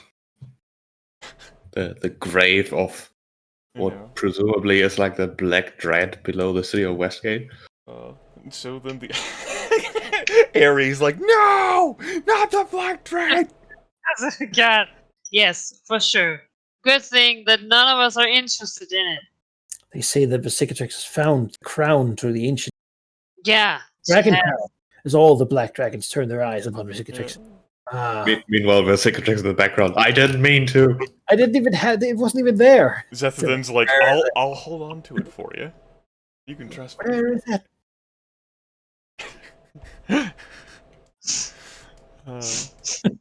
So the dragons do a dungeon dive.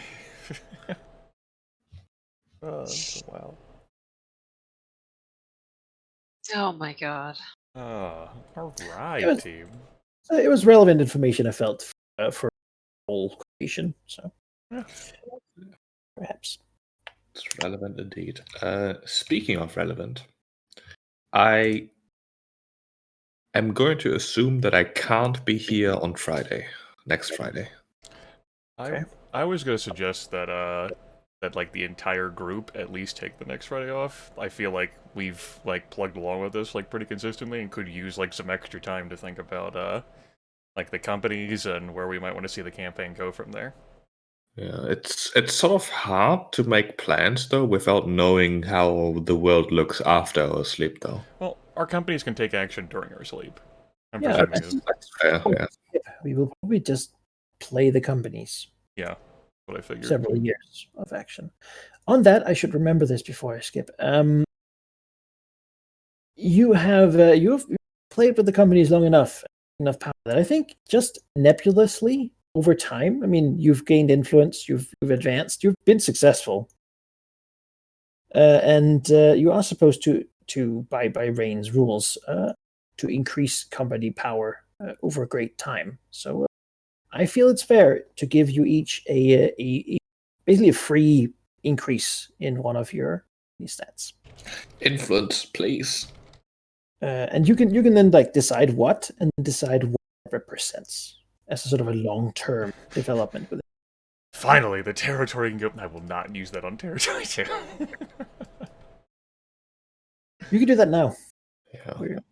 Influence makes the most sense for the second, I think. There's been a lot of talking to various factions in the Giants Red Mountains, especially trying to actually, not kill each other immediately. And beyond, just and beyond, really. I feel like it makes sense.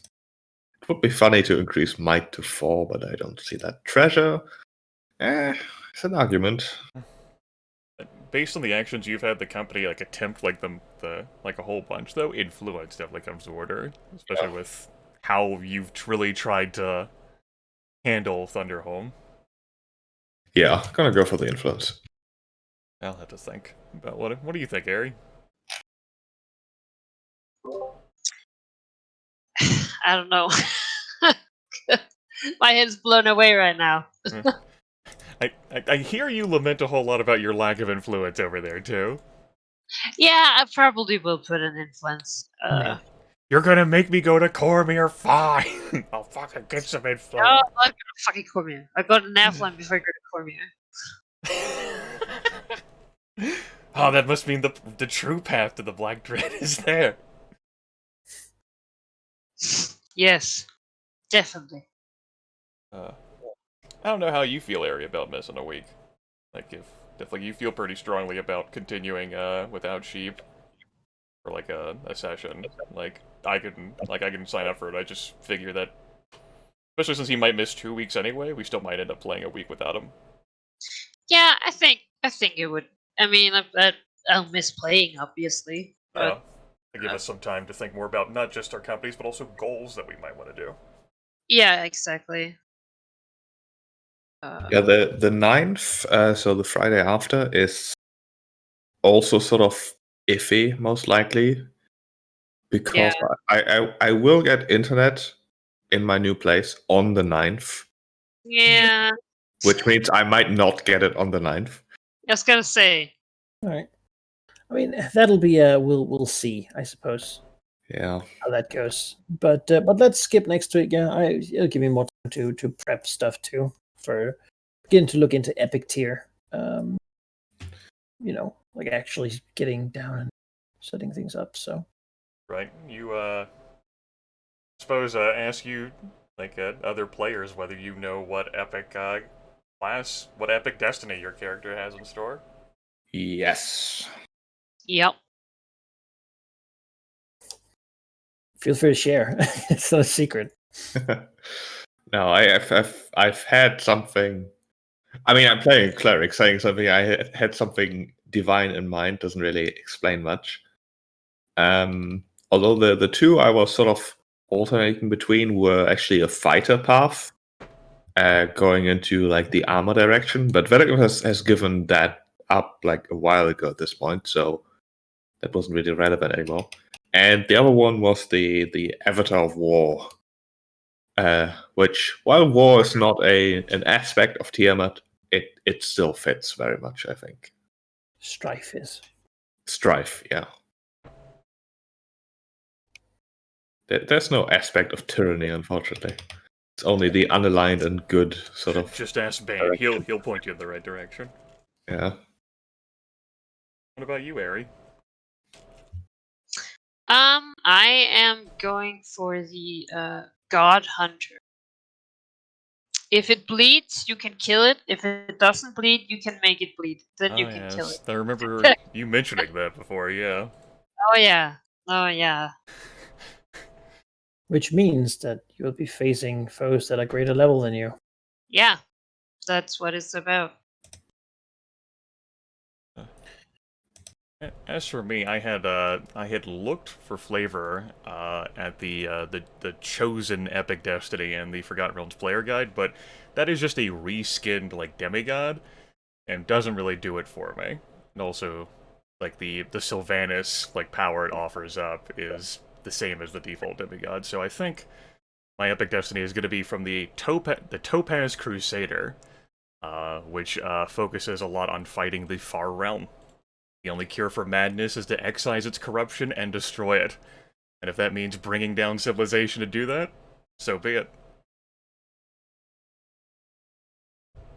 I know. It certainly has the coolest name. Topaz Crusader. Maybe you can be the Emerald Crusader. Yeah, I'm not gonna have a topaz gem manifest on my forehead. No. Good. Alright. Cool. We got this goal off the book, so we're back to having 2 open goal slots. Yeah. Which we'll have some time to think about. Right. A whole bucket of XP. Old bucket of XP. Good chunk of distance closed between levels 19 and 20. With at least 2 weeks to think about what we want to do this, and some wealth if you're looking to purchase things, although that would diminish the Dragon Horde. Yeah, I'm definitely buying some rituals. Gonna buy some rituals? Yeah. Are you gonna be a ritual caster? I am a ritual caster. Oh my god, you're a ritual caster. Yes. Yes. Thought about doing Paranoid Dragon had to finally admit that to beat magic, he would need a little bit of magic first. So. It's probably like, since, you know, dragons, like, are flavored as, like, being, like, innate masters of, like, magic anyway, it must be, like, you know, so humiliating to have to work extra hard to get that power back. I would have this, but what Yaffle did to me. I mean, she feels everything in her existence is like.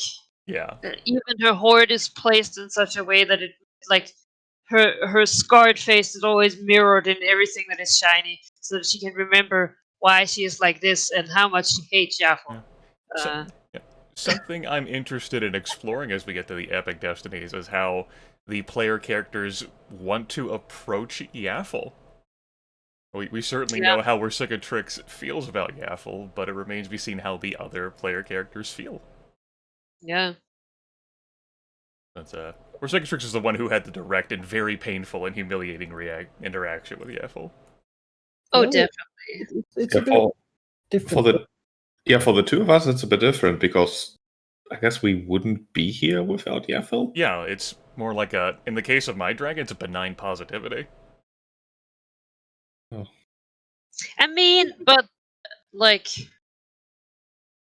you could have still just been born as dragons, Besserek made it perfectly and succinctly clear we would not exist were it not for Yaffle. You still would have. They were eggs that were petrified or dead or otherwise. Oh. Yeah, our dragon eggs were ruined. Yaffle executed like 2 deals, one to bring us into an existence that she could then use to barter. Right. Because she had to own the dragons in order to be able to trade their souls. Yeah. To truly own something in Hell's Way, it's divided so that you have all right to take it away. I hate that I'm against D&D Hell. I love them so much.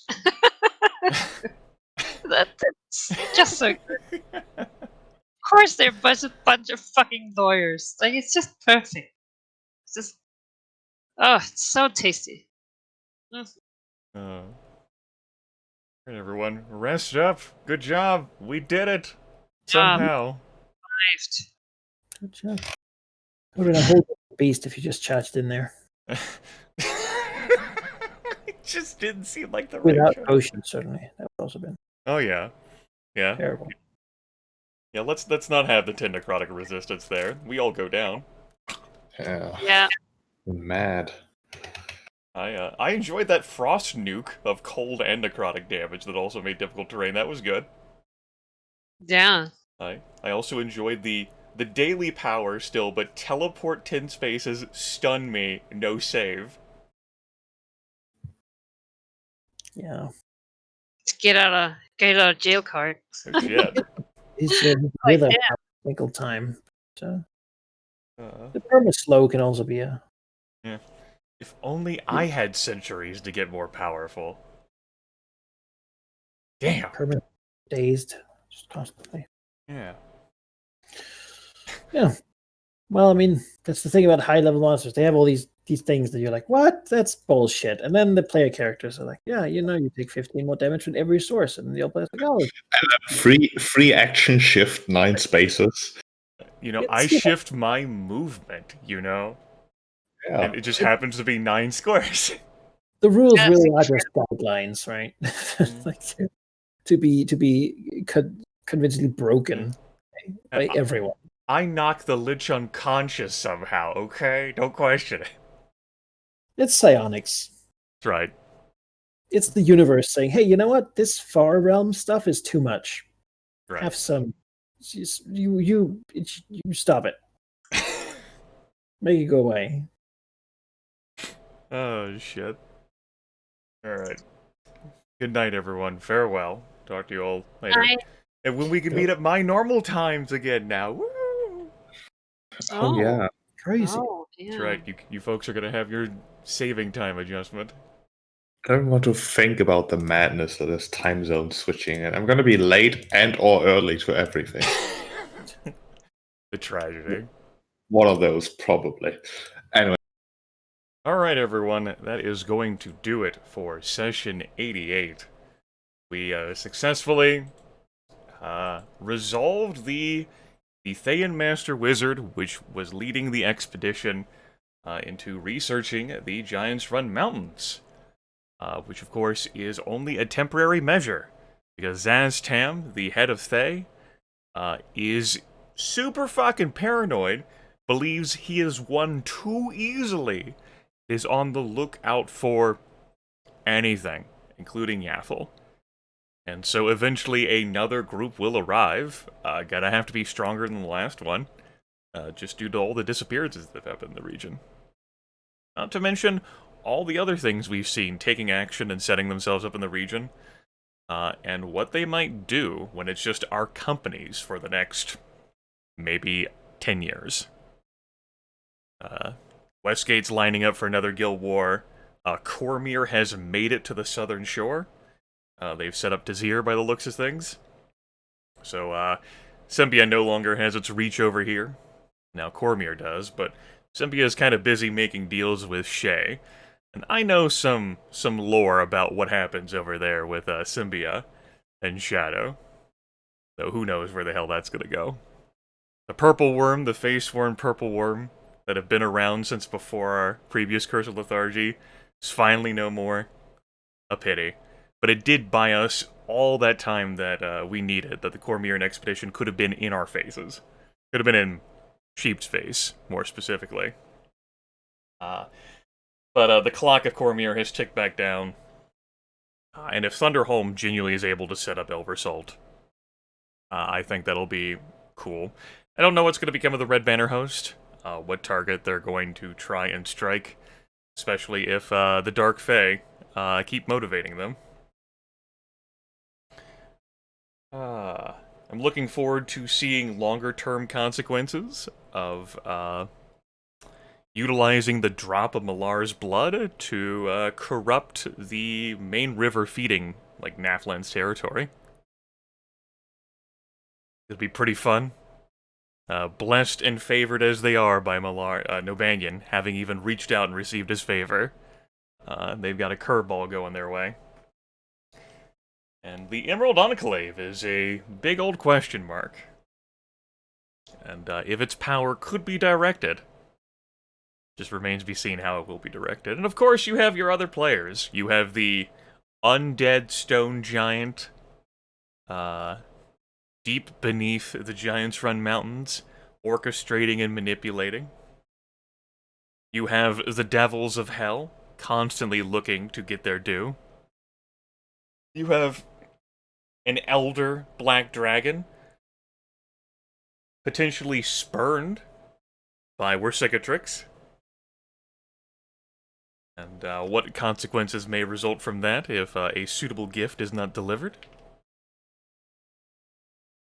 You have the possibility of a dungeon dive beneath the city of Westgate, looking for ancient riches and wonderful goodies. Plenty of action happening in this region. Finally, the Dragon Fane has been liberated. And a new occupant is taken permanent residence, though, you know, who knows what signs may have been left behind. What will happen if the next expedition also visits the Dragon Fang? Would certainly wouldn't be the first time undead have stopped by there. It's now an apprentice, a lich, and another lich that have all vanished in the mountains over the past 50 years. That's probably nothing. Probably doesn't mean anything. Good times. It's also nice to not have any crashes. Getting used to the new setup for this map tool version. The auto hide initiative has ended up stickier than I would like, which is why during that combat I shifted it back to its own separate window instead of auto hide. How emotes appear and how sort of like the display appears, also something I'm getting used to. I'm also running a map tool theme, which I haven't spent much time running, but I do like the aesthetic of it. Didn't have any crashes though, that was pretty neat. Indeed, both leches did stop by relatively early on their trips to the mountains, as far as we're aware. I still remember bamboozling that Thayan Necromancer back at Adventure Tier. That was good times. Feel accomplished. Though I didn't invest too much into trying to trap that lich. Glad it got done. I did remind the others of resist necrotic potions. That was the right choice. I was concerned that someone would be looked at to death. I did have a magic item that could assist with that endeavor. Didn't have to come up. Huzzah. It was also nice to actually get into a combat for the first time in quite a few sessions as a Missouri Leadrathier. Definitely displayed the usefulness of some new powers I have. The Relentless Strike, as well as the Bull Strength. There is one other thing I have that I didn't quite display. Also, magic items, too, that I didn't need to make use out of. Again, I ended that second fight with several resources left, in case we needed to throw down again. That's been the case for a lot of these situations where I hold on to something just in case. You don't want to... You could commit everything, but what if you don't get a chance for the long sleep, especially since a long rest for us has been a 10-day. Anyway, I am rambling. It's very clear that we're not going to be playing next week. 2 weeks from now is... We're gonna be playing, unless we make some agreement not to. It might be without Sheep, though. And if his internet's being set up that same day, I'm probably handling broadcast duties then, but it's going to be one of the final broadcasts I do for this game. Either Manikai is going to have to do it, or Sheep's going to have to do it, or it's going to have to fade into the ether. That's my story, and I'm sticking to it. I'll get this and the last session highlighted and put on YouTube. for convenience sake, and that will be that. That takes care of it. Dreads of the Dragon Coast, Session 88, a campaign that has gone on for over 2 years, loss of 2 players, the addition of another one, and considerable fluctuations in viewer convenience. Perhaps things will finally be getting stable as we head ever so close to Epic Tier. There's 30 levels in 4th edition! 30! What does a man need 30 for?